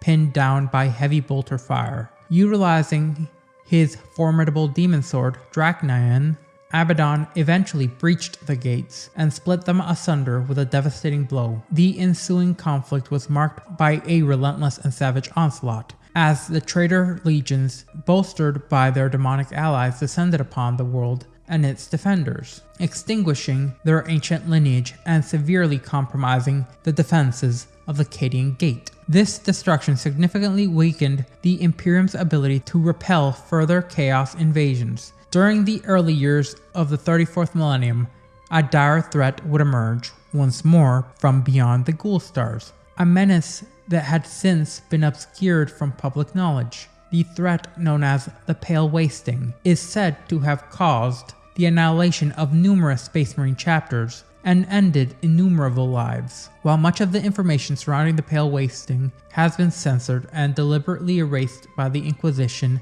some fragmented accounts describe it as a star-spawned plague that ravaged entire worlds simultaneously, or more aptly as nightmare engines that decimated entire sectors. A stele within the Imperial Palace on Terra commemorates the Nova Marines for their role in combating the Pale Wasting. The artifact lauds the chapter's efforts that they made that which cannot die, implicating something akin to the undead or ever-living having been involved in said event. Despite this high recognition, the Nova Marines' own records remain suspiciously silent about their involvement in the conflict. This campaign stands as one of the chapter's earliest recorded battle honors, yet the lack of detail and/or any accounts from the Nova Marines' perspective leaves the nature of the Pale Wasting mostly shrouded in obscurity. Had it not been for this official recognition, the episode may have faded entirely from memory. In 401 M34, the Imperium was shaken once again, this time by an event known as a Howling. This crisis reached its peak when the Black Templar Space Marines successfully ended the Talledus Heresy. Their target, Cacomodus, an alien cybernetic psychic whose formidable abilities allowed it to exert control over the populace of over 1,300 star systems. The death of this alien cybernetic unleashed a devastating scream which was amplified by the warp, leading to untold havoc to be wreaked across the galaxy. The scream overwhelmed and destroyed the minds of billions of human astropaths, and severely distorted the Astronomicon's beacon for a significant amount of time. In the immediate aftermath was the catastrophic destruction and loss of millions of ships, and entire sectors of the Imperium being cast into chaos, regressing them into barbarism in the absence of Terra's guidance. The staggering price for victory would be a stark reminder of the far-reaching consequences of such powerful and destructive psychic forces being allowed to exist. The Nova Terra Integratum, also known as the Time of the Twin Empires, was a tumultuous era from the early 35th to the very earliest 36th millennium, and during this period, the Imperium seemed to fracture into two warring factions for just over 900 years. The rebellious Council of Nova Terra had asserted independence, all the while dismissing the authority of the High Lords of Terra and declaring themselves and its own dominion of Segmentum Pacificus as independent of Terra's control permanently. This schism led to a protracted period of instability and conflict within the Imperium, which further weakened the Imperium's possessions on the galactic scale.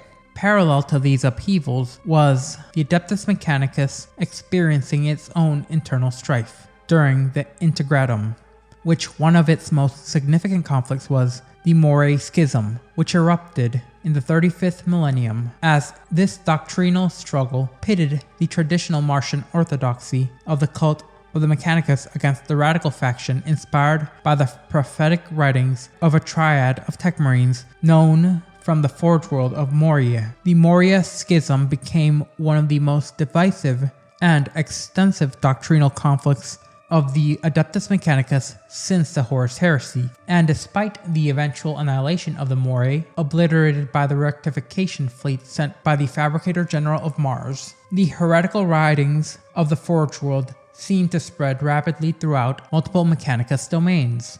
The influence of these radical doctrines extended even to the Titan Legions, along with several Space Marine chapters, who had close ties with the Adeptus Mechanicus, such as the Iron Hands, who from here would sever into multiple chapters, based on where they aligned with the schism, in a rather notable peaceful manner. In 975 M35, the Imperium, after nearly a millennium of low-grade civil conflicts and political maneuvering, faced a pivotal crisis known as a Cataclysm of Souls. During this year, the Ecclesiarchy made a dramatic bid to transform the Imperium into a theocracy, and their intention was simple: to consolidate political power by subverting the authority of the High Lords of Terra and uniting all of humanity under a singular theocratic rule. This ambitious plan, however, incited widespread religious civil wars. The Council of Nova Terra, labeled as heretics for opposing the Ecclesiarchy's consolidation of power, became a focal point of this conflict, as the conflict would spread across multiple segmentums from Segmentum Pacificus onwards, resulting in the brutal, protracted struggle that ultimately led to the overthrow of the Council, as the High Lords of Terra would be restored to power and control over the Imperium. However, despite this, the Ecclesiarchy's influence expanded dangerously, as the consequences of these wars would set the stage for the dreaded Age of Apostasy, which occurred in the 36th millennium. The catastrophic religious upheavals cost the Imperium billions of lives and countless resources. In 800 M35, the galaxy would once again be ravaged by an old enemy, the Herud Rising. This event saw a massive onslaught from the Herud, a mysterious and malevolent species, as their aggressive expansion and attacks spread across the galaxy and created devastation upon numerous sectors of the Imperium, which added another layer of strife to this tumultuous period, which would eventually lead us to right before the cursed 21st founding. In 991 M35, this marked a significant and troubled chapter in the history of the Adeptus Astartes, as this founding was the largest since the second founding following the Horus Heresy, and was conducted just before the onset of the Age of Apostasy. On the world of Inculaba, a covert geno laboratory was the site of the Homo sapiens Novus project, an attempt by the Mechanicum's generators to correct the known deficiencies in Astartes' gene seed and produce a new and improved Primarch-like series of Space Marine. However, the project was fundamentally flawed, as the generators' efforts continuously fell short of the Emperor's mastery in the genetic sciences, and resulted in defective gene seed which was used to create new chapters. These chapters were often afflicted with severe genetic anomalies, which soon strained at the tolerance of the Inquisition and jeopardized the very existence of these Astartes chapters. One of the most afflicted chapters would even face the wrath of the Grey Knights, summoned by the Inquisition to purge a threat on the Imperium. Some of these chapters managed to evade retribution only to later turn to chaos, becoming traitors and further compounding the Imperium's woes. Others, more well-known chapters, continue to suffer endlessly to this day, such as the Lamenters. In the year 104 M36, the Imperium of Man would be drawn into a protracted conflict known as the War of Recovery. This war was ignited by a series of fragmented reports of extraordinary technological advancements found on the planet of Mortarion. These reports suggested the presence of valuable standard template constructs in databases which could potentially outstrip anything the Imperium had at the time. This knowledge spurred the Adeptus Mechanicus into action. Driven by the possibility of recovering lost technological secrets, the Mechanicum embarked on a monumental expedition. The war that followed lasted over a century, which was marked by fierce and escalating combat. The Adeptus Mechanicus, equipped with newly recovered advanced weaponry, engaged in a relentless campaign to liberate human colonies in the Mortarion sector from their Xenos occupation. Eventually, their efforts would not only restore these colonies to Imperial control, but also led to the successful retrieval of several first-generation copies of STC databases. These databases contained crucial information on various technologies which were triumphantly returned to Mars. The War for Recovery thus represented a significant victory for humanity through the Adeptus Mechanicum, in both terms of reclaiming lost human worlds from vile Xenos invaders and retrieving valuable technological knowledge, which would advance the Imperium's causes by making it even more powerful than it was before.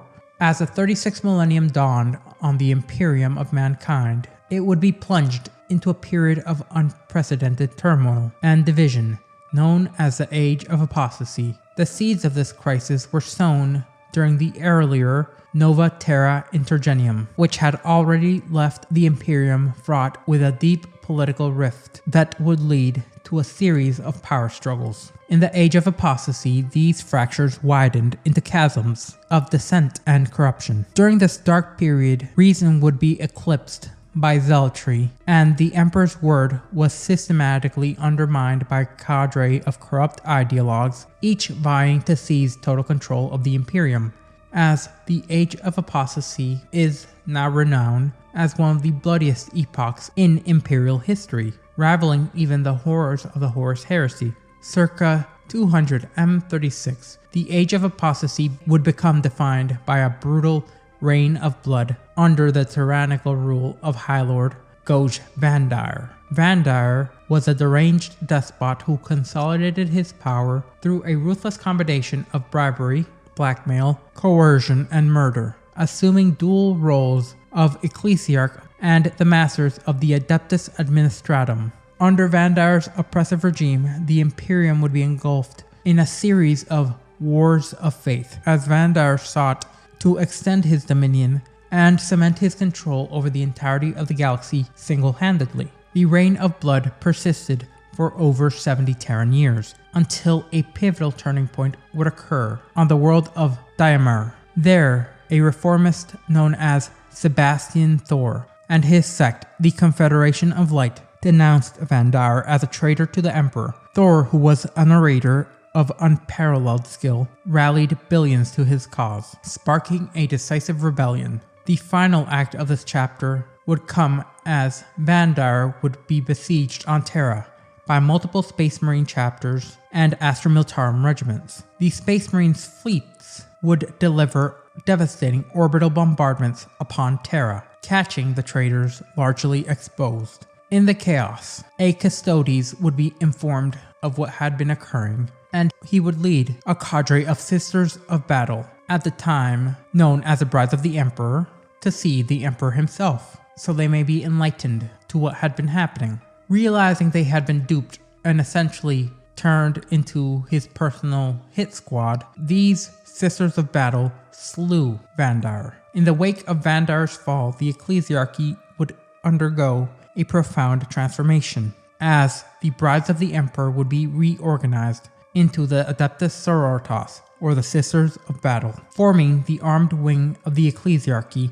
due to them being restricted from having men at arms, and becoming an official part of the Chambers Militant of the newly established Ordo Hereticus, and being at least partly under the umbrella of the Inquisition. The Ordo Hereticus was then charged with eradicating internal threats to the Imperium and overseeing the Ecclesiarchy, thereby preventing the rise of future tyrants such as Vandar. Sebastian Thor would emerge as a new Ecclesiarch after this event, ushering in a new doctrine which would replace the old orthodoxy with the Confederation of Light's own theology, emphasizing political control of the Emperor's realms. However, not all accepted this new direction, as many of the old believers would retreat into secrecy, forming a heretical faction known as the Temple Tendency. This sect would continue to trouble the frontier regions of the Imperium for centuries to come, ensuring that a shadow of the Age of Apostasy would not so easily be forgotten.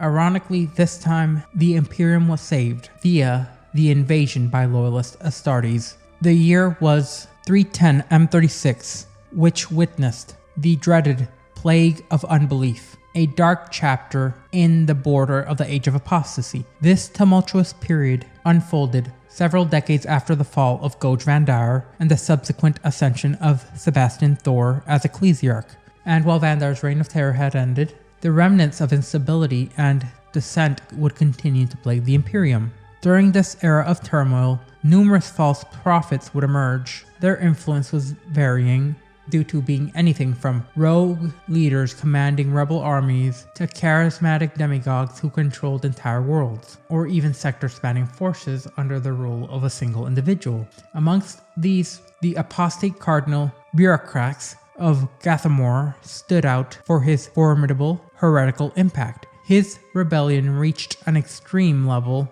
that became known as the Plague of Unbelief. It is important that this not be confused with the Curse of Unbelief, which is a completely different affliction, in particular a virulent strain of plague spread by the Chaos God Nurgle, which is known as a zombie plague in the 41st millennium.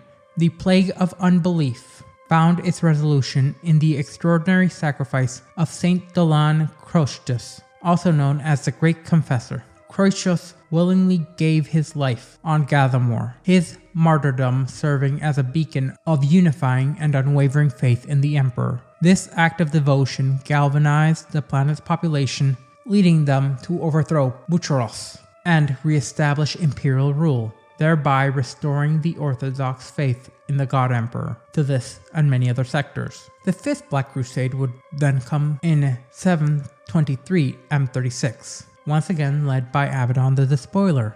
This devastating incursion into the Imperium of Mankind would become known by several monikers, such as Tide of Blood, the Scouring of Lycia, and the Black Crusade of Doombred. This campaign ravaged the Elysia sector as Abaddon's forces stormed hundreds of worlds, leaving a trail of death and destruction in their wake. A particularly catastrophic episode would occur then on the world of Traith. Here, Abaddon would lure the Space Marine chapters of the Warhawks and Venters into the ruins of an ancient imperial city known as Luton, not to be confused with that Luton. Trapped between the demonic legions of Khorne and the heretic Astartes of the Black Legion, the two loyalist chapters made a final desperate stand. Their resistance, however, would prove futile, resulting in their annihilation as the ancient demon prince Doombred, whose existence predated the Imperium itself, claimed the skulls of the fallen warriors to mount upon Khorne's mighty throne. In 754 M36, the Imperium would face another great incident, this one known as the Web of Intrigue Disaster, an event that, due to how shrouded in secrecy it is more notable for the amount of secrecy surrounding it than anything else involving it, as it seems to have been purposely stricken from Imperial records, leaving a blind gap only filled by a name. In the year 901 M36, the galaxy would be once again thrust into chaos with the launch of Abaddon's Sixth Black Crusade, once again spearheaded by Abaddon the Despoiler. This massive incursion was of particular import due to Abaddon's target. In particular, he had targeted a faction within the Chaos Space Marines known as the Sons of the Eye. The Sons of the Eye were a notorious warband of Black Legion founded and commanded by the formidable Chaos Lord Deathcar, the Sightless, also known as the Blind Butcher of Iridius VII. Deathcar was a famed battle brother of the Sons of Horus who had once fought along Abaddon during the Great Crusade and the subsequent Horus Heresy, had just recently shown his deep-seated jealousy for Horus's favor towards Abaddon and his perceived usurpation of leadership within the Sons of Horus. During this Sixth Black Crusade, Abaddon orchestrated an assault on a forge world of Arkreach, where the Black Legion would fight in concert with the Sons of the Eye. The coordinated attack would eventually overwhelm the Adeptus Mechanicus defenders. Yet, in a drastic turn of events, Abaddon would execute Death Drekkar in a ritualistic manner, using the Talon of Horus to inflict a slow and torturous death upon the Space Marine, whose own warband would be forcibly subjugated and subsumed by their new master and his troops. In 989 M36, as the Eye of Terror and other warp rifts across the galaxy visibly expanded, a pre-existing crisis emerged which involved the Golden Throne. The tech priests responsible for maintaining the Emperor's life support systems reported a dire need to increase the number of Psykers, which were tied to the continuance of the Astronomicon, due to its energies creating a backlash on the Golden Throne itself. The Emperor and the system's insatiable demand for psychic energy had to be met for the stability of the Astronomicon to continue. So from here, the Black Ships would finally be tasked with gathering the Imperium's Psyker tides with a significant increase in both numbers and frequencies in their voyages. By this period, records suggest that 4 times the usual number of Psykers would be sacrificed to the Golden Throne to maintain the operations of the Astronomicon's beacon. The following Age of Redemption was marked by a significant recovery for the Imperium, emerging from the shadows of the previous millennium's tumult. During this period, the Imperial cult surged in zeal and fervor, as heretic pyres blazed relentlessly across thousands of Imperial worlds. Due to this, the populace sought to atone for their sins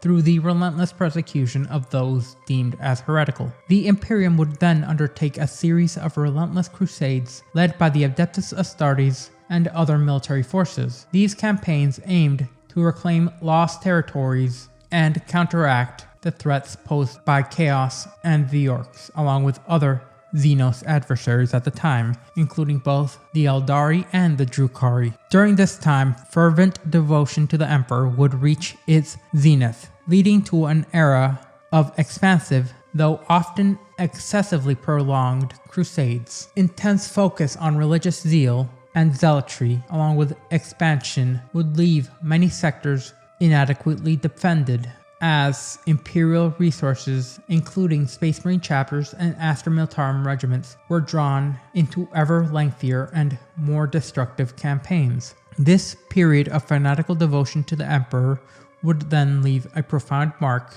in the Imperium's history, underscoring their enduring and eternal struggle between faith and survival.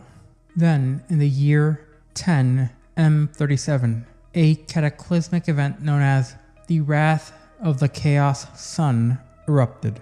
casting a pall over the entirety of the Imperium. The catastrophe began with the violent detonation of the red giant star at the heart of the Maxille Beta system. This explosion unleashed a massive cloud of warp flame that swept across a vast swath of the galaxy. The devastation thereby was rather profound, as entire worlds were either transformed into grotesque abominations or possessed by the malevolent entities of the Neverborn. In response to this unprecedented threat, the High Lords of Terra mobilized all available Imperial forces with urgency, including the Grey Knights, who were pressed to serve alongside over a dozen Space Marine chapters, along with numerous Imperial Guard regiments and the emerging Orders Militant of the Adeptus Sororitas, which were all summoned to confront this dire crisis as a united force, whose overall power was tantamount to that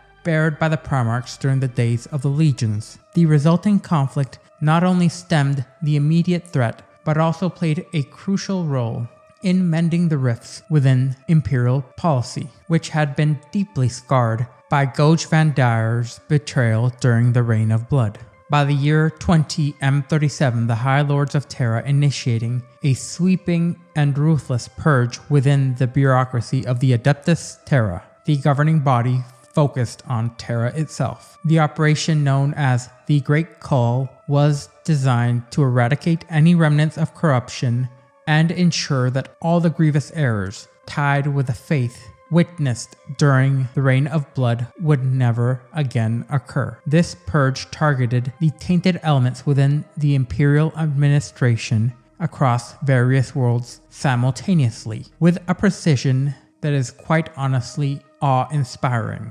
reinforcing the Imperium's commitment to preserving its spiritual and political integrity evermore. The Age of Redemption was also marked with several significant conflicts, including the Abyssal Crusade and the Osculad War. The Abyssal Crusade began in 321 M37, which was triggered by Saint Belisius, who had, for some reason, discovered that there were 30 Space Marine chapters whose devotion to the Emperor was deemed lacking by his metrics. The penitent chapters would then be made to embark on a crusade into the Eye of Terror, seeking redemption through their efforts to reclaim the worlds seized by the birth of Slaanesh. Their mission was both a test of fate and a desperate attempt to purge corruption from the human-settled worlds that were now under the sway of chaos. The Osculad War, on the other hand, commencing in 555 M37, was ignited by the havoc wrought by the Apostles of the Blind King. These heretical tech priests, who viewed humanity as an affront to the machine god, wielded devastating technologies from the Dark Age of technology and used it to terraform ordinary stars into supernovas, thereby destroying human-settled systems without remorse and incredibly efficiently. Their campaign resulted in the extermination of human life across almost the entirety of the outer segmentum obscurus. The war would go on to rage for a solar decade until navigator Jor Makan uncovered the palace warship of the Blind King, concealed within a fold of the warp. Armed with this vital intelligence, the navigator would guide his imperial warship named Dominus Astra to the palace and directly attacked this hidden location. The Blind King would be slain when the Dominus Astra lance batteries pierced the palace warship's hull. Without their leader and his psychic foresight, the Apostles would be quickly defeated, and their apocalyptic weapons secured and quickly hidden deep within the vaults of Mars. And as it just so happens, the crusade that was sent into the warp ended up being a ruse by a chaos-corrupted saint. In the 37th millennium, the Benedictine War erupted as a war of faith, focusing the fervent efforts of the Imperium on the Benedictine sector. This extensive campaign would be headed by the Black Templars chapter and 5 orders militant of the Adeptus Sororitas, and although it was supported by numerous forces of the God Emperor, these 2 military forces were the premier weapons of faith and fury that humanity had set out. The conflict was marked by the capture of several Eldari worlds, and the ferocity of the battles resulted in the rapid deaths of 2 Black Templar High Marshals. Despite these significant losses, the Ecclesiarch would intervene, declaring that the war's objectives had been sufficiently achieved and ordering its cessation. Nonetheless, High Marshal Constantine of the Black Templars would also perish during this campaign. Under his leadership, the Black Templars alone would continue their efforts and successfully expelled the Xenos from the remaining worlds in this subsector. By 754 M37, a widespread movement advocating for more enlightened and tolerant treatment of the galactic neighbors of humanity began to gain traction across thousands of planets. This was popularly known as the Children's Crusade. This movement, characterized by youthful favor and idealistic promises, attracted billions of pilgrims.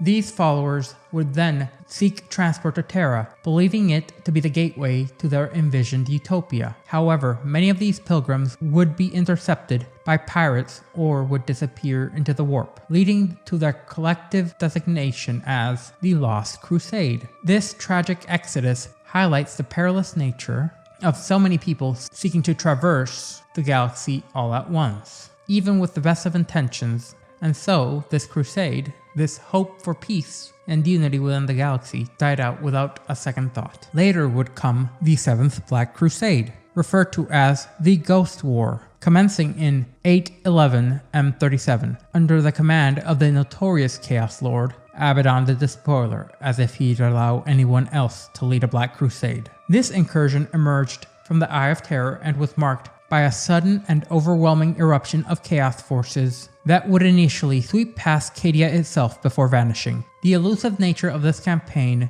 earned it the moniker of the Ghost War. Over the following years, a chaotic game of hide-and-seek ensued between the forces of chaos and the Imperium within this sector, fostering widespread confusion and paranoia along with large amounts of disinformation being spread out throughout the galaxy. Though chaos raids were rather frequent and disruptive in the region, the Dark God's servants eventually would be forced once again to retreat into the Eye of Terror. Their retreat signified a failure to inflict lasting damage unlike their prior crusades, only leaving some amount of discord and trepidation within the sector. In 956 M37, the Imperium would be once more shaken by the mysterious Hainfall Massacre. Detailed records of this massacre remain shrouded by secrecy within Imperial records, but what is known is that a widespread surge of atrocities were committed in short order to a point that even the Night Lords would blush at the massacres. The next major event within the galaxy would be the 8th Black Crusade, once again by Abaddon, in 999 M37. What was significant was the devastating incursion from the Eye of Terror deep into the Imperial space. During this campaign, Abaddon executed a series of ritualistic massacres known as Skullgother, which invoked the dark favor of Tzeentch, the Changer of Ways. The campaign itself involved a series of meticulously planned massacres across worlds in the Segmentum Obscurus, and as Imperial citizens were slaughtered in very precise and rather obtuse ritualistic numbers, their death would be orchestrated in a manner that would appease Tzeentch's desires. It was only after the Inquisition cracked a complex code underlying these rituals that the Imperium could formulate a counter to the Black Legion's destructive rampage. By then, however, countless worlds had already been drenched in blood, and Abaddon's aim of gaining Tzeentch's eternal favor was achieved, even with a large loss of his forces. In 112 M38, the survivals of the aforementioned Abyssal Crusade, having purged over 400 worlds within the Eye of Terror, returned to Imperial space. Their triumphant return was overshadowed by a dramatic series of events, where Chapter Master Korvac Lon of the Vorpal Swords condemned the ancient Saint Basius as a false idol, asserting that the veneration of him was tantamount to treachery against the God Emperor. In a swift and ruthless campaign, every shrine and sepulchre dedicated to Saint Belisius would be destroyed. The saint's remains, alongside his invaluable records and thousands of his remaining followers, were consigned to a derelict bulk freighter and cast into a nearby star, eradicating all traces of that which was deemed as heretical worship by the few returning loyalist chapters. The following period of time was known as the Waning, which stretched between M38 to 744 M41, and it represents one of, if not the darkest chapters in Imperial history. Exhausted by relentless Imperial crusades during the Age of Redemption, the Imperium saw a collapse of many of its military's efficacy. Star systems seemed to fall prey more constantly to orc invasions, chaos insurgencies, and the disgusting Xenos infestation, along with outright rebellion. As anarchy would spread throughout the Imperium, the Administratum increasingly delegated more and more independence and control to Space Marine chapters, recognizing their unparalleled military strength as crucial for restoring order in these lawless regions of the galaxy. The Adeptus Terra would respond to the escalating chaos with increasingly stringent regulations and severe punishments, all the while allowing Space Marines more freedom and control over these sectors. Amidst this turmoil, portents of doom proliferated as prophets spoke of ominous and oncoming disturbances in the warp, likened to a vast but hidden menace stirring the cosmic waters. This period would be marked by both internal strife and external threats. Eventually, the Ninth Black Crusade would occur. Spearheaded once again by their leader, Abaddon, the Black Legion would emerge from the Eye of Terror in 537 M38, and their primary objective was the fortress world of Cancophilos, but the campaign quickly escalated into a devastating conflict with the neighboring world of Antarchans. Over the course of 7 years, the war inflicted severe losses on both the Antarchans and the Caliphs, depleting their most vital resource, manpower. With the naval fleets of both worlds incapacitated due to a lack of manpower, Abaddon was free to ravage the sector with unrestrained ferocity. His sorcerers, unopposed, conducted their dark rituals, wreaking havoc on the fabric of reality in that region of space, and facilitating further incursions later on. In 666 M38, the Imperium witnessed something that they would come to refer to as the Grim Harvest, a disturbing event marked by the arrival of an armada of grotesquely mutated space hulks, drifting out of the warp near Terra itself. Amongst these derelict vessels were some of the identified remnants of the Lost Crusade. The Lost Crusade, driven by disillusioned menials and youths yearning for a more tolerant galaxy, had resulted in billions of pilgrims seeking transport to Terra. As many were intercepted by pirates, others would just vanish into the warp and be collectively possessed by mutant genetic aberrations and become possessed demon hosts. Their arrival right near Terra and their attack on the most holy world of Terra would quickly lead the Inquisition to suppress as much knowledge of the Grim Harvest fleet along with its abominable cargo to maintain the fallout of this unsettling discovery from ever reaching the ears of its citizenry. Eventually, Abaddon would once again rear his head in his 10th Black Crusade, also known as the Conflict of Helsia, this time led not only by Abaddon the Despoiler, but with the aid and in concert of the demon primarch known as Perturabo, Lord of the Iron Warriors. This campaign struck against the Helisa sector, as the Black Legion targeted its capital world, Thrican Primus, while the Iron Warriors waged a brutal assault on the world of Medusa, the homeworld of the loyalist Iron Hands chapter, as Perturabo sought to settle an old blood debt, leading a series of vicious sieges that nearly annihilated the long-standing loyalist chapter of the Iron Hands. Only with substantial Imperial reinforcements did the loyalist forces manage to repel these attacks. Unfortunately, Abaddon and Perturabo, having gathered crucial intelligence on Medusa's defenses, would retreat back into the Eye of Terror, leaving the sector scarred but not defeated, all the while biding their time for their future endeavors. From 392 to 399 M41, the galaxy witnessed the Mortarion Crusade, an extraordinary campaign spearheaded by the mortal human lord Solar Macarius, the illustrious leader of Segmentum Solar. Macarius assembled the largest ever human army since the Great Crusade, and embarked on a monumental conquest that reclaimed thousands of worlds scattered across the western reaches of the Imperium's space. In a mere 7 years, Macarius was able to bring light to the furthest, darkest sectors of the galaxy, where the Emperor's presence had long been unknown. His achievements earned him immense reverence, and his death was mourned across the Imperium. Yet his legacy was marred by the subsequent Macarian Heresy,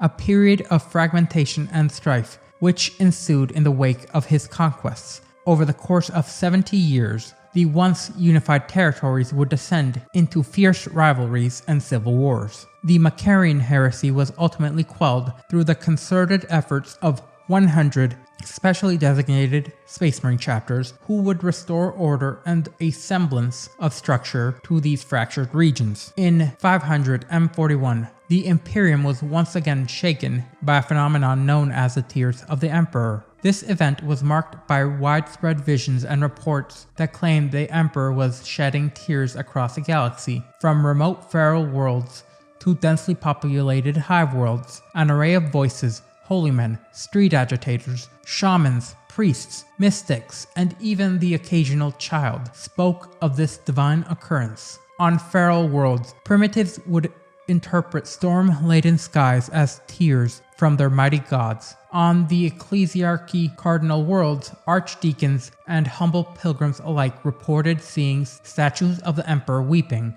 In hive cities, chapter masters and common street urchins shared visions of the emperor stirring upon his golden throne, tears cascading from his sightless eyes. Despite the varied interpretations and manifestations of these visions, the unified message was clear. The emperor wept, not for his own suffering, but for the plight of humanity. As this collective vision would quickly become a powerful symbol of the ongoing struggle and plight which was perceived as divine sorrow. As the 41st millennium would slowly draw to a close, the Imperium of Man faced an unprecedented existential crisis known as a time of ending, and this era was marked by humanity's struggle for survival against a backdrop of relentless threats, trials, and tribulations. The Imperium was now besieged on all fronts by an unholy amalgamation of dangers, secessionist movements, rampant rebellions, persuasive chaos corruption, unrelenting heresy, along with those vile Xenos. The galaxy now would see an influx of alien empires, both ancient and newly encountered, the Orcs, the Eldari, the Tau, the Necrons, and most alarmingly, the Tyranids would close in from every direction. Each of these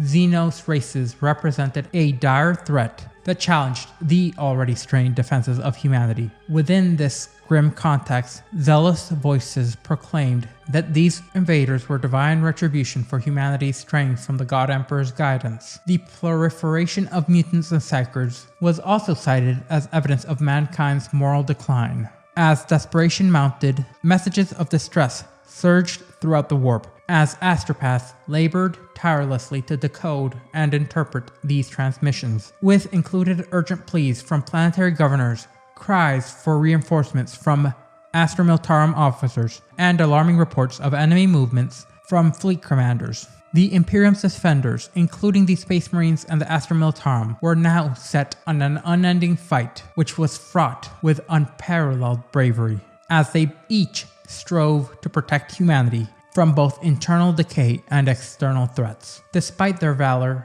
and their attempt to struggle to be omnipresent amidst the mounting crisis, the situation would worsen daily, as the increasing frequency of assaults upon the Imperium would continue to increase at a near geometric rate. Of particular concern were the persistent warnings of great disturbances within the warp, as if colossal and unseen forces were straining to breach the fabric of reality at a more constant rate. The next large event would be the Damocles Gulf Crusade, which occurred between 742 and 745 M41. This was a pivotal conflict marking the Imperium's first official bouts with the Tau Empire, initiated the Lithish sector of the Ultima Segmentum. During the late 41st millennium, this crusade was sparked by the concerns over alien contamination following the trade agreements between Tau Watercast, and Imperial worlds on the edge of the Tau's territory. However, the campaign faced fierce resistance upon reaching the Tau-sept world of Daleth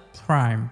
The formidable numbers and the advanced technologies that the Tau had wrought were bolstered by their Kroot allies, led to a protracted and bloody stalemate as the conflict would drag on for several solar months, with neither side making substantial gains. By late 742 M41, the prolonged fighting and mounting casualties led to the Crusade commanders to agree to peace talks with the Tau's Watercast. The negotiations culminated in the cessations of hostility, with the Imperial forces withdrawing from Tau space proper. The retreat was actually only done due to an imminent threat from Tyranid Fleet Behemoth, which loomed as a greater peril than the Tau could ever be, just upon the Imperium's horizon. In the year 744 M41, the shadow of impending doom would cast its first ominous sign through the prophecies of Thraga, the seer of Corinto. Thraga foretold of a cataclysmic period, ominously predicting that even the light of the Emperor would be engulfed by encroaching darkness. This grim vision would be named the Noctis Aeterna, a future epoch of profound obscurity. His revelations would be quickly deemed heretical by the Inquisition, and the visionary was quickly executed to suppress his foreboding messages. But despite the Inquisition's efforts to keep his prophecies concealed from the broader imperial populace, the seer's warnings resonated through the psychic networks of countless worlds throughout the human-settled galaxy. The year 745 M41 marked a pivotal moment in the galaxy's history, where the first official appearance of the Tyranids would be noted as a dangerous military force, hurdling the containment, heralding the commencement of the Tyrannic Wars. Hive Fleet Behemoth emerged from the void, laying waste to imperial star systems of Tyran, where it would gain its name from, and Thandros. This catastrophic invasion reached a zenith once Hive Fleet Behemoth descended upon the realm of Ultramar, the prestigious and glorious domain of the Ultramarines. The Battle for Macragge was a defining epoch within Ultramarines lore, and it unfolded as Hive Fleet Behemoth unleashed its devastation as the legendary chapter master Marneus Calgar would suffer grievous wounds at the hands of the monstrous Swarm Lord that led this campaign. Eventually, the valiant First Company of the Ultramarines would be annihilated in their final stand. Their sacrifice, however, allowed 2 Imperial Navy battle fleets to reach Macragge, just in time to halt the Tyranid onslaught proper. Yet the scars of this battle left the Imperial commanders across Ultima Segmentum with a sense of unease and foreboding. In 748 M41, the Blood Star campaign would erupt, triggered by the star Ares turning a sinister blood-red hue. This phenomena heralded the surge of demonic activity within the Scaris sector. The campaign was rather brutal and resulted in significant losses, including the deaths of chapter masters and fleet admirals of rather great import within Segmentum Obscurus. The Blood Star campaign would become known as one of the most harrowing episodes in Imperial records, marked by relentless chaos and devastation across Segmentum Obscurus. The Great Exodus would be the next major galactic event in 750 M41, beginning with a peculiar astronomical event, a swirling anomaly in the Agros system. This seemingly innocuous phenomena turned critical with the sudden appearance of 6 Eldari craft worlds. Before the Imperial fleet could respond, both the swirling mass and the Eldari vanished, leaving a trail of extinguished suns within a 60 light-year radius. In the wake of these events, the Imperium undertook the greatest evacuation efforts known to humankind. Imperial fleets and countless transports worked tirelessly to relocate billions of citizens, nigh trillions, to neighboring systems. By the campaign's end, it is estimated that approximately 12% of the region's population and 32% of its heavy industry would be successfully evacuated, leaving an unbelievable amount of death and destruction in their wake. The remnants of the Exodus, a ring of dead planets and stars, would forever become known as the Dead Hinge, which became a treacherous haven for salvagers and pirates alike. In 757 M41, the galaxy would witness the horrifying emergence of the zombie plague on the world of Hydra Minoris.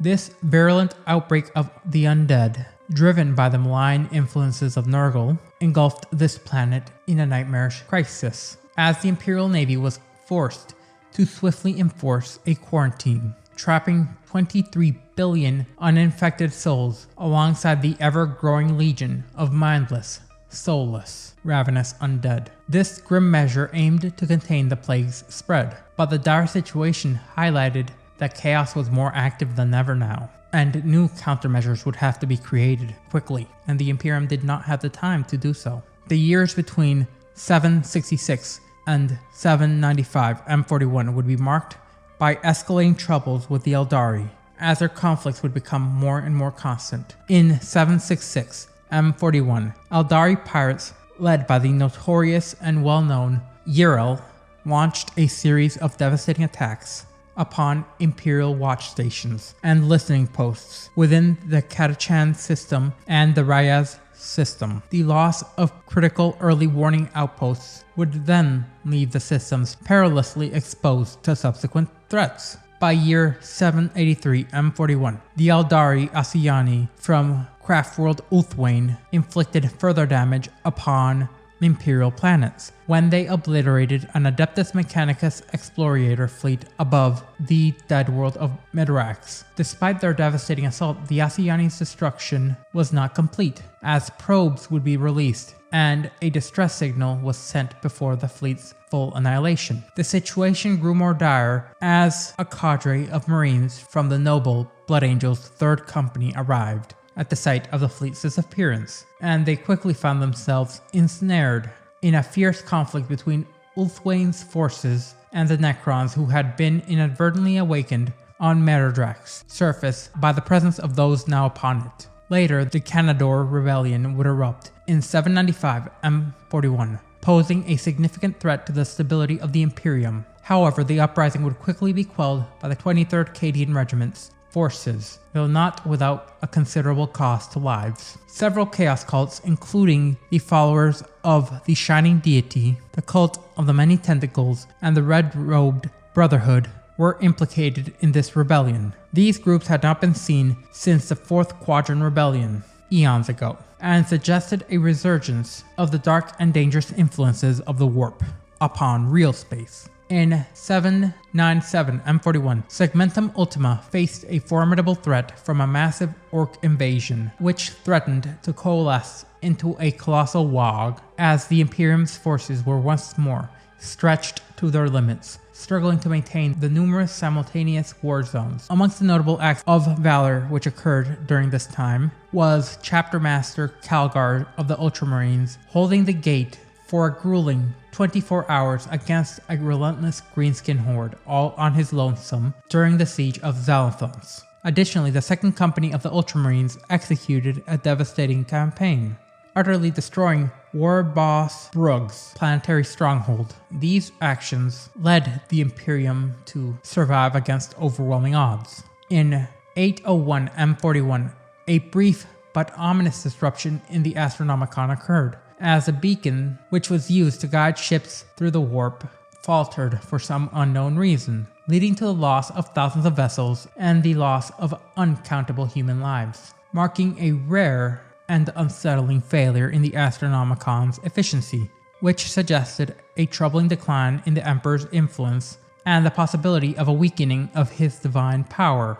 The next major event is a rather well-known one, the Siege of Vrax, occurring between 813 and 830 M41. The protracted conflict known as the Siege of Vrax was a rather grim occurrence, which occurred when apostate Cardinal Xiphon allied the armory world of Vrax Prime with the ruinous powers. The arrival of the Imperial forces would eventually suppress this rebellion, though not without fierce resistance, escalating into a full-scale war over 7 long years. The campaign would culminate in the devastating demonic incursions and the intervention of the Ordo Malleus and the Grey Knights. Unfortunately, this proved insufficient to prevent the complete devastation of Vrax. By the campaign's end, the world would be rendered uninhabitable, and its entire population would be exterminated in order to stem the tides of chaos. In 822 M41, Abaddon the Despoiler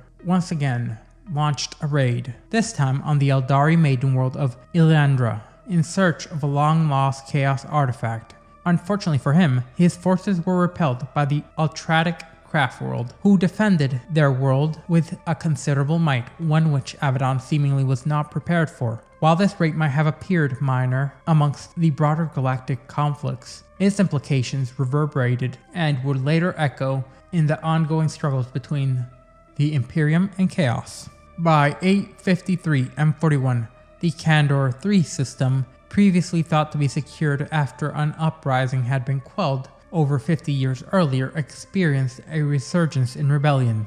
The renewed incursion was fueled by mutants, psychers, and chaos cultists, which quickly overtook the planet's surface. City by city, Chaos Space Marines, demonic entities, and mutants captured key orbital and lunar defense systems. In response, 3 Space Marine chapters, led by the Imperial Fists, conducted a strategic operation to salvage critical resources, Imperial artifacts, and a few of the Adeptus Administratum officials before executing a rare exterminatus. The only survivor of Kandor III were the 42 Astra Militarum regiments, which had been on their way to be deployed to other war zones before the uprising began.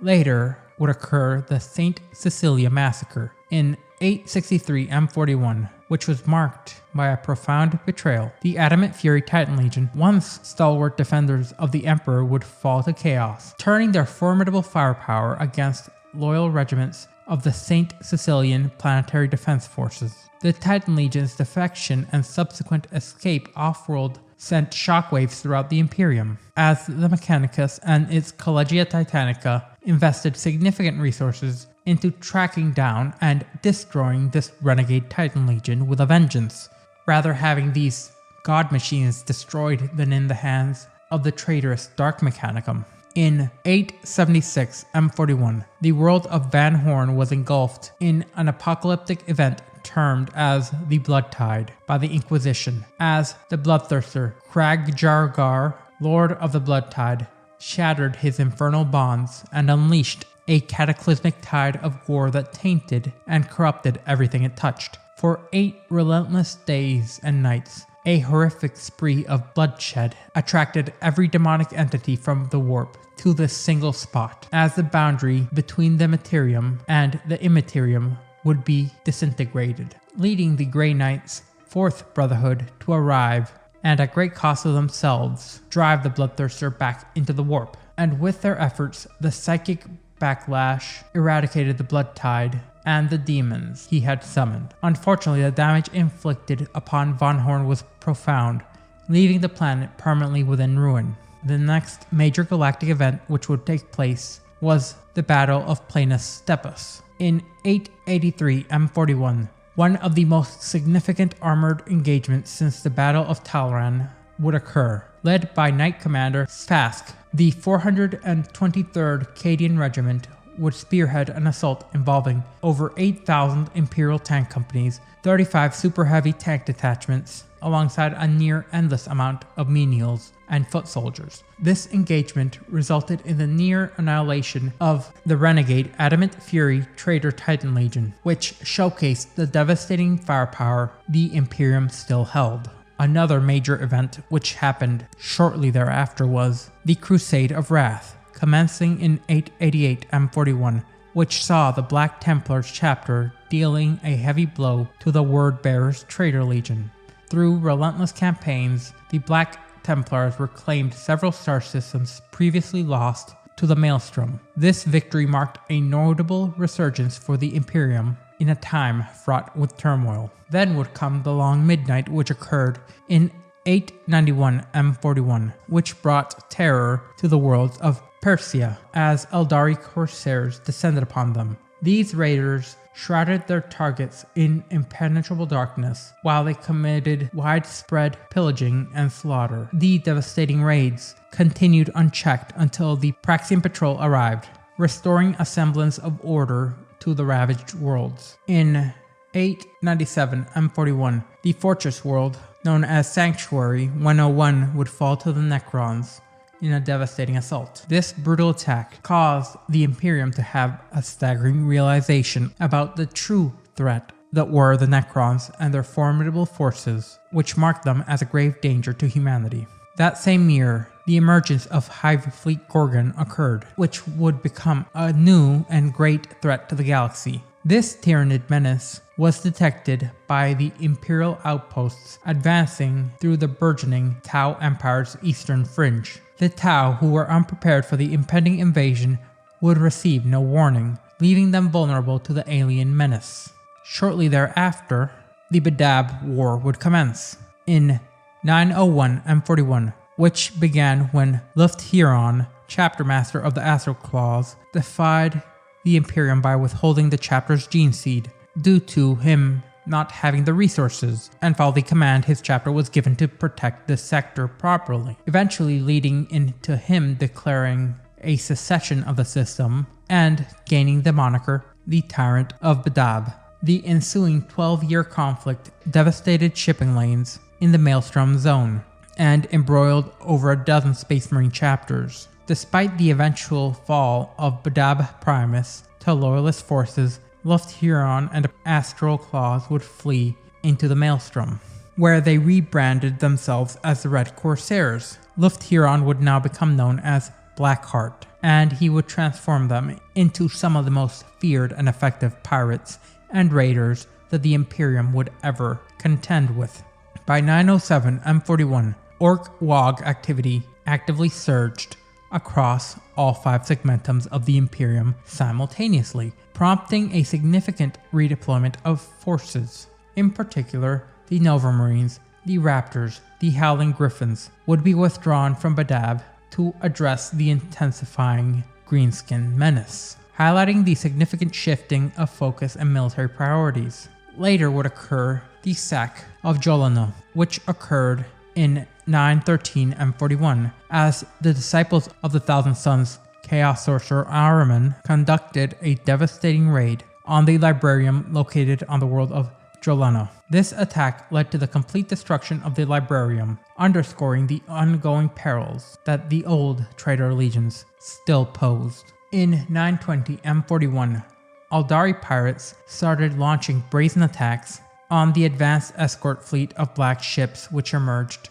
from warp space in the Thanos system in a perfectly balanced, coordinated attack, as the pirates succeeded in destroying 3 frigates and capturing the troop ship Emperor's Faithful, seizing a substantial contingent of Astra Militarum and Imperial Navy personnel. The subsequent vulnerability of the black ships led to further raids, exacerbating the Imperium's challenges in maintaining the defensive operations and ensuring the safety of their personnel. In 925 M41, a Necron world engine would be unmasked as the architect behind the catastrophic destruction of the Divider sector. This colossal construct of death and devastation was eventually brought down, largely due to the heroic sacrifice of the Astral Knights chapter, as their ultimate sacrifice ensured the world engine's obliteration at the cost of the entirety of the remaining chapter. Later would come the Vaxilhan genocide in 926 M41,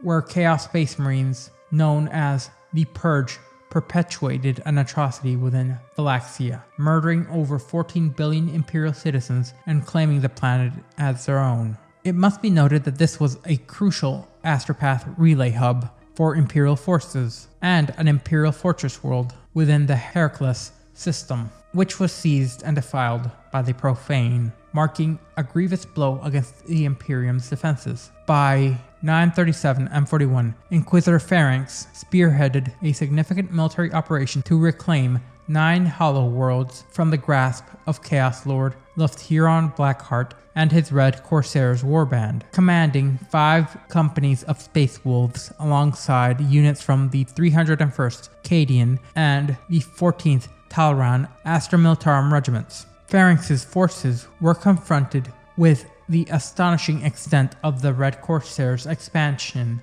and the vastness of their pirate empire, marking them as a great threat equivalent to the Black Crusades. Eventually, the Second War for Armageddon would commence in 941 M41, when the formidable Orc warlord Ghazghkull Mag Uruk Draka led an unprecedented wag against the Hive world of Armageddon, a planet of rather notable strategic significance in Segmentum Solar. The conflict saw the Orcs ultimately repelled by the relentless defenders of the planet, and the combined efforts of 3 fully armed and equipped Space Marine chapters, alongside the legendary valor of the great and esteemed Commissar Yark. Although the Orcs were defeated, Ghazghkull Mag Uruk Draka escaped, vowing to return in the future for a greater wag. In 963 M41, the Imperium proper encountered a new threat when the Ultramarines clashed with a Tau expeditionary fleet over the cursed planet of Malbed.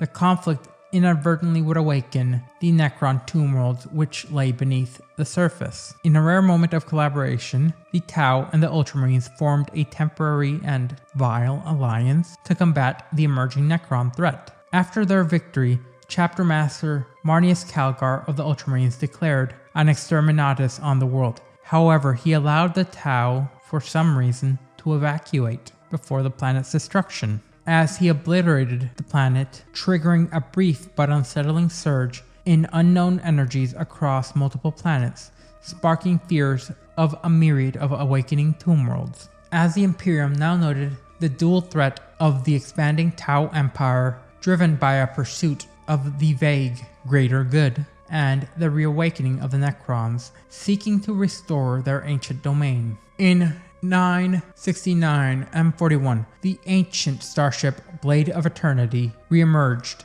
in the Kando system. However, upon closer inspection, it was revealed to be the dreaded Death Guard ship Terminus Est. The arrival of this vessel heralded the spread of the zombie plague across the system, as the infected refugees carried the virulent contagion far beyond the fleet's own designated areas of influence. Later, in 973 M41, a violent warp storm disturbed the dreams of countless individuals across the galaxy. For those sensitive to psychic disturbances, the storm proved to be catastrophic, as nightmarish visions breached the barriers between real space and the warp, resulting in the deaths of numerous psychers and the creation of rifts between the immaterium and reality. Though the storm was brief, it caused significant damage and seeded widespread corruption throughout the Imperium. In 975 M41, the bloodthirster known as Scarbrand materialized on the Cadius fortress world of Lutris Epsilon. His unrestrained fury spread an aura of madness across the battlefield, causing Imperial guardsmen to turn upon each other in a frenzy of bloodlust. The planet's fortifications would quickly be drenched in blood, and the planet would be condemned as cursed forevermore, as Lutus Epsilon was now classified as a quarantined forbidden world by the Inquisition, shrouded in secrecy and dread. In the year 976 M41, a massive Orc invasion would occur, which caused the devastation of the western sector of the Ultima Segmentum. Although the Orcs failed to seize the Forge world of Ryza, the surrounding sectors suffered extensive damage and disruption in their activity, which further highlighted the growing threat and aggression of the Orcs.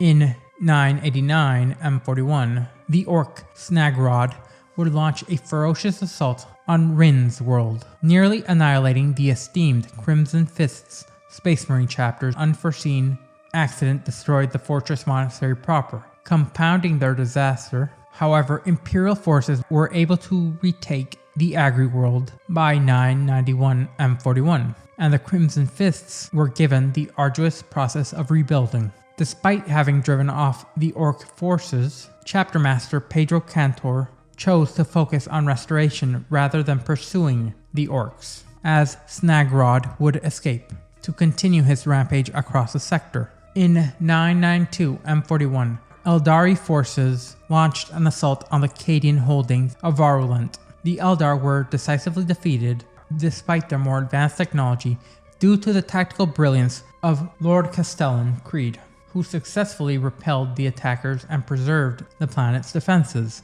Eventually, the Tyranids would rear their ugly heads once again. In 993 M41, marking the onset of the Second Tyrannic Wars, as Hive Fleet Kraken descended upon the galaxy, and the Ultramarines, having just quelled the rebellion on the industrial world of Iker IV, found themselves on the front lines against their formidable adversaries. Luckily for the Imperium, craft-world Iandon suffered the devastation from tendrils of Hive Fleet Kraken, potentially delaying its assault on Imperial forces by hours, if not days. The Scythes of the Emperor chapter, alongside the Lamentor Space Marine chapters, would nearly be obliterated, and hundreds of Imperial worlds would be lost before the Tyrannic incursion would be finally halted. By 997 M41, the galaxy faced a new and unprecedented threat as Hive Fleet Leviathan emerged from intergalactic space. This formidable Hive Fleet struck a blow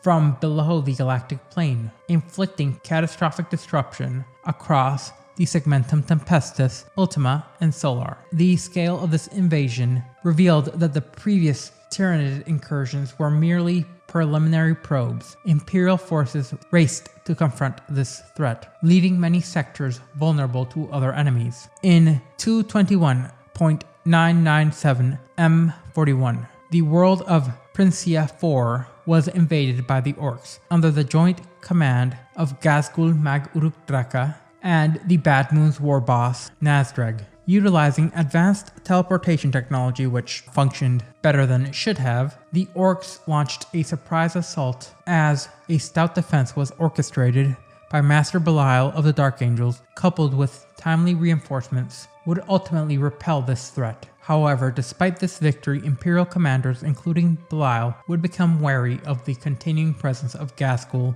and his potential future schemes. In 509.997 M41, the Ultramarines and the Mortifactor Space Marine chapters faced a crucial battle against elements of Hive Fleet Leviathan on Tassus Ultra. The defenders employed a genetically engineered biological plague to defeat this particular tendril, but the Hive Fleet's overall advance would continue uninhibited, demonstrating the great threat that the Hive Fleet itself had become. In 977.997 M41, the Tau Empire embarked on its third sphere expansion, seizing control over half a dozen Imperial worlds near the Damocles Gulf on the eastern fringe. Several other worlds would voluntarily join the Tau as Guevesa, aligning themselves with the Tau's greater good.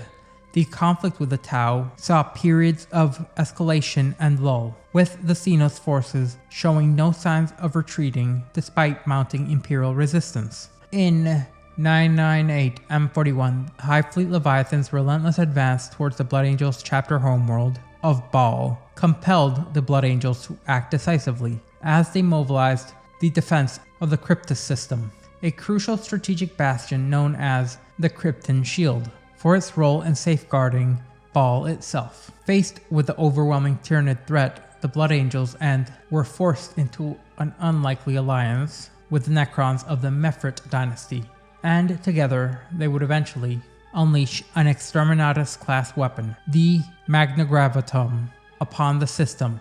This ancient Necron device ignited the core of a gas giant known as Eros, creating a miniature supernova that eradicated the Tyranids within this segment of the system. However, this costly victory came at the expense of numerous Imperial lives, and while it did halt the advance of Hive Fleet Leviathan, it would continue towards Baal, as it seemed that this segment of the Hive Fleet gained a particular consciousness and identity through the hate of the Red Armored Space Marines. By 757.998 M41, Ghazghkull Mag Uruk Draka would once again return to Armageddon with a formidable force of Orcs, in a WAG that would become known as the Third War for Armageddon.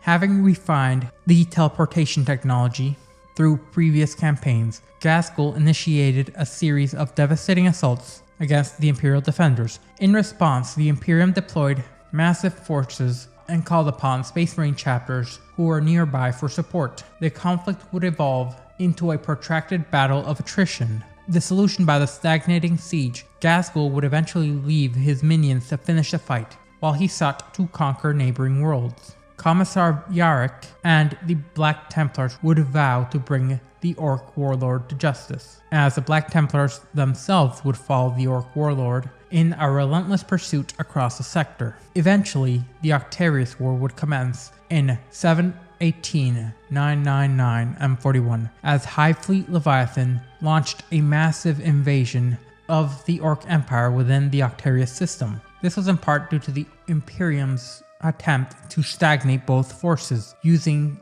the Orcs and the Tyranids as a means to control each other, igniting what would become known as the Octarius Wars. The ensuing conflict between the Orcs and the Tyranids created a brutal stalemate, with neither force ever showing signs of conceding, as Imperial Navy scout patrols monitored the battle and would ever so subtly tilt things every so often to maintain the stalemate, recognizing that should either side gain a complete upper hand, the Imperium would be ill-prepared to confront the victor of the sector in a sector-wide struggle.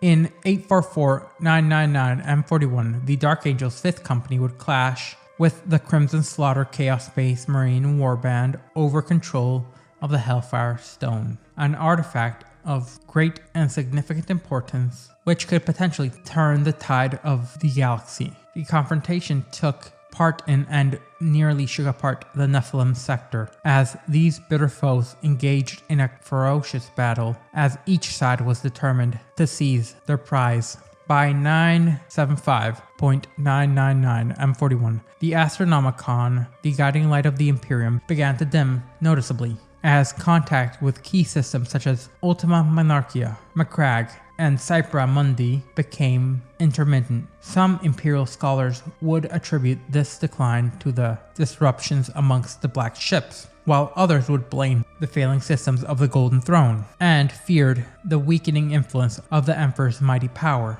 Eventually, time would pass, and through a rather disgusting deal with the Drukhari, there would be a temporary patch. In 978.999 M41, Drukhari raiders launched a devastating assault on the Imperial Navy moorings at Baka. The raid crippled critical naval infrastructure, leading to numerous Imperial star systems to be vulnerable to further Drukhari raids. Later would come the Battle of Chagorus in 980.999 M41. The Red Corsairs, led by Luftiran Blackheart, executed a major raid from the Maelstrom to the Yasan sector. Their assault targeted Chagorus, Kalos, Grulti, Thrax, and the Sex system. Reports suggested that Huron Blackheart's forces had grown in size, comparable to that of the Space Marine legions of antiquity, as he wielded a level of military force not seen since the days of the Heresy, potentially even outstripping those available to Abaddon the Despoiler.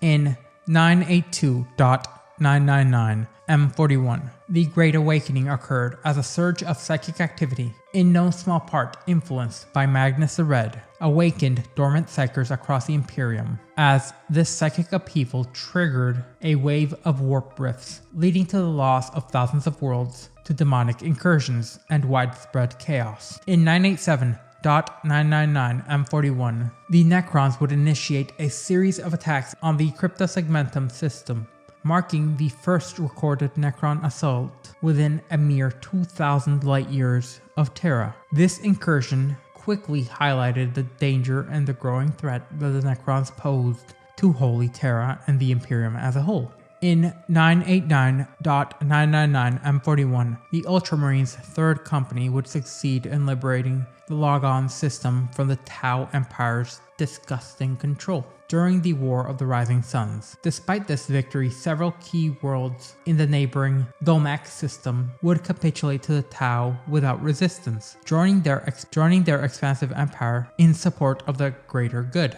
In 990.999 M41, the devastation on the Octarius Belt unfolded, as the Eldari from Beltan and Siam Han craft worlds launched a series of assaults on worlds surrounding the Octarius system. Their objective was to deny Hive Fleet Leviathan access to crucial biological resources. Among the affected worlds were those colonized by humans of the Imperium, further escalating the conflict between humanity and the Eldari. the broader implications of these incidents has not yet been seen. In 992.999 M41, the Imperium would be besieged by an unprecedented wave of insurrections known as the Night of Thousand Rebellions. This cataclysmic surge in uprisings spread like wildfire across countless planets, engulfing both remote outposts and once secured worlds such as Enceladus, Dracold, and Minestora. The chaos was so pervasive that even the homeworlds of the Lions-defiant Space Marine chapters would succumb to anarchy. This was instigated by secretive cults and frenzied agitators, as the upheaval severed communications between Terra and the vast region of Segmentum Pacificus, plunging the sector into a state of confusion and disorder not seen for a long time. In 993.999 M41, the Adeptus Astra Telepathica faced a crisis of unparalleled magnitude, as the galaxy was now inundated with constant, desperate astropathic distress signals. Yet Segmentum Pacificus seemed to remain eerily silent. The overwhelming psychic surge caused severe casualties amongst astropaths, with entire astropathic choirs fully succumbing to either madness or death, be it self-inflicted or otherwise, as their minds shattered under the strain. The catastrophic breakdown in Imperial communications exacerbated the anarchy even further, as the ceaseless psychic screams for aid echoed across the fabric of reality, highlighting a sense of impending doom upon which Imperials did not act in the best of mindsets. In 999 M41, the Thousand Suns Legion launched a devastating assault known as the Siege of the Fenris system. Their attack forced the Space Wolves to defend their homeworld, allowing Magnus the Red to extract his long-awaited revenge upon his brother's Legion. The Space Wolves would eventually be joined by their longtime rivals, the Dark Angels, and other Adeptus Astartes chapters, who were compelled to purge the entirety of the system of the Chaos Taint. Complicating matters was a devious plot by Tzeentch, which was fully orchestrated by the Changeling, which had somehow gotten into the Dark Angels' strongholds, which aimed to deceive the Dark Angels into believing that the Space Wolves had fallen to the ruinous powers and turned traitor. The conflict raged as unnatural foot soldiers from various Chaos factions joined the fray, as the Neverborn were allowed to step on land, which should never be allowed. Eventually, Magnus himself would emerge from the warp onto the surface of Fenris, tainting the world by his mere presence, confronting those who had once sought to execute his sons on Prospero. This battle, which included a demon Primarch, saw the fall of several Space Wolf, Dark Angel, and Grey Knight champions to Magnus's formidable psychic might. However, the Great Wolf, Logan Grimnar, would eventually manage to strike a crucial blow against the Crimson King, enabling the Grey Knights to perform the rites of banishment upon Magnus. Despite the repulsion of this invasion, the consequences would be profound, as the psychic agony of countless deaths reverberated through the Imperium, contributing to a ritual centuries in the making. The power drained from the Space Wolves world would fuel the violent resurgence of the Thousand Suns homeworld in the Eye of Terror, transforming it into a new and ominous celestial body orbiting the remnants of lost Prospero. The converging of new and old homeworlds around a singular cursed star has since become an ominous portent across the Imperium. It would be during 999 M41 that the Blood Angels would face an unprecedented trial. The tendrils of Hive Fleet Leviathan, having seemingly gained some form of identity, and despite being delayed by the events which had gone in the Cryptus campaign, was advancing directly towards Baal, ignoring many other viable targets which seemed uncharacteristic for the Tyranids. The situation would be further compounded by the return of the bloodthirster Kabanda from the warp, who launched an assault on Amonai, which was the outermost planet of the Baal system. Confronted with a formidable war on multiple fronts, Lord Commander Dante mobilized a coalition of Imperial and non-human worlds to prepare for the impending invasion. This alliance, which encompassed former adversaries and allies all in one,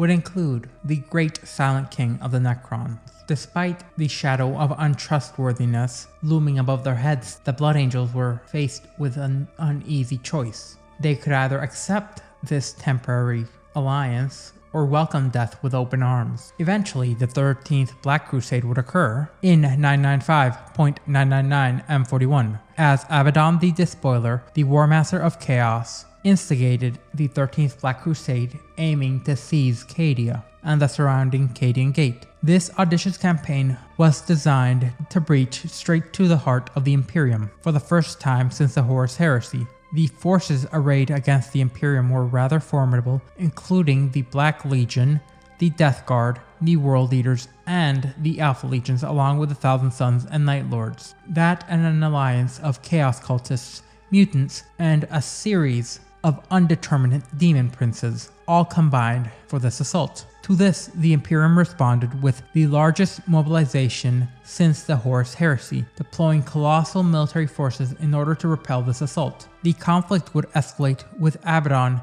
deciding to abandon his damaged Blackstone fortress, the Will of Eternity, and use it as an artificial meteorite to breach Cadia's defenses. Despite the valiant efforts of the Black Templars, Imperial Fists, Dark Angels, Space Wolves, Cadia, the keystone of the Cadian Gate defenses eventually fell, but the planet would break before the Guard did. The destruction of Cadia triggered a series of warp storms which would ripple throughout the galaxy, precipitating a mass exodus of Imperial forces even as battles continued to rage throughout the sector and on the remaining fragments of the planet. Amidst this chaos, the appearance of Archmagos Dominus Belisarius Cawl, along with the unexpected alliance of the mysterious Eldari faction known as the Ynnari, led to the reawakening of the Primarch Roboute Guilliman from his millennia-long stasis. As Guilliman re-entered the fray, he faced the immediate chaos by being assaulted by the Black Legion, led by Abaddon. Despite these formidable challenges, Guilliman succeeded in repelling the forces of chaos from Ultramar, though the conflict's far-reaching implications have still yet to unfold fully. Even as Cadia fell and a Primarch returned, the tyrannid Hive Fleet of Leviathan and its tendrils continued towards Terra. Drawn by the Astronomicon's light and power in the warp, they advanced towards the heart of the Imperium. The valor of the Space Marines and the Inquisition would successfully manage to slow the Hive Fleet's advance, but ultimately they remained with a clear objective: reach Terra and devour all that stood between them. In 986-999 M41, the Adeptus Mechanicus uncovered a dire revelation. The mechanisms of the Golden Throne were failing, and the knowledge to repair this ancient technology was lost. Without intervention, the God Emperor would perish, leaving humanity to face the looming darkness all on its lonesome. Shortly after Cadia's fall, reality itself would be rent asunder, stretching from the Hardrex anomaly in the Jericho Reach to the furthest star system of Segmentum Obscurus. This catastrophic event, known as the Great Rift, unleashed warp storms unseen since the Age of Strife, cutting off the galactic north from Terra, ushering the era Indomitus. In the initial period, the Noctis Artrena, or Blackness, was marked by a complete halt in warp travel and astropathic communications, isolating countless Imperial worlds, having hundreds of planets succumbing to the ensuing chaos onslaught, as the Cicatrix Maledictum would spread like an impenetrable curtain, plunging the entire system into a great and terrible darkness. The chain reaction of warp cataclysms rippled across the galaxy, awakening further still latent psychers, triggering demonic incursions which consumed countless of civilizations, both those aligned with the Imperium and those not. For those on Terra's side of the rift, the Cicatrix Maledictum appeared as a tainted scar across the sky. For those in Imperium Nihilus, it was a gateway to hell, a gateway that would coincidentally allow for the salvation of the Blood Angels. The origins of how exactly the Great Rift was created includes theories of the Cadian Gate being a literal gate created by ancients, being broken by Abaddon the Despoiler's 13th Black Crusade, Magnus' sorcery somehow during the Thousand Sons invasion of the Fenris system, potentially cracking some fragment of reality culminating in the Great Rift forming, or a catastrophe in the webway during the birth of Yanid, the Eldari god of the dead, or even the mass bloodshed in the Damocles Gulf. Some even speculate the resurrection of Roboute Guilliman itself brought upon this great and terrible event. The first warp storms to engulf Holy Terra would cause a rolling crimson to cut the sky to shreds, as Khorne, seeking to exert his dominance, dispatched 88 cohorts of demon legions to assault the Imperial Palace. Here the Blood God aimed to claim the glory of tearing down the Golden Throne himself, as the gun batteries of the Imperial Palace, unparalleled in their might, seemingly could not stem the red tide by their lonesome. Eventually, the forces of the Imperium, led by the newly appointed Lord Commander of the Imperium, Roboute Guilliman, alongside his Primaris Space Marine cohorts, and the Adeptus Custodes, along with the Sisters of Silence, fought side by side, repelling the Chaos Assault before it could reach the Eternity Gate. Yet even the High Lords of Terra would be shaken by the boldness of their enemies due to this assault. Without the Astronomicon's beam, their arcane machinery and protective devices were proven to be insufficient to rent the tide of the materialization of the felt powers on Holy Terra. In his rage at the failed assault, Khorne's outburst caused his fortress and the entirety of the realm of chaos to tremble, as the heat from his fury permanently obliterated the essences of the 8 bloodthirsters who led the attack. The Indomitus Crusade, which began in 999 M41 proper, would occur following Roboute Guilliman's valiant defense of Holy Terra. As he assembled a formidable armada, the Indomitus Crusade, a mighty force, which was the largest concentration of imperial military might since the original Great Crusade 10,000 years ago under the Emperor himself, would go underway. The crusade would even include elements of the Adeptus Custodes and a small contingent of the Silent Sisterhood, and a vast warhost of Primaris Space Marines who would later be used to found chapters and legions of what would become known as the Unnumbered Suns raged throughout the stars. Joining them were strike forces from over a dozen pre-existing Space Marine chapters, some of which were led by the Imperial Fists. As Guilliman traveled to beleaguered planets, he broke sieges and swept away Chaos and Xenos invaders, rekindling the hope amongst beleaguered defenders. Word of his deeds would quickly spread throughout the Imperium, in particular those who could still receive messages from the astropathic choirs. Once again, Guilliman would become a demigod of myth, who fought for the Imperium of Man. The Indomitus Crusade would conclude in over a century, as it went on to the 42nd millennium, at the Battle of Rakkus. Following this, Guilliman turned his attention to aiding the realm of Ultramar in defeating the Death Guard Traitor Legion and Nurgle's servants in the Plague Wars. From this moment on, dates become rather nebulous, as records shift backwards and forwards. Eventually, the strategically vital worlds of Vigilus, which connected Imperium Nihilus and Imperium Sanctus through the Nakmund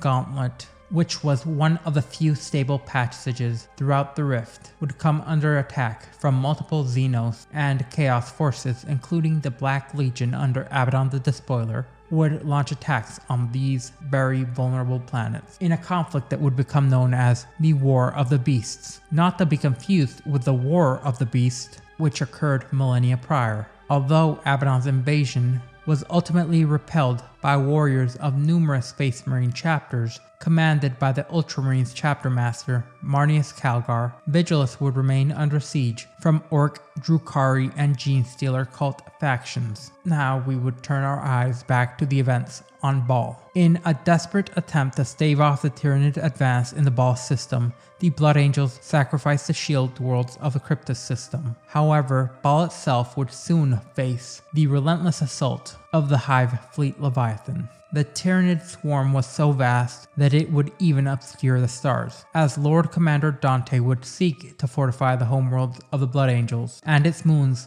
like never before, going so far as to deploying preemptive strike forces to delay and diminish the living armada of hundreds of splinter fleets of Tyranids. All of these splinter fleets would be defeated, but it was not enough, as Hive Fleet Leviathan would learn rapidly and adapt, gaining a particular hatred for the Blood Angels and those of the bloodline of the Angel, quickly finding ways to counter their strategies. As the Tyranids advanced, annihilating all life in the surrounding sector before making planetfall on Baal and the Twin Moons, the Blood Angels enacted a rather sacrilegious and dangerous ploy. They would bring a force equivalent to the legions of old, calling in aid from all their successor chapters, and almost every single chapter born from the blood of the Angel would come to their aid, and would be able to repel the first 19 waves at great cost, losing 5 chapter masters, including 3 at the Battle of the Dome of the Angels, as the Tyranids began consuming all biomass from Baal and its moons, including the radiation-poisoned deserts of Baal Secundus, which rendered the defenses of the Blood Angels in all but ruins, and Baal's moons stripped bare of life. The remaining Space Marines retreated into the rubble of the Blood Angels' fortress monastery, preparing for a final stand. As doom seemed inevitable for the sons of Sanguinius, the damned would march with the damned. At this critical moment, the Great Rift would erupt, and the galaxy would tremble, following the fall of Cadia and the 13th Black Crusade. Fortunately, the Baal system was blasted by the etheric storms, temporarily halting Hive Fleet Leviathan's coordinated attacks. Unfortunately, no Imperial defenders survived on Baal Prime, and the Tyranids on Baal itself at this point still outnumbered the remaining Space Marines and the host of mutated monsters which the Blood Angels unleashed from their deepest sanctuaries. Yet just as hope seemed to be lost, the stars reappeared, and Roboute Guilliman and his Indomitus crusade had arrived. After numerous fierce battles, Baal would be finally liberated, as there was even an appearance of the Legion of the Damned led by the Sanguinor himself, and Baal would finally be truly liberated from the Xenos threat, leading to a great rebuilding as the Blood Angels and their successors were now essentially reformatted into a pseudo-legion, having Dante become the Warden of the North, commanding a military might equivalent to that of a Primarch. For a significant chunk of the remaining Hive Fleet Leviathan remains uncertain. However, a clue was found on one of the barren moons of Baal, in particular Baal Prime, where the skulls of uncountable numbers of Xenos were piled high in the much reviled 8-pillared symbol of one of the Blood Angels' most ancient and terrible of Nemesi, the Bloodthirster Kabanda, and his coronate demon army. It seems that rather than allow the Blood Angels to perish to any other threat, the line of Sanguinius would only be allowed to fall under the hand of Kabanda, leading to the personal eradication of a significant cluster of these Xenos by the great and powerful Bloodthirster. In the shadowy recesses of the Era Indomitus lies the Talledus War, a grim war of faith between the relentless forces of chaos and the defenders of the Imperium of Man. The conflict would itself be centered around the shrine world of Benediction in the Talledus sector, located within the Vetrus subsector. While Benediction was the primary target, the entire system faced a comprehensive assault from the Dark Apostle Corpheron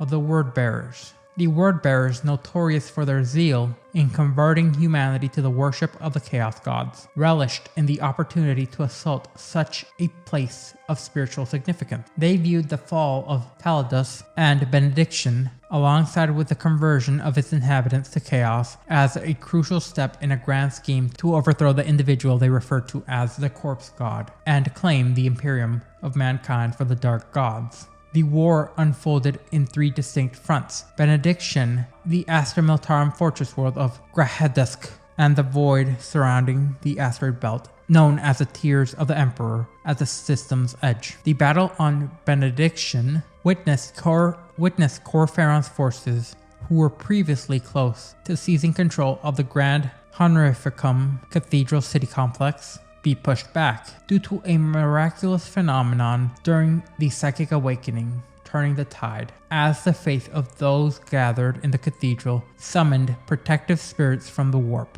the sacred Imperial Dead, forming what would later be known as the Saints' Wall. This psychic shield repelled many of the demons in Corpheron's army, allowing a demi-company of salamanders, Astartes, to cut through the remaining Chaos troops and establish a new defensive perimeter around the cathedral. Then there is the Siege of Grahedusk, where the Imperial defenders faced a formidable threat from the Soul Harvester, a mobile fortress factory deployed by the Word Bearers. This situation seemed dire. That was until a Black Templar strike force intervened, destroying the Soul Harvester in a self-destructive counterassault that claimed the lives of Commander Castellan Darmus. This heroic sacrifice disrupted the Chaos assault and bolstered the Imperium's defenses. In the void, within the tiers of the Emperor, a piratical Night Lord's fleet, led by the battleship Nightmare of Klevix, sought to ensnare the Imperial military and commercial vessels entering the system from the warp. Utilizing the captured Imperial astropaths, the Night Lords disrupted the navigational abilities of incoming ships, plundering their cargo like cowards, and reveling in the terror they could inflict upon the much weaker mortal men. The arrival of a vanguard of Marines from the White Scar's 10th Brotherhood would manage to shift this balance. Their hit-and-run tactics escalated into a vicious void battle-based guerrilla warfare, with both sides attempting to lure the other into ambushes, and while the White Scars managed to blunt the Night Lord's attack on Imperial shipping, they could not completely annihilate the threat of the Chaos raiding force. Despite the Imperium's success in blunting the Chaos assault on all fronts, the conflict remains far from over, as the war for the Talledus system is a brutal testament to the unyielding conflict of the great enemy and the defenders of mankind, one which seems eternal and everlasting. A saga of faith, loyalty, sacrifice, and relentless warfare. Another important incident that must be marked is the Plague Wars, which marked a harrowing chapter on the realm of Ultramar, as it was an insidious campaign launched by the demonic and heretical forces of the Chaos God Nurgle, spearheaded by the demon primarch Mortarion and his Death Guard Traitor Legion. Their aim was to corrupt and conquer Ultramar into Nurgle's burgeoning domain in real space. The conflict began in the aftermath of the Great Rift's formation and the onset of Noctis Arethana, and concluded sometime around 12M42. However, records seem to change and shift ever so slightly, depending on the source. After Primarch Roboute Guilliman successfully concluded the first glorious phase of the Indomitus Crusade with the Battle of Rukos, he secured much-needed Imperial reinforcements for Ultramar. To the galactic north of Ultramar, Nurgle's followers established a stronghold in the Scourge Stars, a festering bastion of corruption that emerged following the 13th Black Crusade and the subsequent fall of Cadia, as the planet broke before the Guard. From this vile epicenter, armies of Nurglite demons, accompanied by the treacherous forces of the Death Guard Legion and innumerable renegades and chaos cultists, launched 3 grotesque spearheads into the Ultramar system and Ultramar proper. These invaders would worsen things by not only invading and assaulting in conventional manners, but spreading an unnatural pestilence, which they used to assault along 100 individual fronts. Despite the valiant efforts and resistance from both Astartes and mortal defenders, the forces of Ultramar quickly lost ground, but eventually reinforcements arrived in the form of Primera Space Marines of the Ultima founding, who were dispatched from Terra aboard Fleet Avenger. This was upon the successful completion of Guilliman's Terran Crusade. However, these formidable warriors could only delay the advance. By 012M42, the defenders across Ultramar were severely depleted. After numerous ground campaigns, concurrently, a plague fleet systematically dismantled the realm of Ultramar's defenses, along with a myriad of unnumbered star fortresses. Guilliman's return from his Indomitus Crusade and his strategic maneuvers, as he managed to just in time launch the divisive Spear Espandor counterattack. This effort eventually ground the combined plague armies into a standstill amidst the ruins of Lax, and despite Mortarion's escape back to the Scourge Stars under the cover of virus bombs, Guilliman's staunch defense and the counterassault on Nurgle's realm in real space by the forces of Khorne prevented further chaos. In the aftermath of Mortarion's defeat, Guilliman initiated a comprehensive rebuilding of Ultramar, as he also established new procedures for creating Ultramarines, ensuring the realm's future defense. However, the relative peace would be short-lived, as new Imperial crusades soon demanded the attention of the Lord Commander, drawing him back into the galaxy's darkness. Meanwhile, the Ultramarines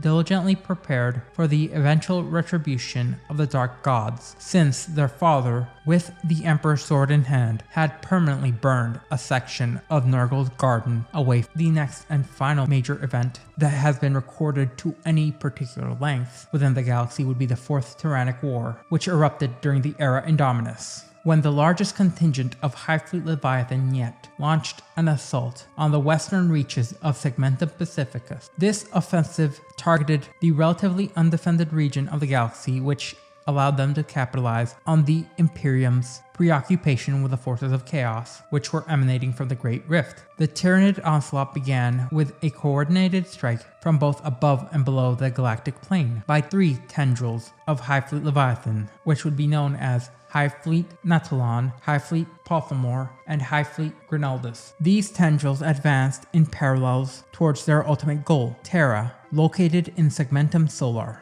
With the Imperium's resources stretched thin by the Indomitus Crusade, few human forces would be able to contend with this threat. That is, until Lord Commander Guilliman and Captain General Trajan Valoris led new fleets to counter this threat. Along with this, there are the unknown claims of another loyalist Primarch emerging in Imperium Nihilus and combating the demon Primarch of Khorne, Angron. However, as far as Terra is concerned, these claims are unsubstantiated and of no import, as Holy Terra itself remains on the verge of potential extinction.